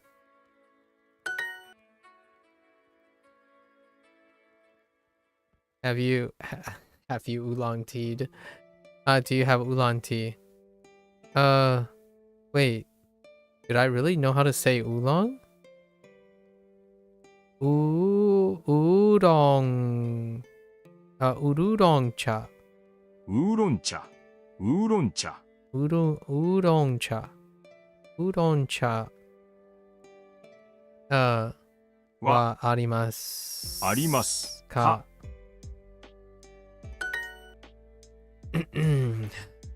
あと、じゃあ、じゃあ、じゃあ、じゃあ、I forgot. 冷たい。冷たい。冷たい。冷たい。ウーロン茶。ウーロン茶。ウーロン茶。ウーロン茶。を二つ。二つください。ください。Oh, that's nice. So they're contrasting it with ordering. I get it. That's actually fairly helpful. Contrasting, lumping number of people in a context versus number of orders, like an item, like the general counter. They're comparing and contrasting the general counter versus like the people counter. Interesting. Interesting.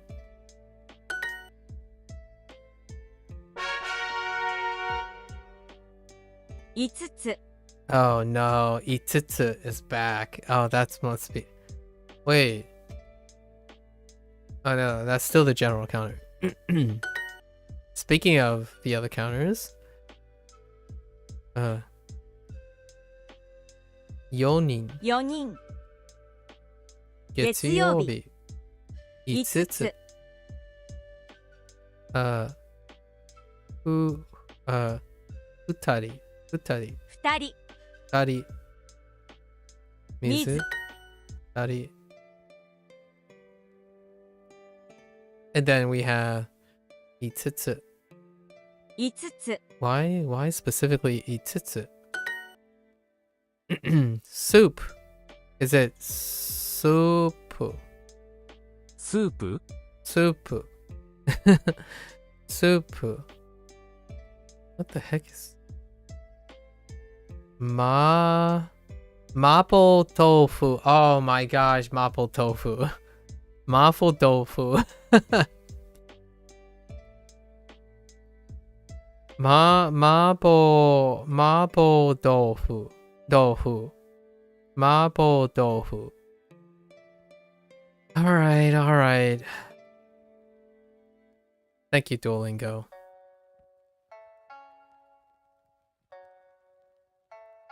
Thank you for mapo tofu. That definitely deserves a vocabulary entry into my brain. スープ。 Soup.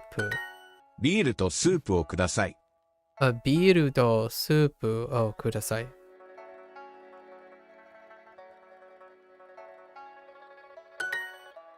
Beer and anime, please.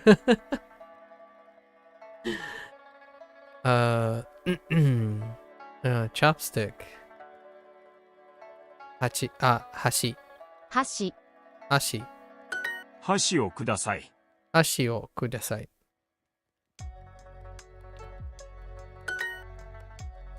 Hashi o kudasai. Ga? No. Hashi o arimasu? Ga? No. Use? Oh, tsukaimasu ka? Hashi o tsukaimasu ka? 使います Will you use chopsticks? Mapo, it's probably like mapo tofu. Mapo tofu. 麻婆豆腐 Mapo tofu. Interesting. My Mandarin or my Chinese is kind of interfering with that. Mapo tofu. 麻婆豆腐 Mapo tofu. Mapo tofu. Yeah, mapo tofu. Say more. Mapo tofu. Mapo. Oh man. Mapo tofu. Mapo tofu. Yeah, mapo tofu. 麻婆豆腐はどうですか？ Mapo tofu wa do desu ka? Mapo tofu. Mapo tofu wa amari tabemasen. Nonsense. You never say that. I don't like you anymore. Don't really eat mapo tofu. 辛いラーメン Karai. 辛い Spicy. Karai. 辛い Okay. Karai ramen. Okay. 水を5つください。5つ。水を5つください。温かいウーロン茶を5つください温かい温かい。Something 5つください。What could it be? We have some options here. ウーロン茶 Maybe udon cha. Yeah, udon cha. お5つ5つください温かいウーロン茶を5つください Udon cha. 温かいウーロン茶を5つください Sounds more like udon. 温かいウーロン茶を5つください Kind of sounds more like udon. Udon cha instead of udon cha.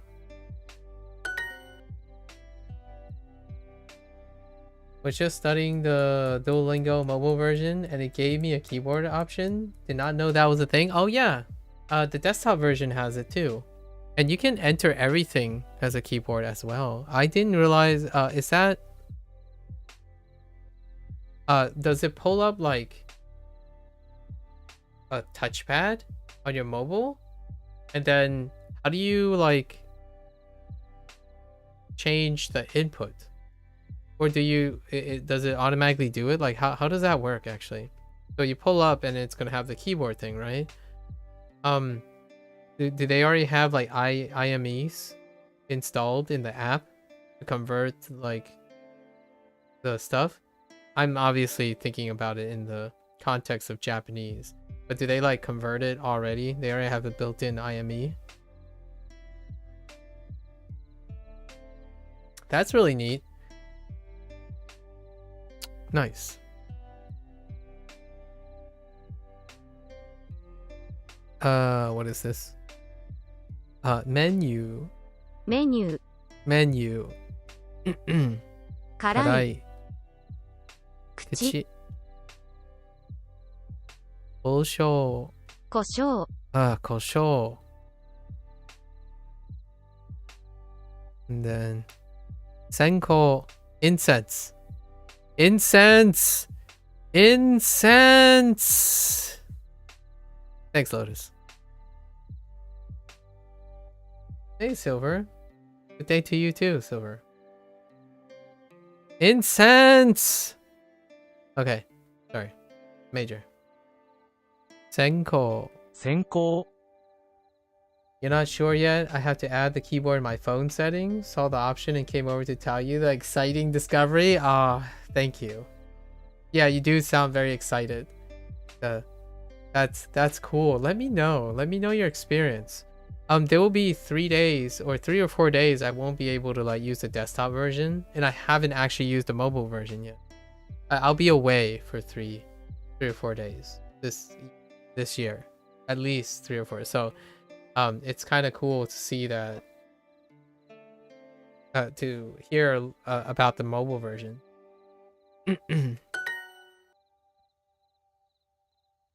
Spicy mapo tofu. Karai mapo tofu. I don't know why I sound like that, but 麻婆豆腐 yeah, mapo tofu. 辛い Karai mapo tofu. Gotta keep all the mora consistent. Mapo tofu. Oh, that can regulate my mora for like 2 beats. Karai mapo tofu. 麻婆豆腐 As opposed to mapo tofu. Or mapo. I don't actually know how Mandarin speakers pronounce mapo tofu. It's not the same in Fujonese.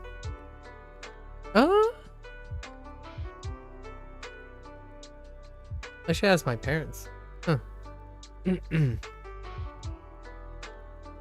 It's kind of like mapo daofu. It's probably like mapo daofu or something, daofu. And then Fujonese, mapo dao, probably like mapo dao.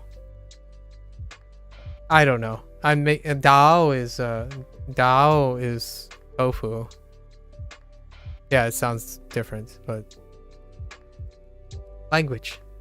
This ramen is spicy, isn't it? Kono ramen wa karai desu ne. このラーメン Ramen wa karai desu ですね ne. Kono ramen wa karai desu ne.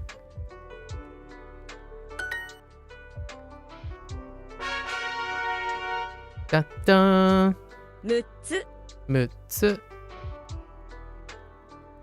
6つ Mutsu. What did I do with you, Roku? Oh, you know what? Oh, that's kind of cute. So, if you like, so for example, whoops, stroke order. I know, no one see that. So you think of Roku, right?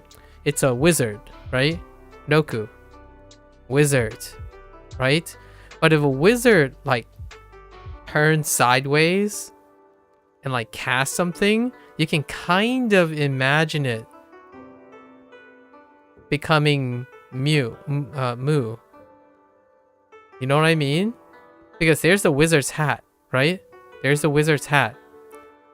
And then you can like kind of give the robe and the face. And the wizard is casting a spell. That's such a stretch. Mutsu. 6つ I'm trying to relate Roku with Mutsu, the kana Mutsu. Napkin. Napkin. Napkin. ナプキン Yeah, napkin. Alright, fair enough. Oh, that's definitely not waiter. That's hiragana. Nice. Napkin. ナプキン、ナプキンをください。 Napkin o kudasai. A napkin, please. Sure. Denin. Denin. Denin.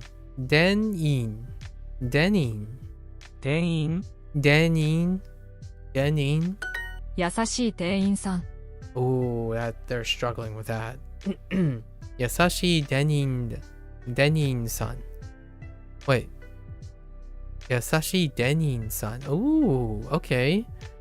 Denin gets an honorific. Okay. Interesting.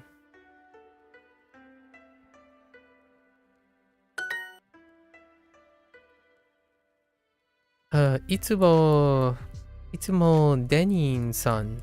No. Now no. Oh, wait. Itsumo Denin to hanashimasu? Speak? 話します。 To or ask? Although, wonder how. Yeah. I wonder how that varies with.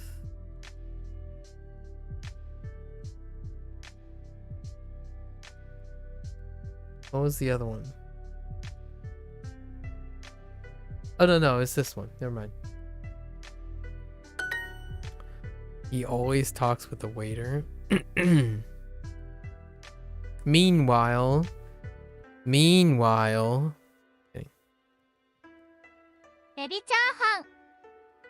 Ebi. エビ。 Shrimp. Ebi. Ebi chahan. Shrimp fried rice. Man, I can't tell you how disproportionately popular shrimp fried rice is when it comes to like Americanized Chinese. When it comes to the volume of types of fried rice. Holy heck.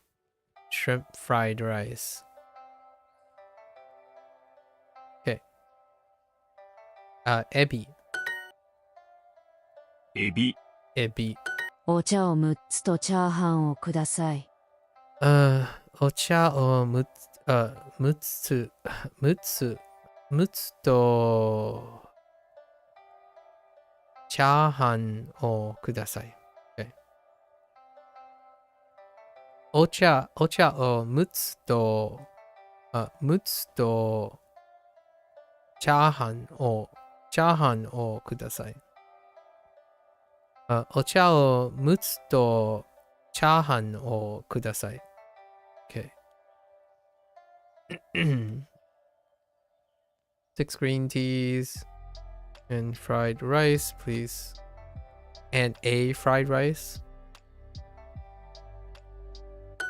ジュースを6つと麻婆豆腐をください。 Okay. Oh yeah, I forgot the first part.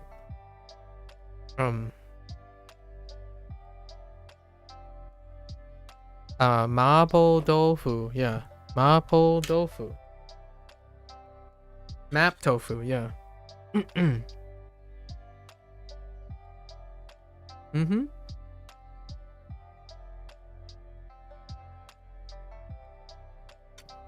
It's kind of close.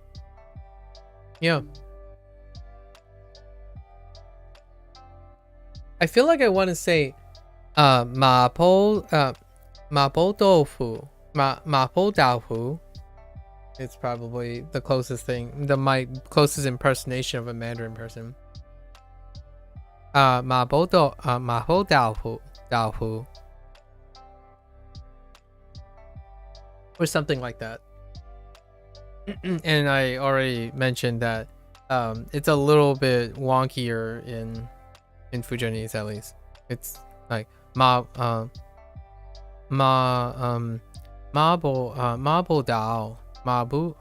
dao.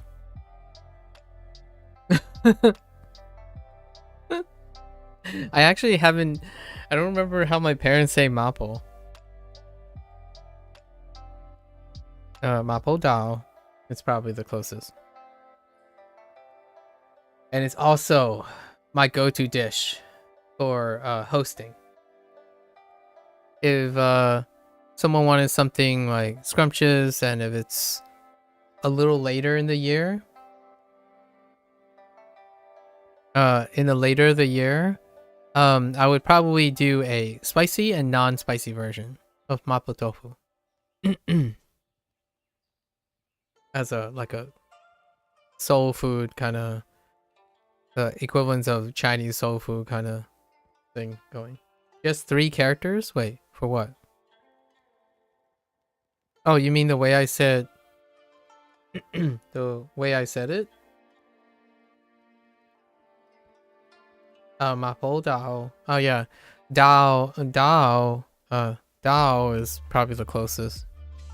Dao shows up a lot. I eat a lot of tofu. My parents say Dao a lot. ジュースを6つと麻婆豆腐をください。 Oh, juice. Juice と麻婆豆腐麻婆豆腐。お Wait, 6つ did they order? ジュースを6つと麻婆豆腐をください。 Yeah, 6つと6つと麻婆豆腐。麻婆豆腐。I gotta make sure I don't say it weird. How do I say bean? Dao.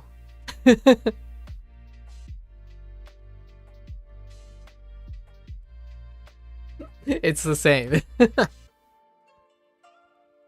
Bean is Dao as well. Dao and Dao. You could say like curd, I guess. Daojun. Daojun, like, you know, like a plaque, like a platter, like a wedge or a brick, maybe. Like Daojun. So tofu, like bean curd. But yeah, bean is the same. Dao. Dao is what I would say. I would say it twice. Yeah, well, you could say dao, as in like to like make it smaller by doubling it. I know how that sounds, but dao works too. Dao, as in beans, smaller beans.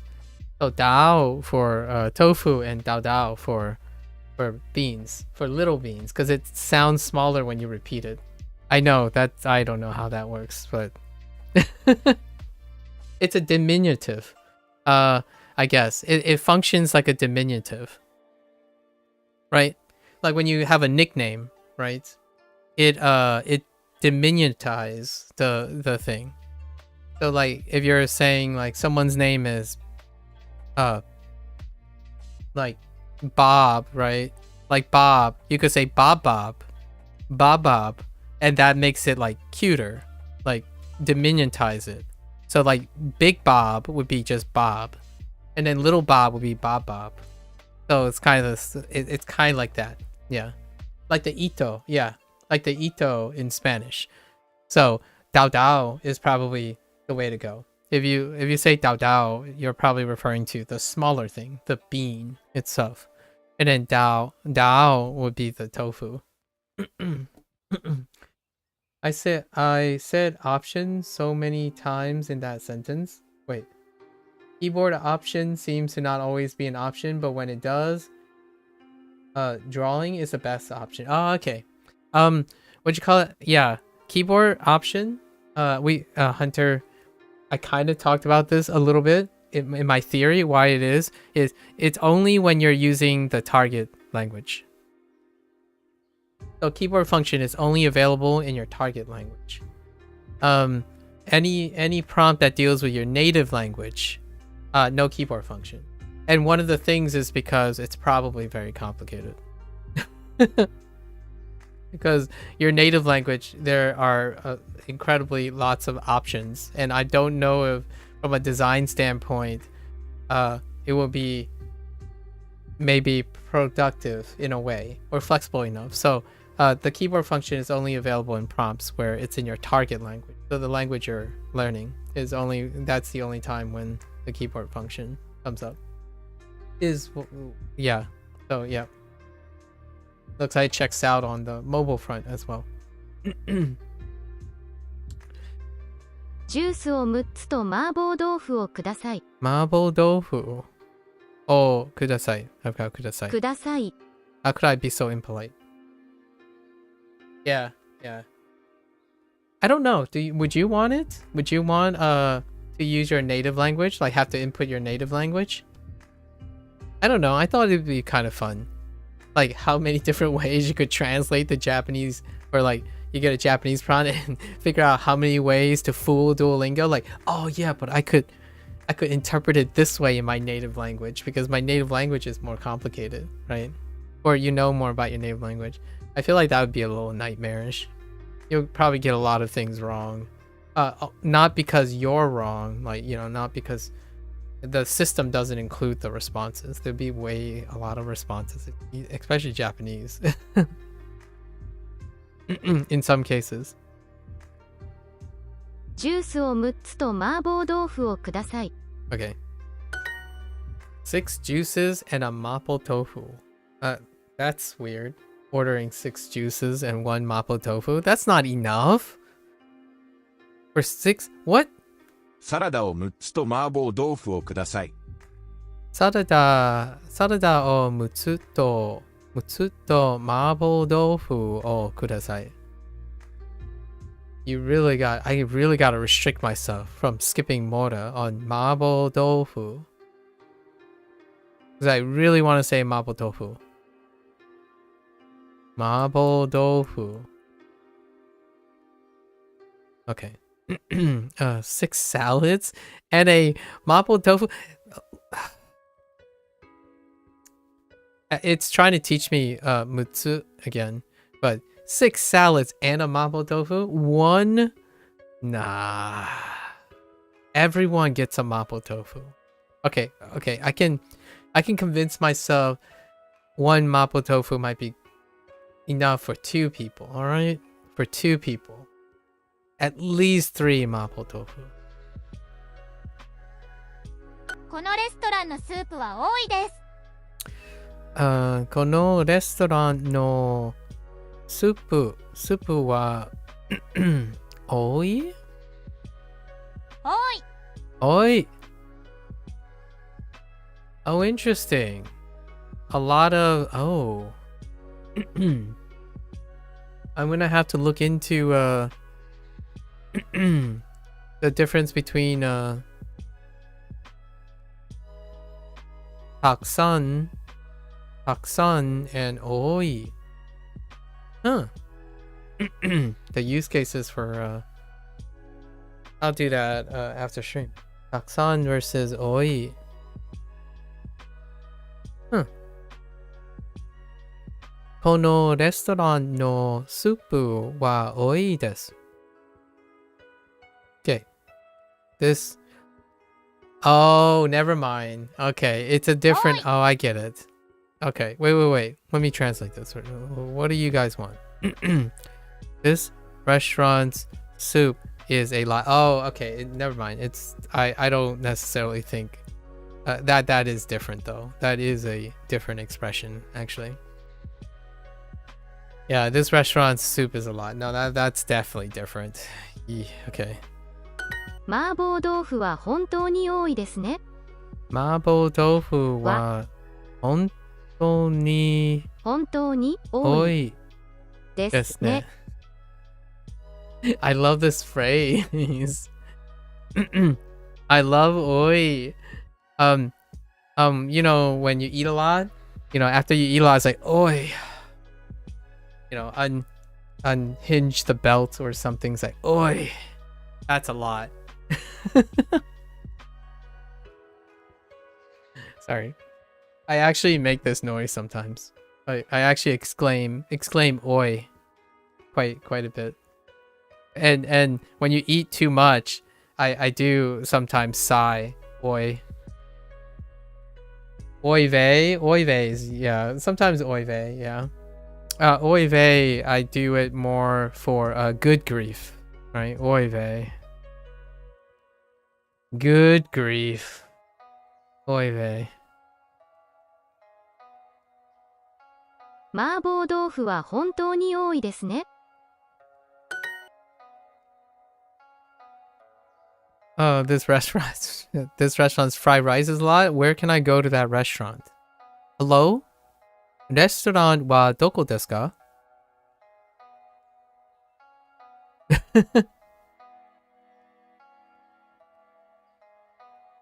Okay. Okay. このシャーレストランのチャーハンは多いです。I'm curious if you can say like I'm thinking of other things to say, like, oh yeah, you're a lot. You know what I mean? Like, I am a lot. You're a lot. That's why I'm smiling right now. I'm like, it would be kind of funny to see the weird looks when you're saying like, oi, oi. No, like, oi des, oi des. Sorry. Like, if you think about it, right? You have to infer, right?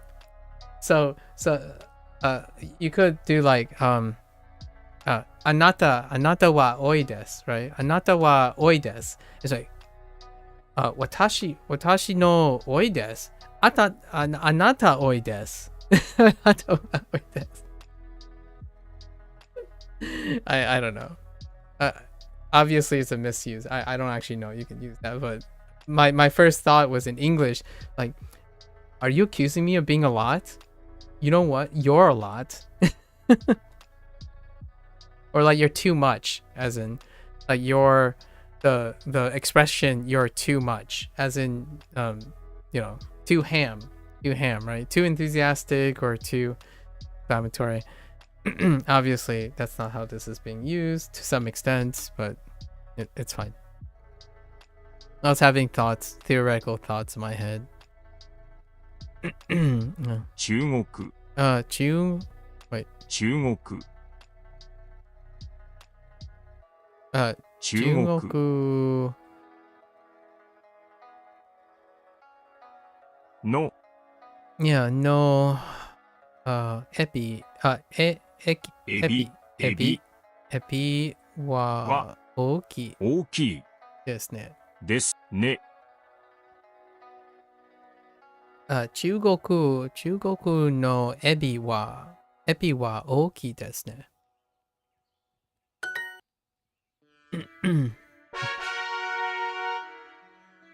7つ7つ right? 7つ I think that's the end. We only went up to 7. 7つ7つ7つ7つ野菜餃子野菜餃子 of course. Vegetable dumplings. Ooh, chive dumplings though. Wait, what's happening? Oh, is it fried dumplings for gyoza? 餃子 Yeah, technically it's pan fried. Yeah, pan fried dumplings. Sure.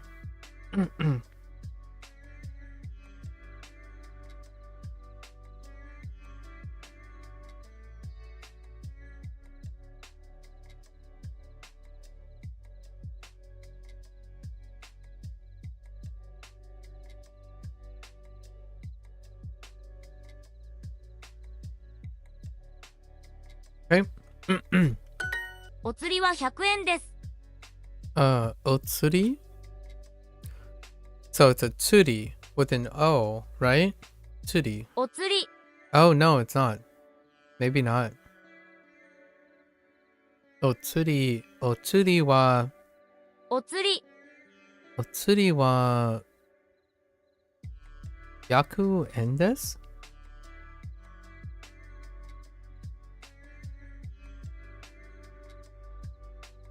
Oh, your change. Oh.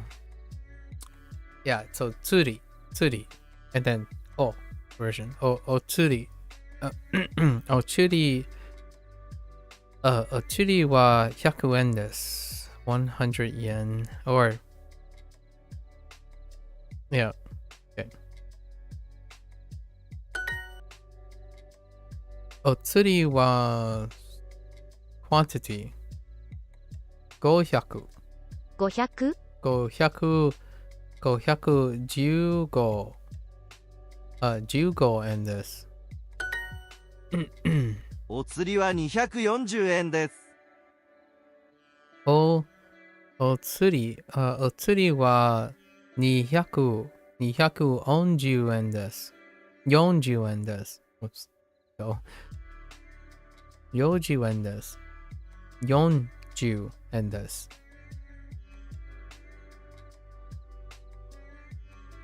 I started thinking of a funny a funny clip of a German Vietnamese couple clip where she went to the grocery store and she's getting runged up in the cashier, and then she started speaking German, and then the cashier responded.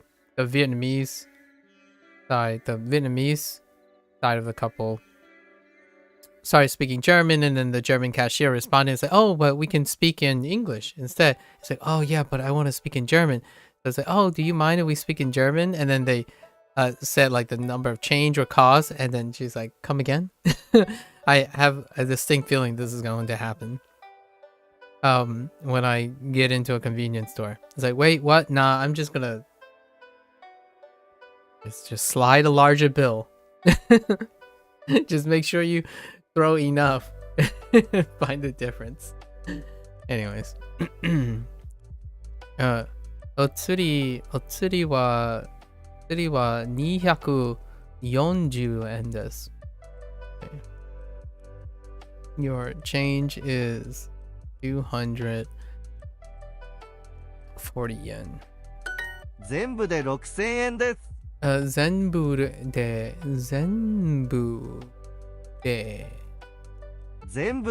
in total 全部で Oh, 全部で Okay.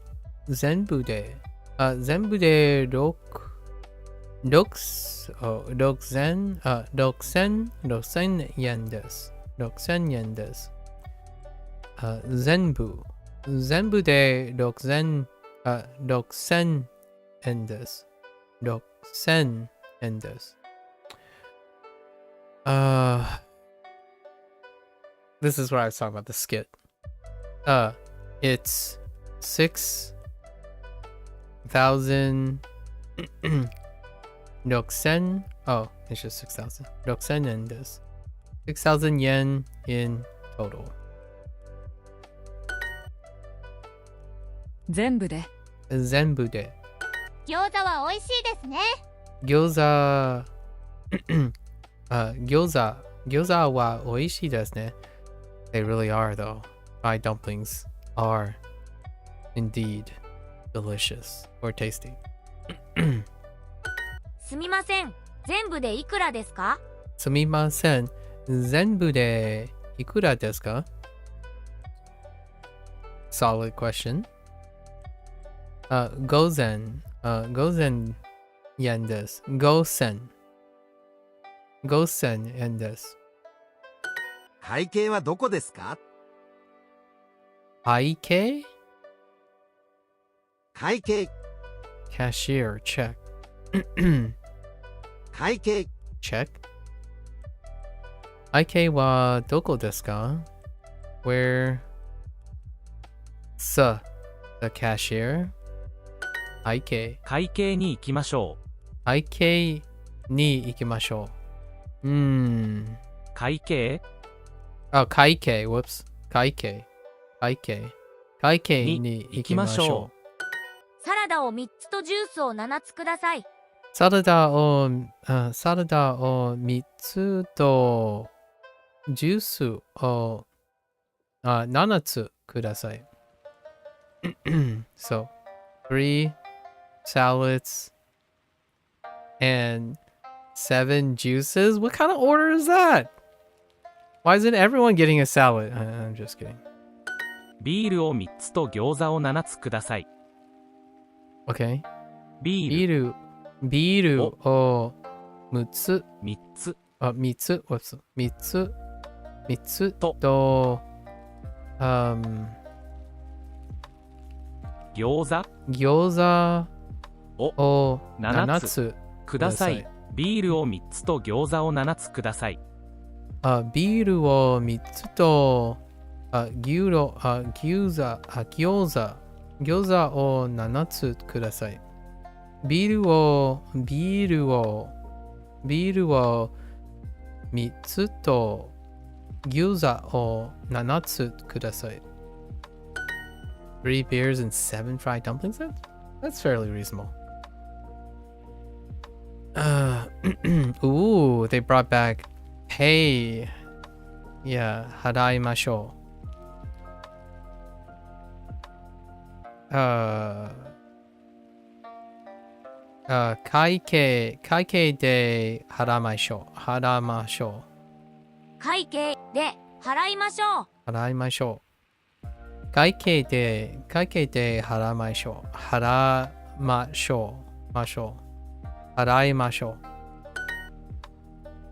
Three bears and 7 dumplings, please. Okay, now we're doing the reverse. Fair enough. ビールを3つ3つとと、餃子を7つください。Okay. These phrases will come in handy. 全部で5300円です。全部で5300円です。Okay. It's 5,200, not 200, 300 yen in total. Okay. 全部です。No, 全部です。全部で。Oh my gosh. 橋を歌います。Oh, that's singing. 使います。使いますか？横浜の中華街は賑やかなところです。横浜の中華街は賑やかなところです。Okay. Yokohama's Chinatown is a lively place. いつも10人 Oh no 10人転移 Oh man, they definitely struggle with this. 10人 10人と I don't really know what it sounds like, so we'll just say 10人とても10人と話します。Right. すみません、2人です。2人です。Excuse me? We're two people. おいしい中華料理。おいしい中華料理。Wait. Oh, 中料理。おいしい中華料理。中華料理。おいしい中華料理。中華料理。中華料理が大好きです。中華料理が大好きです。お茶をたくさん飲みましょう。お茶をたくさん飲みましょう。お茶をたくさん飲みましょう。お茶をたくさん飲みましょう。Okay. Yeah, たくさん here, たくさん is introduced because we got 多い too. 多い。いらっしゃいませ。何名様ですか？Yeah, right. いらっしゃいませ。いらっしゃいませ。いらっしゃいませ。何名様ですか？何名様ですか？4人です。エビチャーハンはいくらですか？エビチャーハンはいくらですか？ How much is the shrimp fried rice?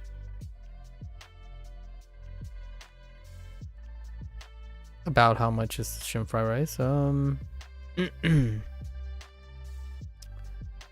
1000円です。麻婆豆腐はどうですか？ That's kind of expensive for fried rice.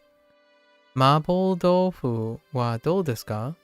麻婆豆腐はあまり食べません。Nonsense. Get out of here. Why is it always Lily that's saying it? レストランはいつ開きますか？レストランはいつ開きますか？ Right? When does it open? 11時に開きます。Or... It's kanji time! Alright. Oh, we got the rest. Oh, these are going to be the good ones. The ones that are dealing with confusion. 二人。5つ。5つ。5つ。2人。2人。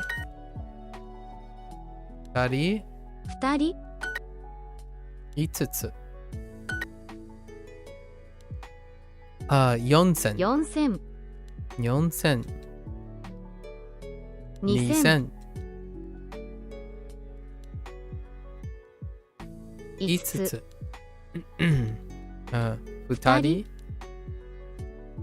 2つ。1つ。1つ。I knew that. 2人。2人。2人。Okay. 5つ。2人。2人。Sure. 2人。Okay. 2つ。2つ。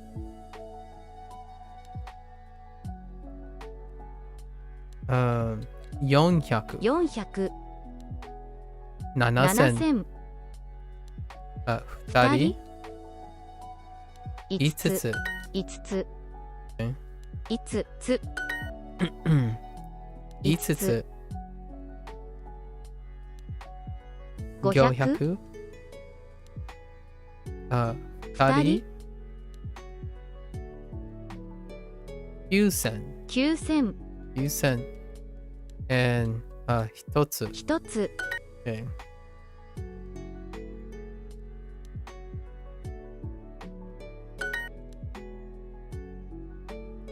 What the heck? 2人。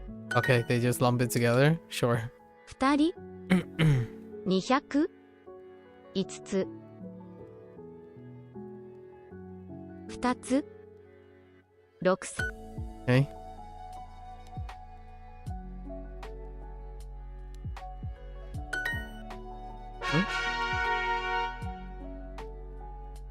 Okay, 5つ。 5つ。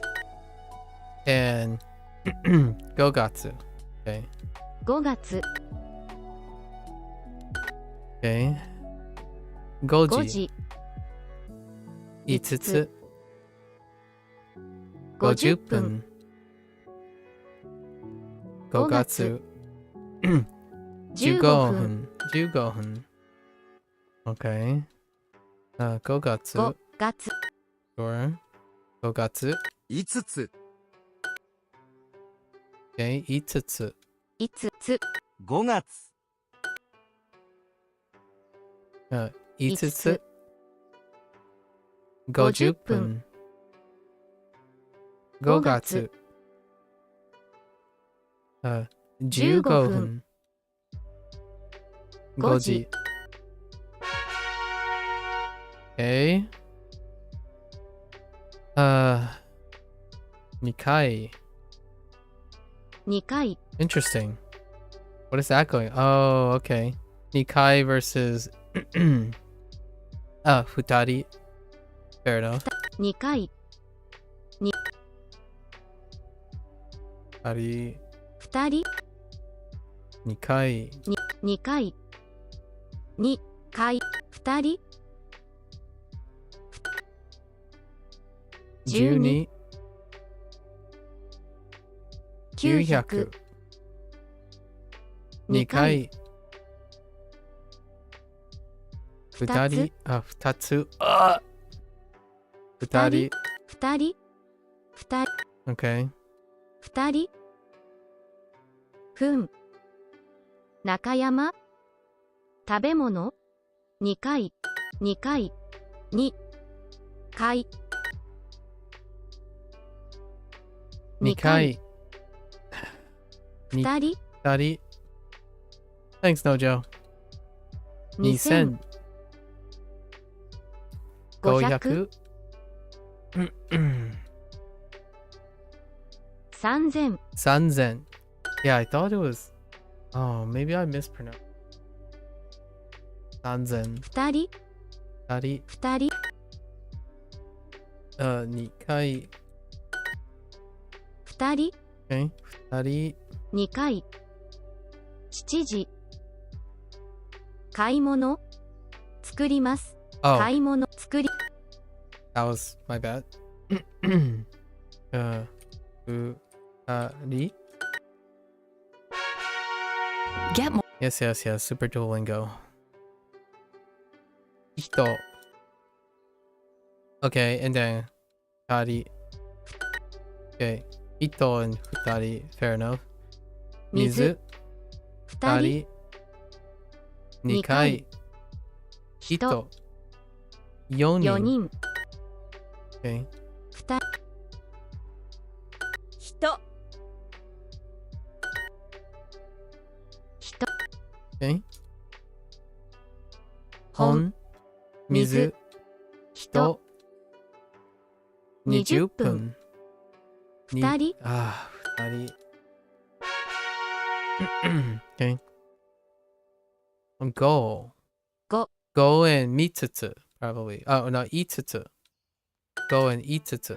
Yeah. 5 5 Itsutsu. Go. Makes sense. Itsutsu. 5 5 5つ5 500 500. Zen. Sen. Whoops. 5つ5. 4 Go. 5つ Okay. 5つ5つ Okay. 5 Go. 4つ 4つ. 2人2人. 8時5 5. 7. 5. 5000. 5000 5 5つつ. 9 9. 5つ Okay. 5つ火曜日火曜日. じ じ 11 5つ Okay. 5 いつつ. Okay.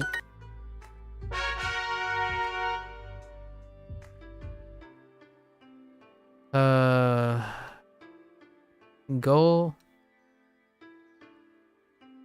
5月. Okay. 5月 Okay. 5つ And 5つ. 5月. Fair enough. 5 5月. And 5つ.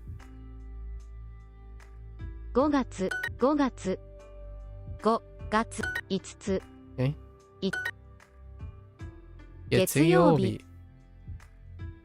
8 8月月. 5 5月月. 5000 5 5つ. つ5つ5つ5月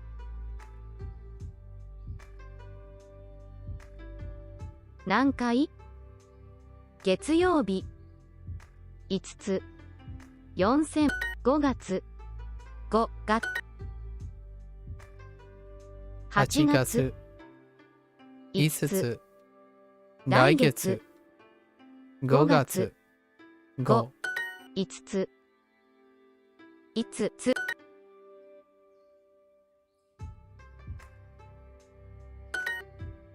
口5つ5月日本2人 I see why they include the Nihon because there's a ni, a kind of ni in it.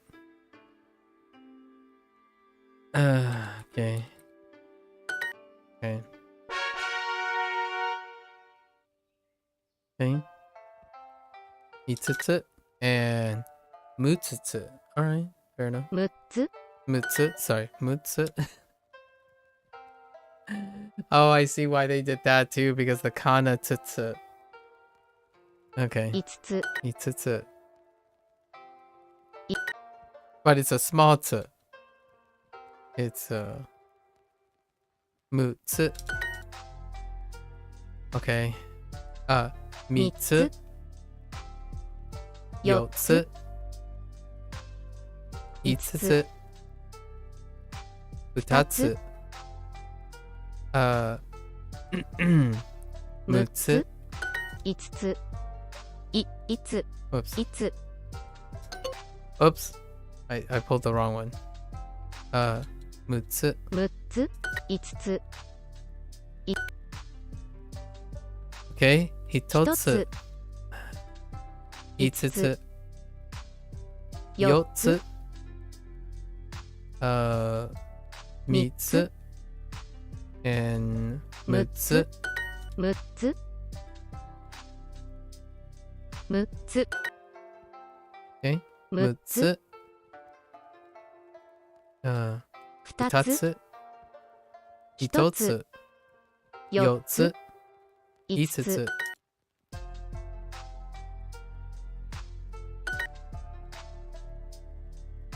5つ4つ5つ6つ3つ2つ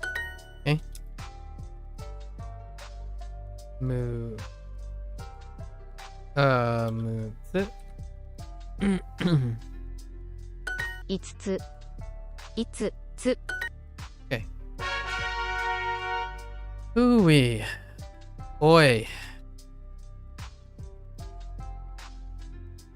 人 Okay, we have 人 and 2人 sure 2人人 Okay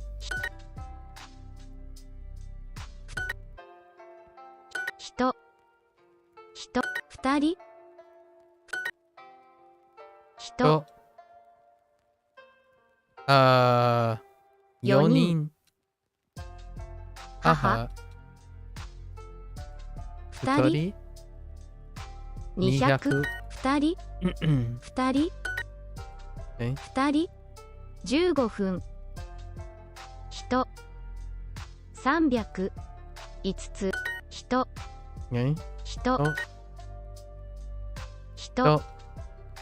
人200 私母母2人2人2人2人2と9 9山山大きい大きい人と2人2人 sure Okay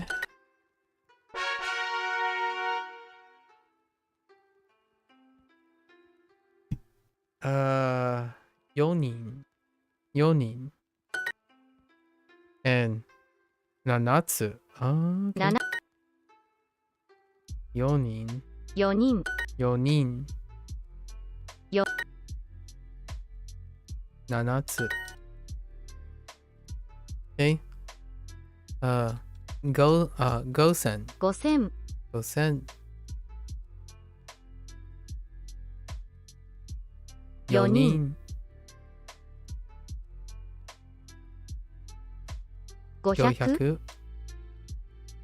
7 7つつ6 6つつ4人4人よ人7つ7 4人4人4人4人400 7つ5つ5つ6000 7つ7つ7つ Okay 4人700 2000 3つ7つ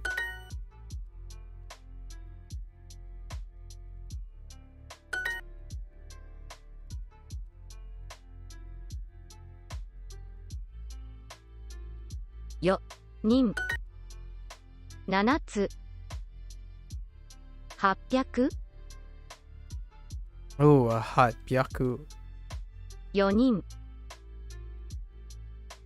5つ500 Okay.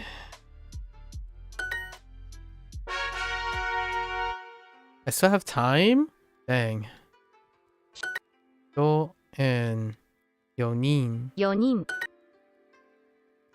Okay, 1人人半半4人40 40分分駅4人 Okay. 人4人山4 4人あ、 4人話話40分人 Okay. Alright, 15 minutes are up. Okay. Ooh, that one was a little spicy. A little tired. A little bit tired.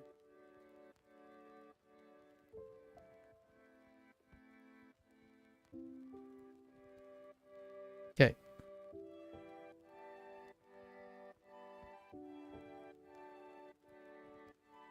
I'm going to, oh yeah, personalized practice. Okay. I'm going to dance for about 8.5 hours on the weekend. Oh boy. Okay. 週末週末週末8時半頃 No. Sorry. 8時間8 Oh. Wait. 8時間 Yeah. Wait. Yeah. 8時間 Yeah. 8時間半半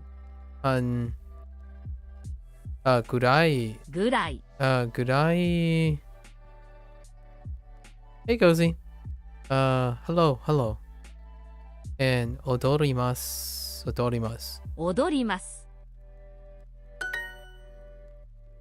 8時間? Is it really 8時間? Yeah. 週末8時間半ぐらい踊ります。いいえ、ホラー映画は見ません。いいえ。ホラー映画は見ません。I don't watch horror movies. Oh no. No, I don't watch. Ooh, lesson. Ooh, there's a deep cut here too. I'm gonna wait until they introduce Hajime versus Hajima. But this is Hajima. Lesson blah blah blah blah blah. Sanji Goro lesson. Sanji Goro lesson.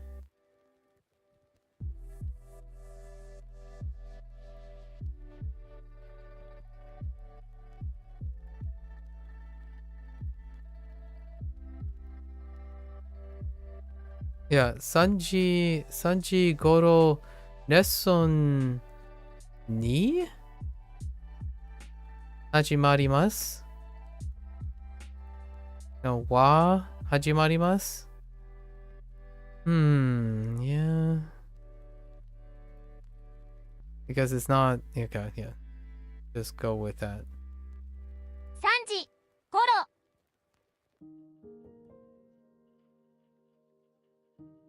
レッスンは始まります。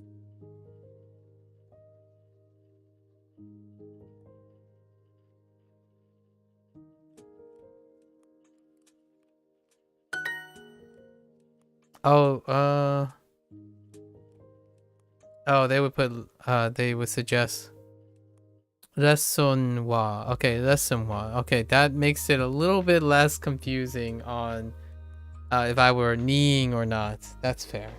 Okay, that's fair. That clarifies things, actually. 明日のレッスンは5時頃始まります。明日のレッスンは5時頃は5時頃始まります。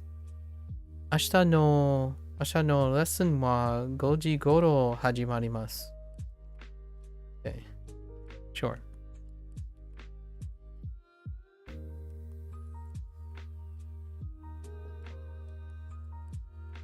Tomorrow's lesson begins around, oh, they're gonna throw in like kata and stuff. You're late again? Late. That's okay. Around 5 o'clock. I remember we were talking about late and early yesterday. Around what time does a performance start? Or the other day? I don't actually remember which day it was. Around what time does the performance start? 何時 no. パフォーマンスは何時頃始まります。Fashionably late indeed. パフォーマンスは何時頃始まりますか？そのキャラクターの顔は少し怖いです。そのキャラクターの可愛いの顔 Wait. Whoa. Kao. Oh yeah, kao. I forgot about the expression. Kao. Fresh. Face. Fresh. Face. そのキャラクターの顔は仕事怖いです。Ooh, okay. Yeah, I remember this. Okay. That mascot's face is a bit scary. そのキャラクターの顔は仕事怖いです。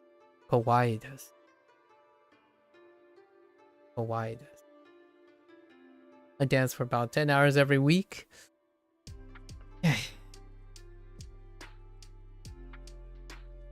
My shoe.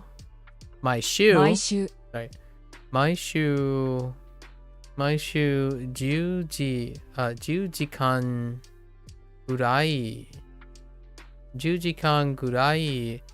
踊ります。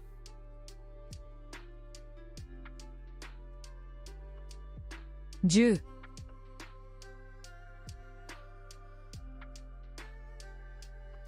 時間ぐらい踊ります。Yes. 毎週10時間ぐらい踊ります。午前8時にギターを弾きますか？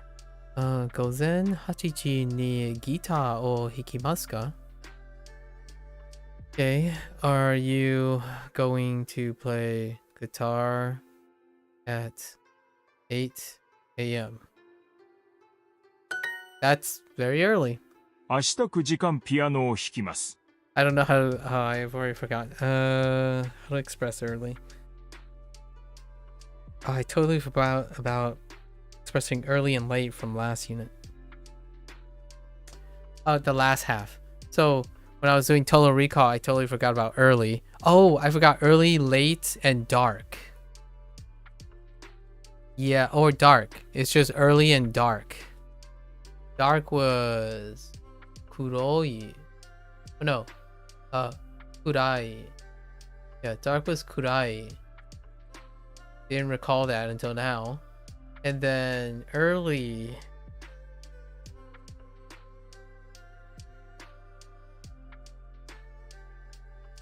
No chance.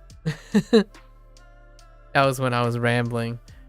So we'll get it soon. I'll know it when I see it and hear it. How early is early? Kappa? Yeah. 明日9時半ピアノを弾きます。I'm going to play piano for 9 hours tomorrow. Yeesh. 毎週10時間ぐらい踊ります。 Talk about dedication. 毎週10時間ぐらい踊ります。Yeesh. Oh, no, it's every week. That's fine.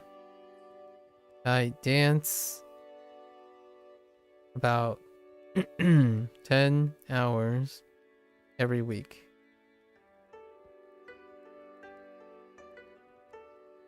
Or about 10 hours every week. よくうちでピアノを弾きます。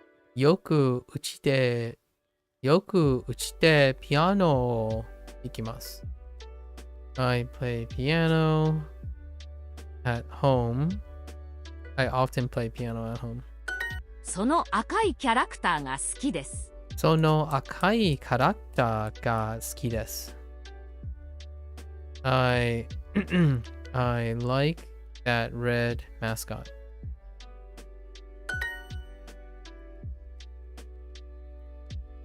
You did some coding today and got stuck after 10 lessons? 10 lessons sound like a lot. How you feel?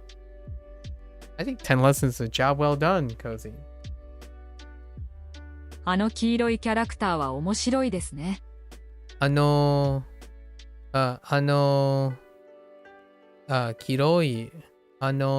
いキャラクターは面白いですね。Sure.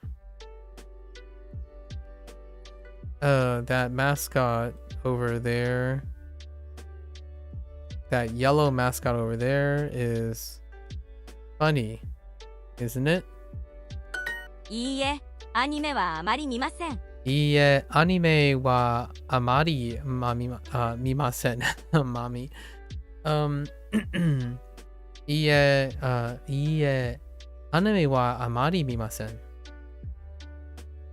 I don't really watch anime. No. 恋愛映画はあまり見ません。恋愛映画はあまり見ません。恋愛映画はあまり見ません。I don't really watch romance movies.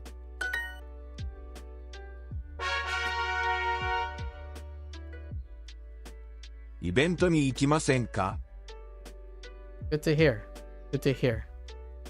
Cozy. イベントに行きませんか? Would you like to go to the event?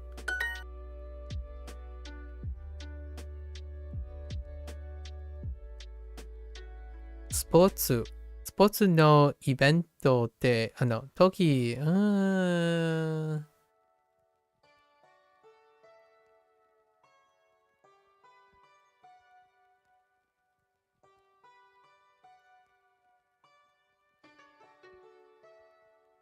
We'll start with like Toki.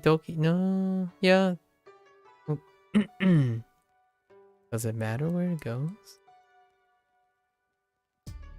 It's probably first, but yeah, like Toki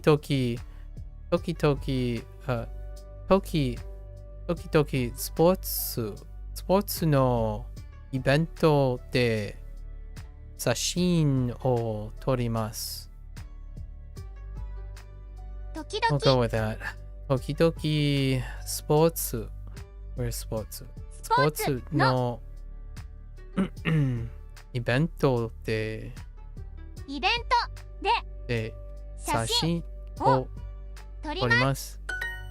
来週サッカーの試合があります。来週サッカーの試合があります。試合 game, right? Yeah, 試合。来週サッカーの試合があります。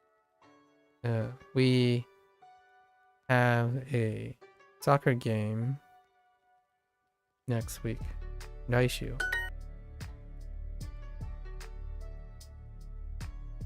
It's in JavaScript, but I don't code in JavaScript, so it's kind of new to me. I used to code in Bash, I see.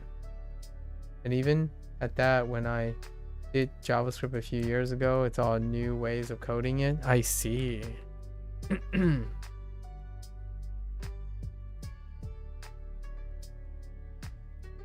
you try to do this every day?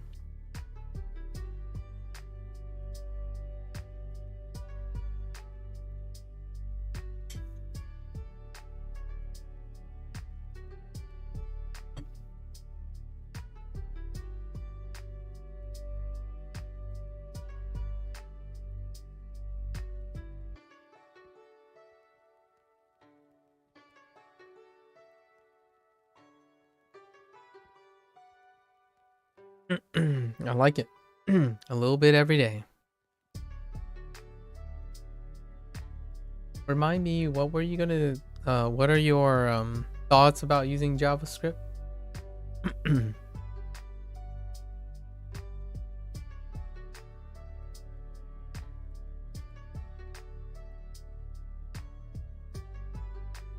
gonna play. Does this have anything to do with your motherboard thing? Or that's a different thing?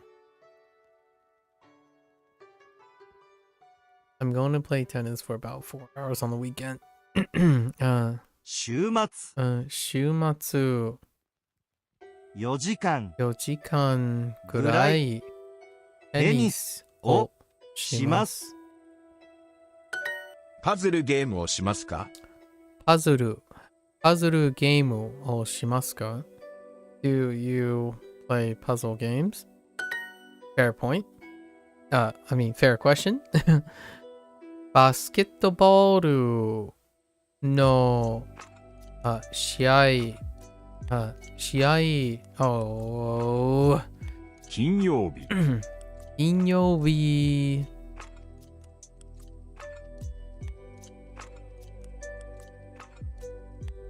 は I'm willing to use a different particle here, but that's what's provided. 金曜日はバスケットボールの試合です。よく家族とパズルをします。I didn't even check. Wait. Oh, was it really actually a no?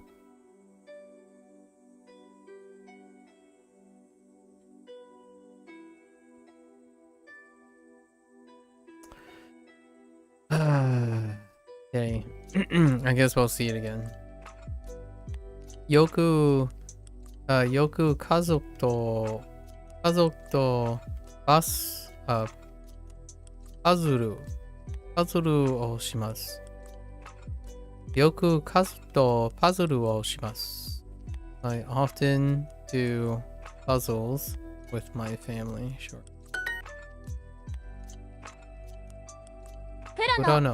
プロのサッカー選手の仕事はどうですか？ It's not bad, but people think using frameworks, aka libraries, is a language within itself, but they need to learn vanilla first, which they don't. That's interesting. 次の試合はいつですか？ I'll take your word for it. I have no idea. That's an interesting observation. That people skip basics or foundation.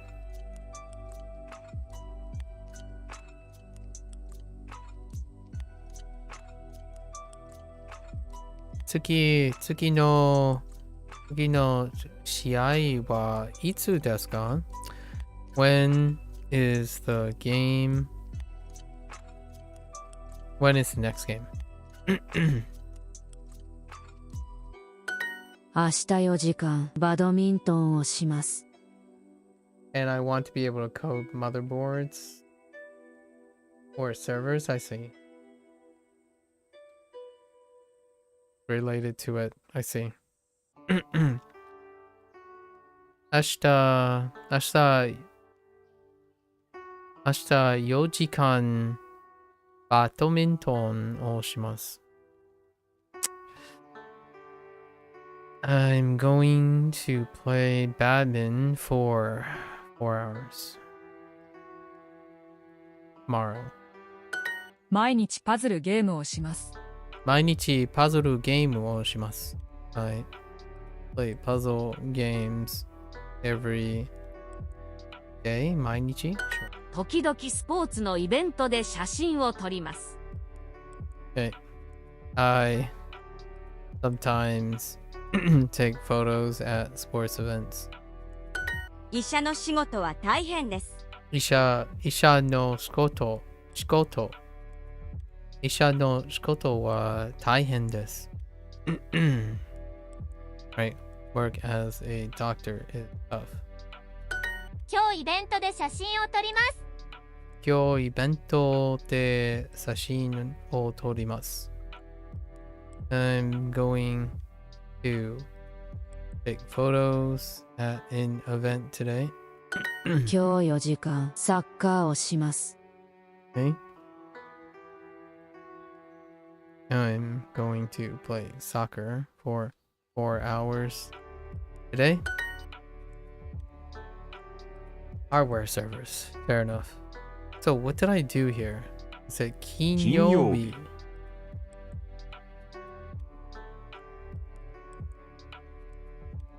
I did this. はバスケットボールの試合です。No?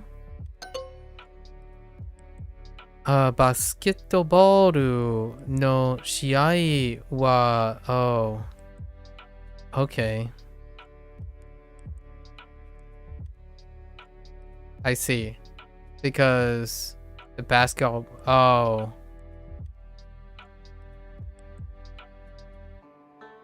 I see. Because of the phrasing, sure. Kind of disagree with that. バスケットボールの試合は金曜日です。Fair enough.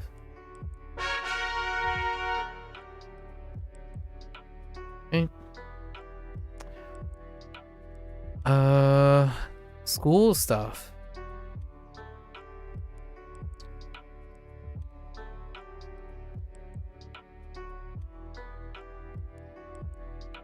Right.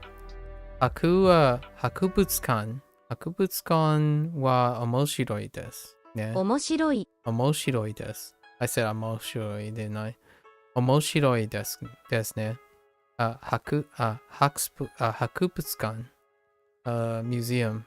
博物館。午後のプレゼンに行きますか？午後のプレゼンに行きますか？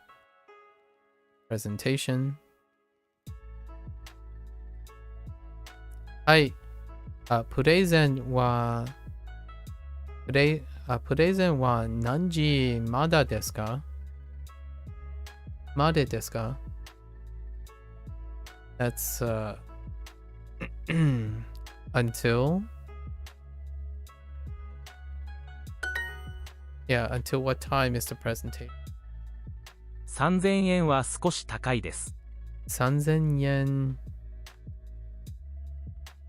3000 oh, for the 3000円は高い。少し高いです。3000円は少し高いです。Okay. 3,000 yen is a bit expensive. 週末何時間ギターを弾きますか？週末何時間ギターを弾きますか？9時間弾きます。9 hours.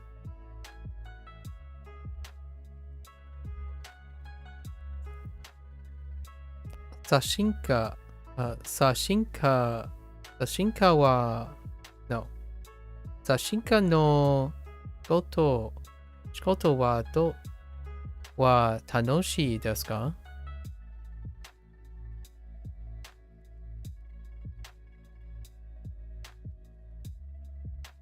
Okay. 写真家 Sashinka の no 仕事 Shikoto は wa 楽しいですか？トレーニングは何回ですか？トレーニングは何回ですか？ Interesting. Right? トレーニングは2回ですか？ Second floor. バスの運転手の仕事はどうですか？バスバスのの運転手の仕事はどうですか？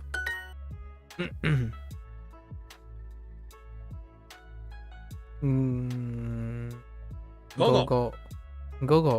後5時にギターをします。弾きます。Whoops. 弁護士の仕事はどうですか？ I went a little faster. 弁護士の仕事はどうですか？ How's work as a lawyer? 午前9時頃仕事に行きます。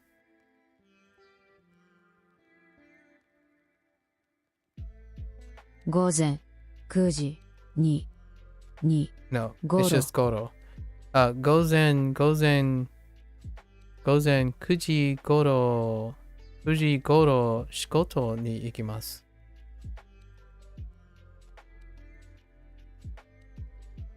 Where is it? 仕事に行きます。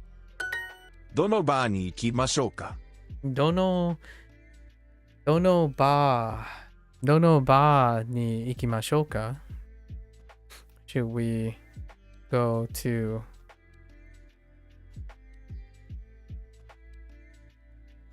Oh, wait. After this. Wait. Which bar should we go to?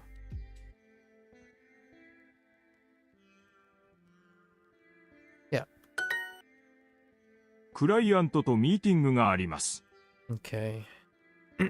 We have a meeting with a client.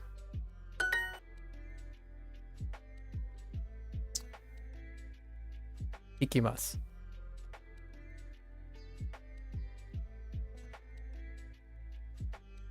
午後5時にギターを弾きます。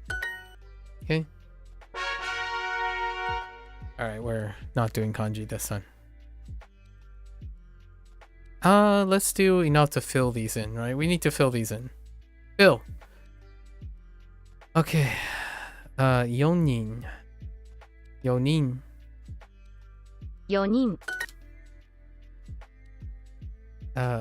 2人4人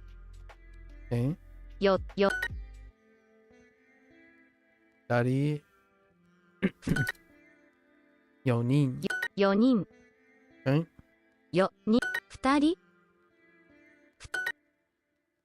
4000 Totally was not paying attention. 4人200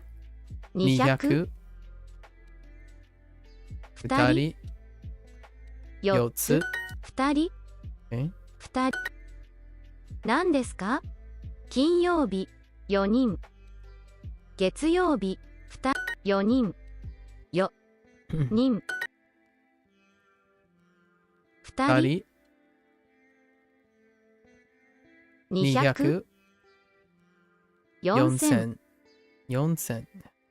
4つ4人2人2人 Sure. 4人。5000。行きます。4人。と言います。2人。Oops.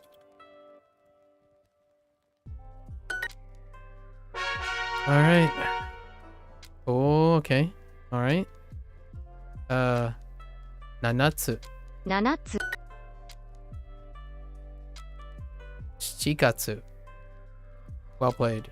7月。7つ。7 7月。月。7月。4 4つ。つ。7つ。 5 5月。月。3つ。7 月。月。7月。 7つ。 Oh. Oh, Nana. Whoops. Those. Jew. Whoops. 7つ。 7月。月。7 7月。月。 5 5月。月。 7 7 7つ。つ。6 6つ。つ。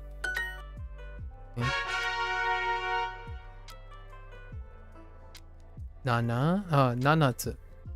Sure. 7つ。 7つ。7月。 7月。7つ。7つ。 7月。 7月。 7つ。 7つ。 7つ。 7つ。7月。 7月。 7月。 4 4つ。つ。 7 7月。月。 7 7つ。つ。 7000。 6 6つ。つ。7月。7月。7月。 Oops. 7月。大きい。話。7つ。900。7つ。7つ。 7 7つ。つ。 6 6つ。つ。 7000。 7 7月。月。1つ。 1つ。7月。7月。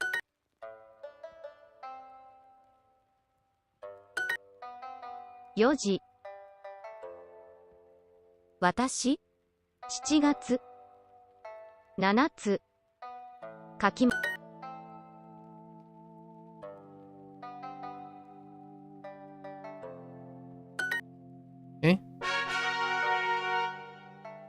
Nice. One more.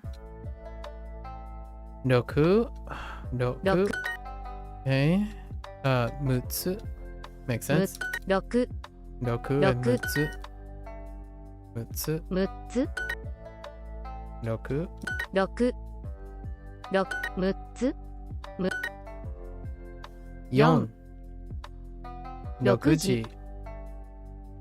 6 6つ. 9 9. 6つ。 え6つ。話。山田。6 6つ。9 6 6 6000. 5. 6 9 6 6つ。 6つ。 6つ. 7分。 7分. 6つ。 Okay. 2時。9分。6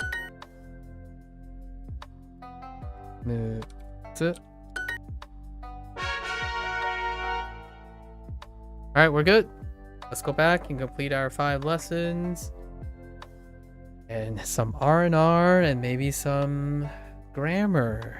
stuff. Maybe some usage stuff. What am I looking for? A lot. Yeah. Oi. Oi is interesting. This is a review of outdoors again. Yeah, man, they really need to change this, in my opinion. They're not reviewing the second half. So these lessons are not correct. And I think it's unintended. Like, they're not reviewing... Like, these two are not connected anymore. But these two are connected. So they're not doing, like, you know, N1, R1, and then N2, R2, review of the second one. They're doing review of 1 again. And I don't like that. I think that's a mistake. Starting, it's somewhere halfway on this. It's like Unit 14 or something and on. I don't like that. It doesn't get the second rep of the new vocab, so it's constantly being tougher. 大きいバックパックはありますか？大きいバックパックは something ありますか？大きいバックパックはありますか？大きいバックパックはありますか？ Okay.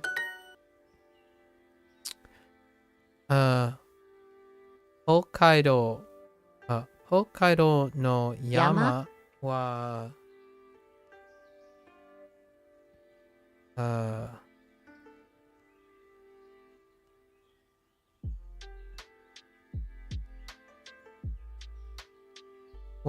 素敵 Oh, steaky. Looks so weird. Steaky ですね。Okay, steaky. 小さいバックパックはとても便利です。小さいバックパックはとても便利です。Yes.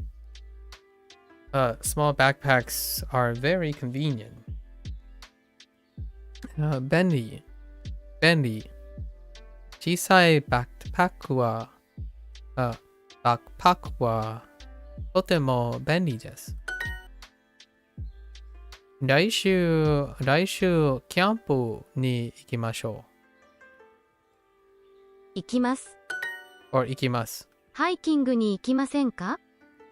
ハイキングに行きませんか？ハイキングに行きませんか？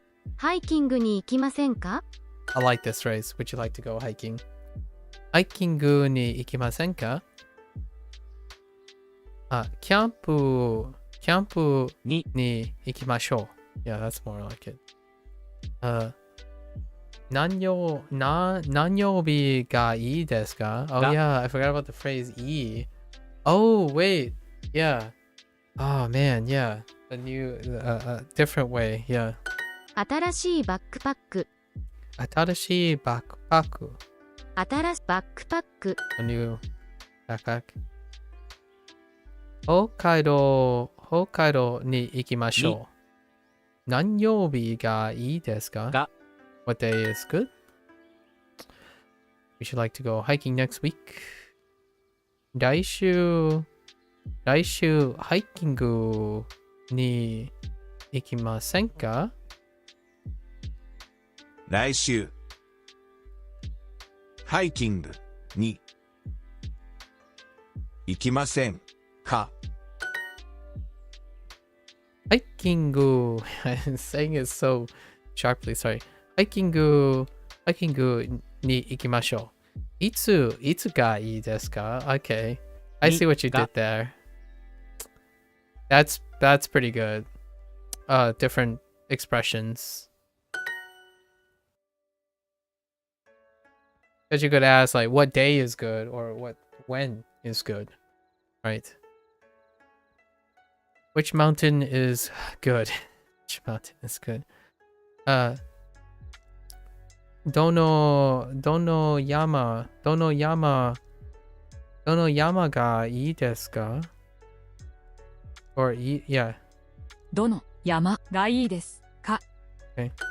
北海道はどんなところですか？北海道はどんなところですか？ What kind of place is Hokkaido? とてもきれいなところです。A very pretty place. Do you have a big backpack? 大きいバックパック。バックパック。大きいバックパックをありますか？ Yeah. バックパック。Oh, はあります。ありますか？ Works.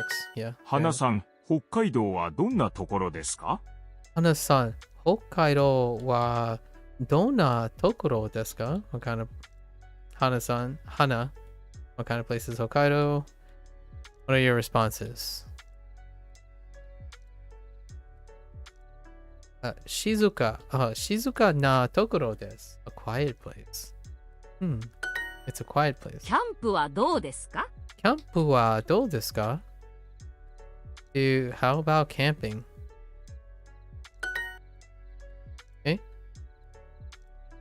キャンプはどうですか？キャンプはどうですか？ Would you like to go hiking?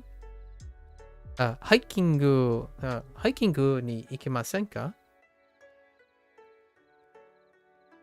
ハイキングに行きま行きませんせんか？ That's totally what she would ask. Get more with Super Duolingo. Alright, Go fine, ad-free and skip the interruptions to focus on your learning.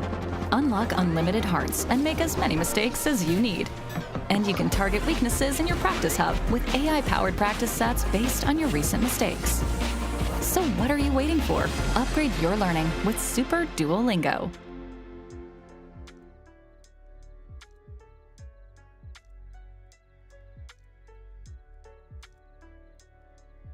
I'm going to be real Duolingo.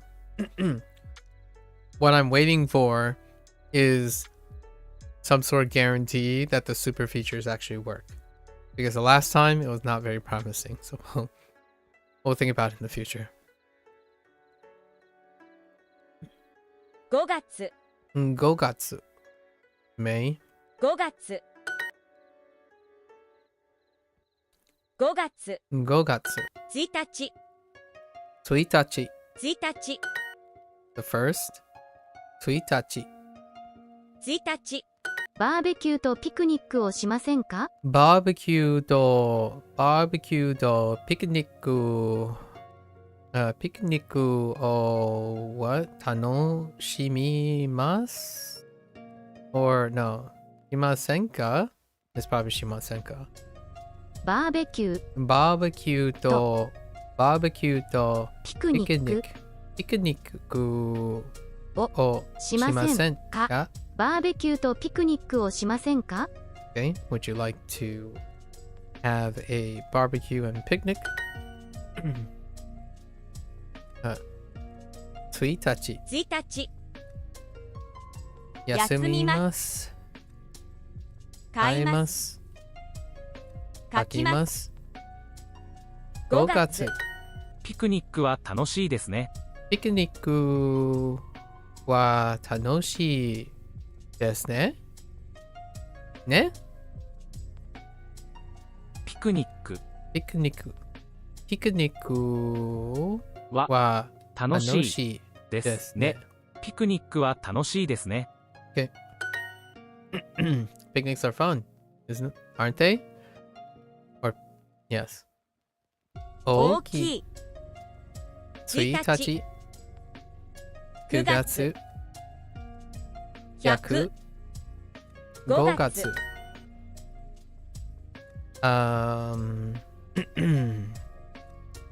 公園公園でバーベキューをします Have a barbecue at the park. Date August 1st. 8月1日にピクニックをしましょう。1日と1日目。1日。バーベキューとピクニックをOh no. like to have. Wait.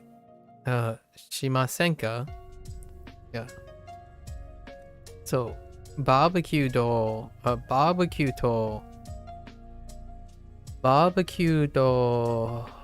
picnic picnic, yes. Panic. Picnic. Picnic. Picnic. If I say it a bunch of times, it will come to me. No. Barbecue do picnic.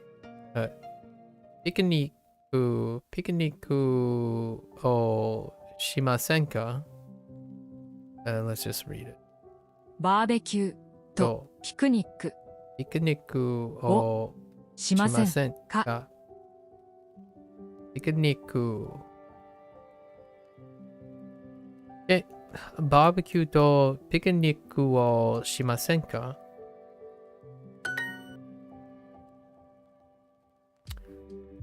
9月1日にバーベキューをしましょう。9月1日。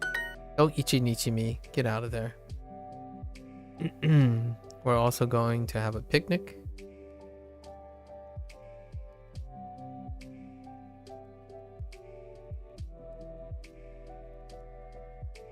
Picnic.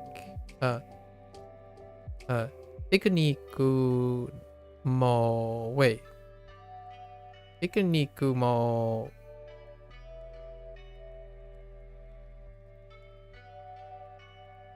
Picnic mo. Go shimasu? Really? Oh. ピクニックもします Okay. 5月1日に出かけましょう。出かけましょ5月1日。We should go out on May 1st. いつがいいですかいつがいいですか When is good for you? When is good? 5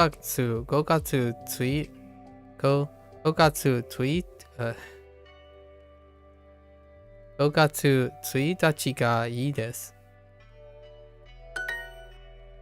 May 1st is good. What should we do in Hokkaido in May? Okay. 5月 Wait, hold up. Yeah. 5月5月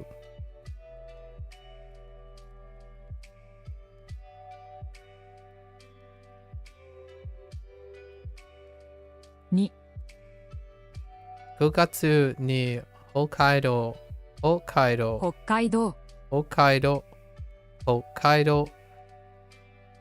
道で何をしましょうかしましょうか5月に北海道で何をしましょうか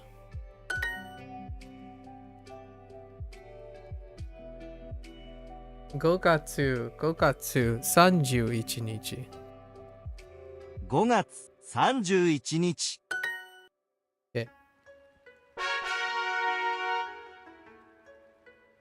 雨。雨。8時は少し早いです。8時。Wait. Yeah. 8時は少し早いです。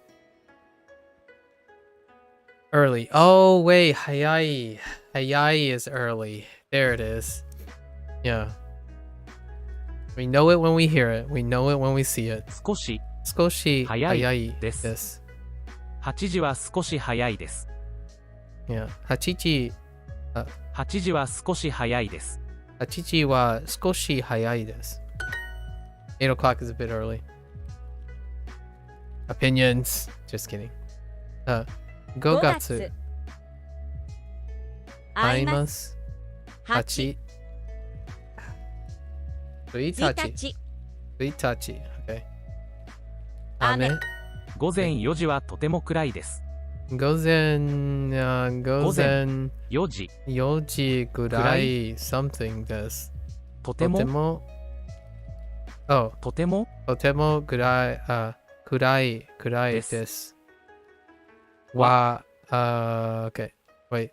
午前4時。午前4時はとても暗いです。4 o'clock it's very dark. At 4 o'clock 午 it's 前 very 4時 dark はとても暗いです。at 4 p.m. Oh, 4 a.m. It's goes in. 4 a.m. is very dark. Whoops. 12時12時はちょっと Oh, not, yeah. 12 o'clock is not very good. It doesn't work. Yeah, it doesn't work very well. 午前5時は早いですね。午前5 whoops. 5時。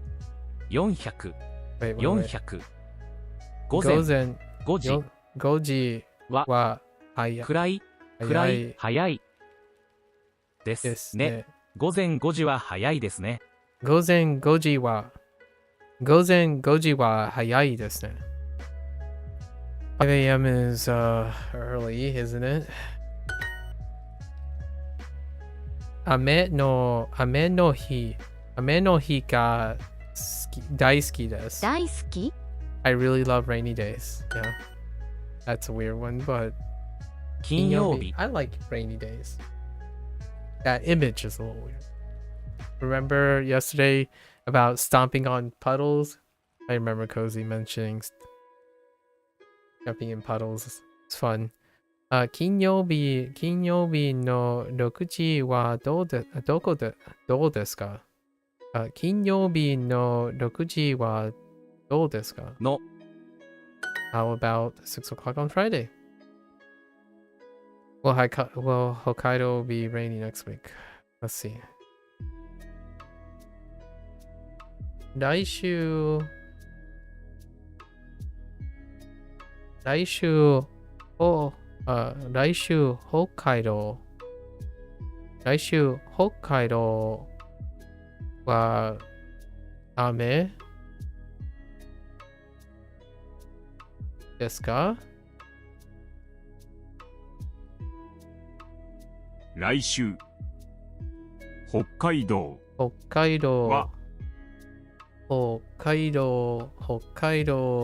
雨ですか？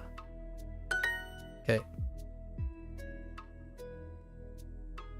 日曜日の8時はどうですか？ How about 8 o'clock on Sunday? Okay. 5月1日5月1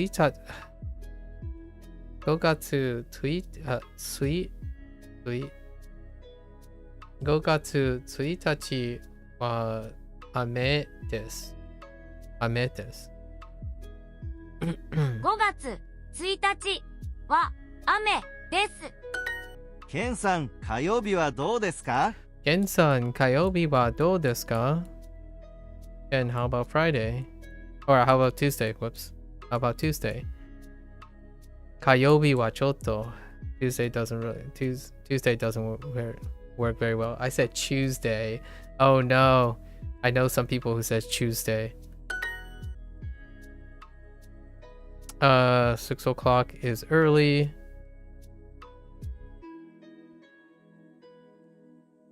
Just 6 o'clock? 6時は早いです。6時は早いです。5時半はまだ暗いですか？5時半はまだ暗いですか？ Is 5:30 still dark. Okay. Gozen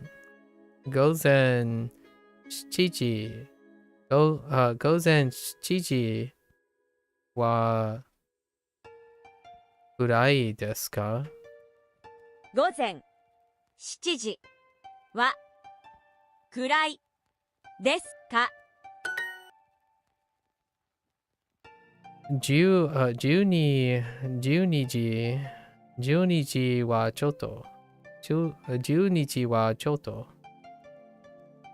12時はちょっと。Okay.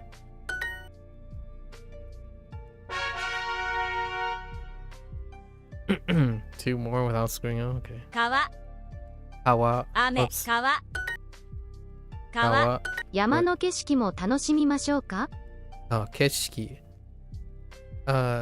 山山の景色景色もも綺麗の山の景色も楽しみましょうか？楽しみましょうましょうか。Joy。山の景色も楽しみましょうか。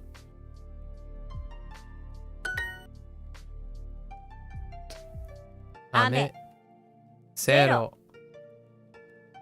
5月どっちthere 1日1日。川来月北海道は多分涼しいです。来月北海道は涼しい。来月北海道は多分涼しいです。多分です。来月北海道来月北海道は多分涼しいです。涼しいです。I gotta get used to saying Suzushi. Oh, and I totally forgot. Oh no, Suzushi is the day before. Oh no, it's not. I forgot Suzushi. Suzushi.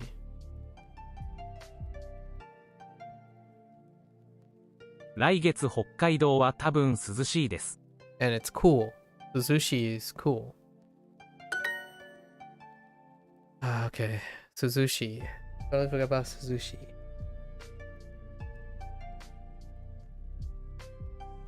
We should enjoy the nice weather. いい天気。いい天気。Right? いい天気。いい天気を楽しみましょう。楽しみましょう。いい天気を楽しみましょう。いい天気を楽しみましょう。楽しみましょう。いい天気を楽しみましょう。あと、外で遊びましょう。遊びましょう。We should play outside.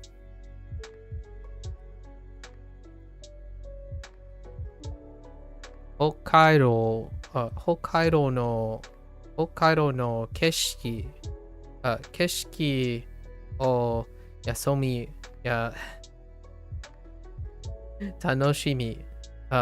しみましょう。北海道の景色を楽しみましょう。楽しみましょう。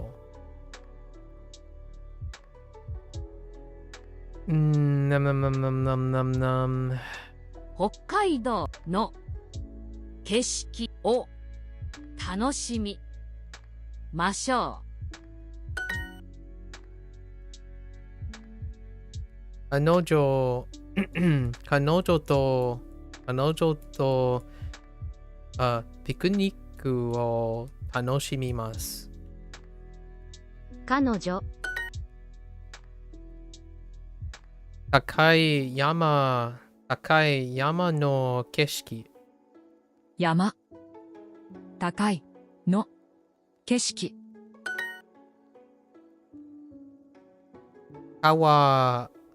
川がいいです。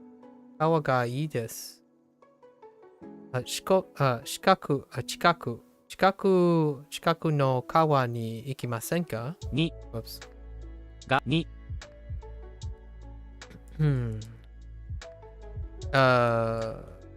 The river is nice. The river is nice.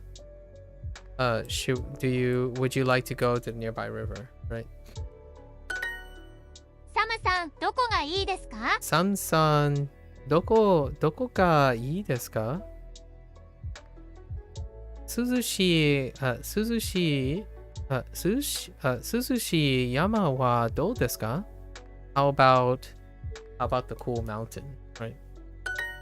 How about a cool mountain, sure. 涼しい川がいいです。が This cool river is nice. 近くの川に行きましょう。カイさんどこがいいですか？どこがいいですか？ Where is nice? 川の近くはどうですか？ In this case, how about near the river? How about near the river? 外は綺麗です。 That's something that I was being a little lax on yesterday. When you flipped the no, right? In English, I don't know how much appreciable difference it is, but it is quite different. Just reading how they interpret it. 外は綺麗です。The outdoor is pretty, sure.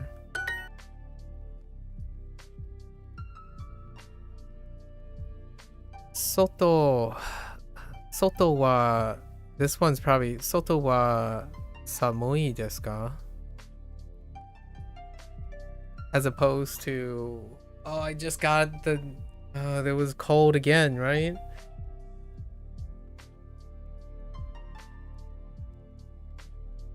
Yeah, it's part of the new vocabulary. I don't remember. Okay. 花火 Stop it. Stop it. 外は寒いですか?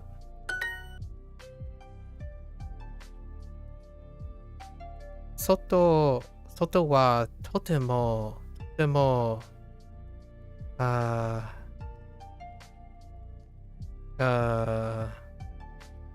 it's like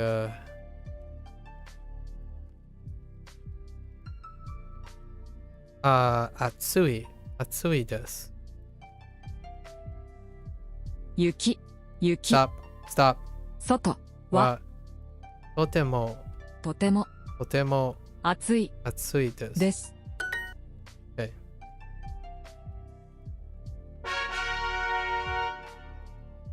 I gotta remind myself. It's burning me up. What is the other word for cold? Please be on this list. It's not on this list! Like a cold beverage. Oh no. Alright, I gotta remind myself. It's kind of killing me.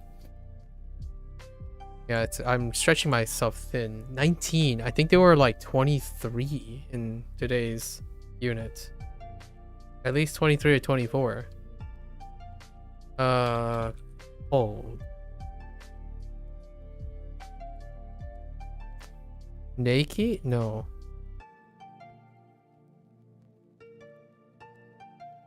Sokenai no. There's samui.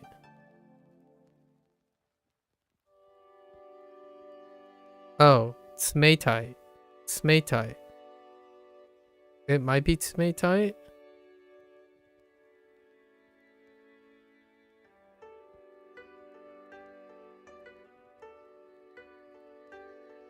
That sounds familiar. Tsumetai. Can I hear this? 冷たい Tsumetai. Yeah. Chilly, icy, freezing, cold to the touch. Yeah. Tsumetai. It's not even on this list? Okay. Okay. ビールは大丈夫ですか？ Biru wa daijoubu desu ka? Oh, I forgot about this ビール phrasing. ビール To ask if things are okay. Biru. Biru daijoubu desu ka? 大丈夫 Daijoubu です。 desu か No, は wa daijoubu desu. Daijoubu desu ka? Biru wa daijoubu desu ka? Are you okay with meat? Niku. Niku wa daijoubu desu ka? 肉は大丈夫 Daijoubu. ですか？胡椒とソースを使いましょう。Kosho? 胡椒 Kosho と to ソース sosu を使いましょう。使いましょう。胡椒とソースを使いましょう。胡椒とソースを使いましょう。北海道のシーフード、シーフードはとても美味しいです。北海道北海道のシーフードはとても美味しいです。肉は大丈夫ですか？肉は大丈夫ですか？肉は大丈夫大丈夫ですか？ですか？北海道の牛 Sorry. Every time I see beef, I think of Indy. Alright. I'm done. 北海道の牛肉は美味しいですね。北海道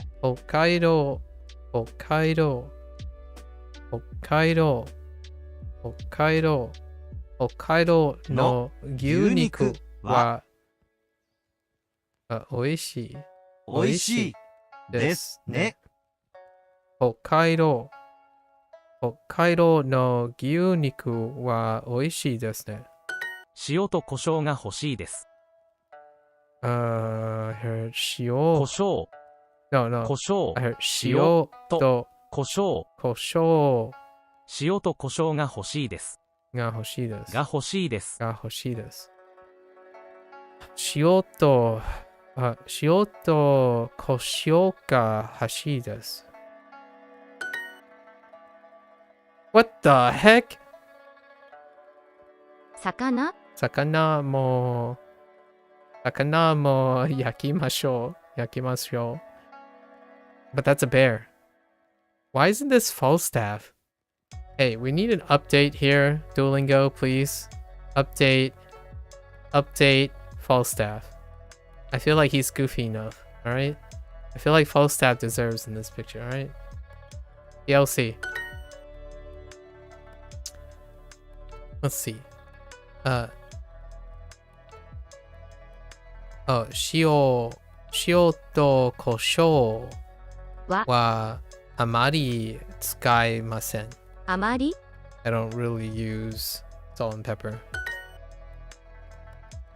Oh, that says sorry too. That implied a sorry there. Yeah. It didn't say sumimasen though. It's fine. I would naturally say sorry too. As to contextualize it.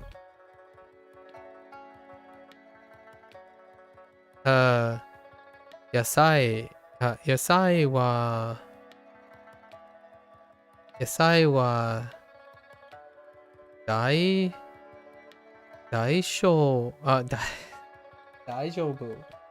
daijoubu desu ka? Man. 野菜。漢字。すみません。今日に今日肉今日すみません。今日肉はあまり食べません。あまり。花さん、牛肉はどうですか？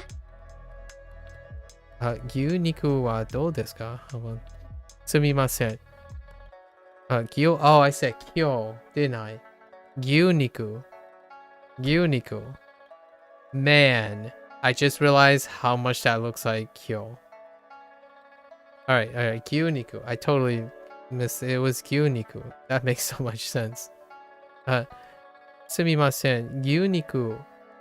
Sumimasen, gyuniku wa amari tabemasen. Yeah, it's the same phrase, but it's good thing it happens twice. At least twice. Sumimasen.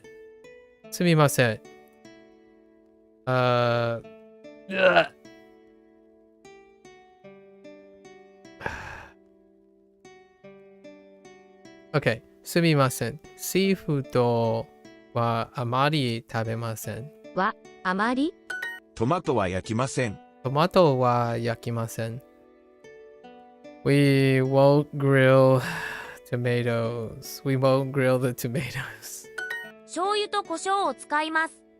醤油 OK 醤油と胡椒を使います。I'm going to use soy sauce and pepper.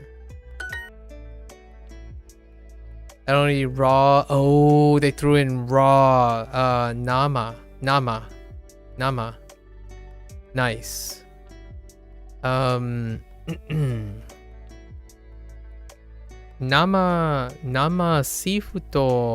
Nama seafood wa amari tabemasen. Oh, just actually not even amari. Nama seafood wa tabemasen. Oh. No. Nama no seafood wa tabemasen. We won't grill the tomatoes. I know. Okay. Tomato. は焼きません。Okay. All right, we did it. That's it for today. Well, it's actually fairly short today. Not bad. I got a late start today because of what I covered earlier today. So we'll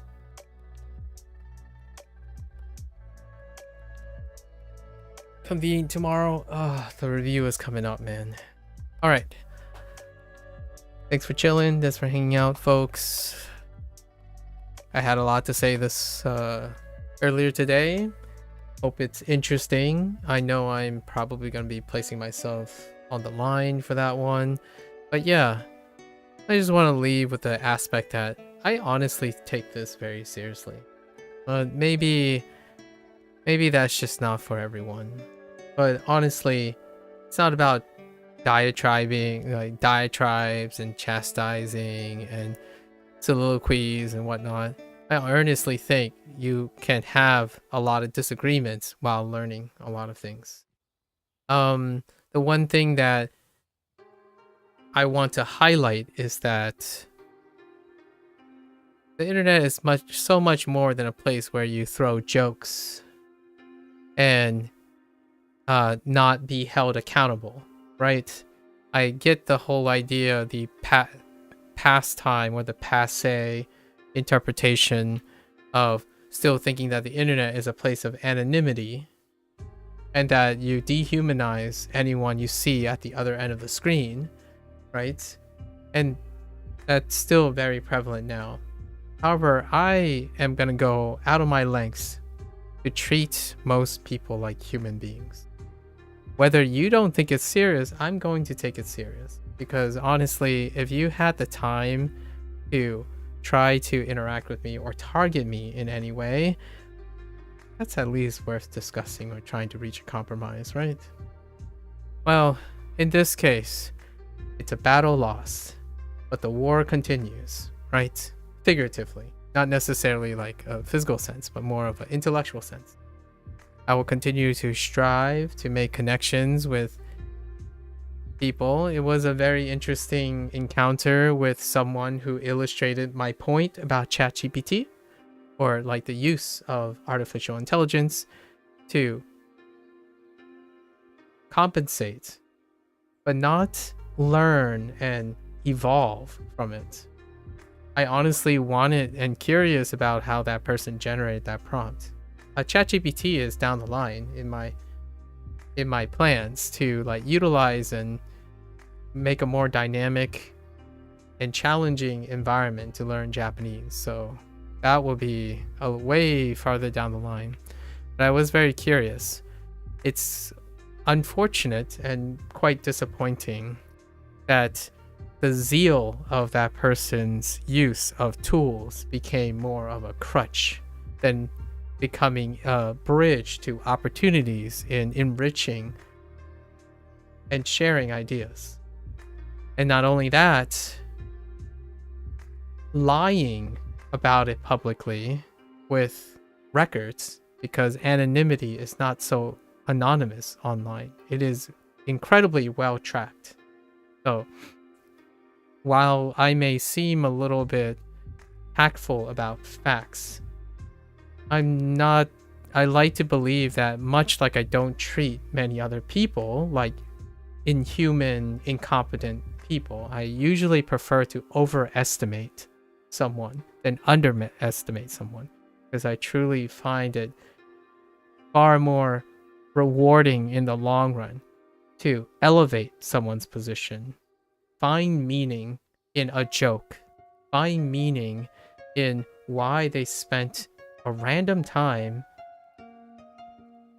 trying to build some sort of credibility with a stranger and then accusing that stranger of failing to have credibility in the first place. There were so many presumptions made about my character, which illustrates that this individual did not understand my character. But at the same time, that's also part of my perception. So what I mean is my failure to garner and explain myself in various manners, it's partially also on me, right?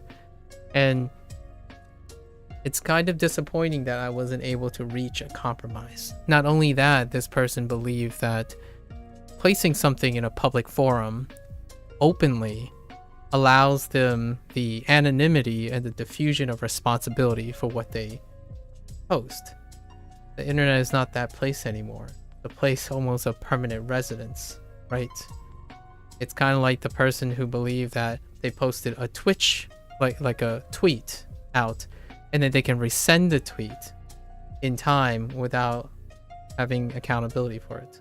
And for me, I do believe it's worth emphasizing accountability online, while at the same time, not in a negative sense. I want to embrace the idea that much like being in a bar or a gathering place, like a social event, slips happen, emotions run wild, you know, people enjoy the heat of the moment and stuff.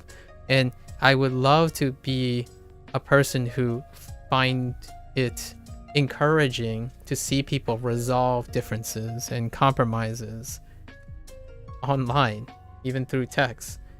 The internet is a sprawling social platform, right, in itself. And having the constant fear of being judged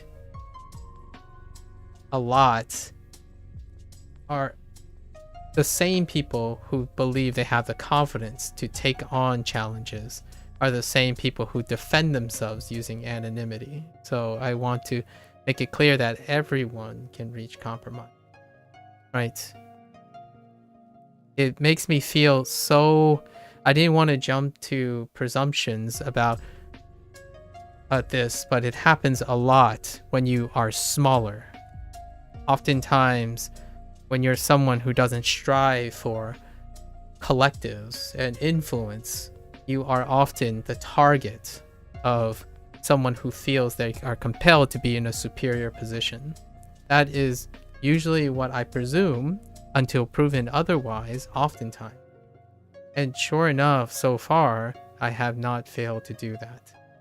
I would love to meet someone who can educate me on their, knowledge and stuff. I welcome anyone who find the time in their schedule to share mutual respect and exchange of ideas.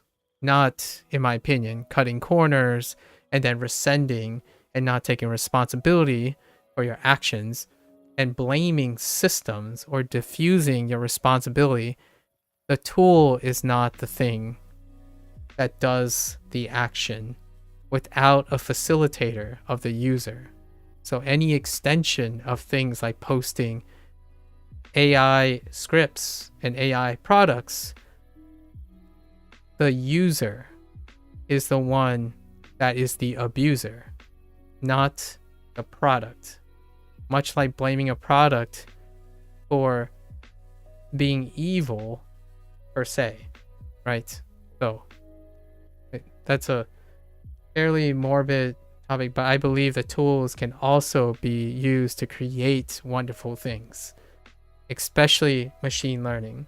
AI and machine learning has come a long way to enable many people, while in the same circumstances, abuse that privilege. There are many who are striving to use it for the future, right? Very constructive way. I hope I look forward to some individuals who have been using ChatGPT for productive needs. I had the privilege of meeting one person who's incredibly passionate about Japanese that used ChatGPT as a monitor and interaction to challenge their own competency in Japanese. So that was nice. I didn't see it in action, of course. But this time it was solely for compensation and no ownership or responsibility. So with that said, yeah, I highly encourage people to share, but it's such a shame that I wasn't able to go beyond this and maybe even establish a great future relationship, I suppose. If you can overcome disagreement or compromise without malicious intent, I believe those partnerships can be very fruitful for both party members involved. In this case, I don't think I'm going to be able to I don't expect to encounter this person anytime in the near future. As always, thanks for listening. Until next time, stay safe, stay healthy, pursue things, right? Better yourself, enjoy language learning, I hope. And until next time, as usual, また明日。じゃあね。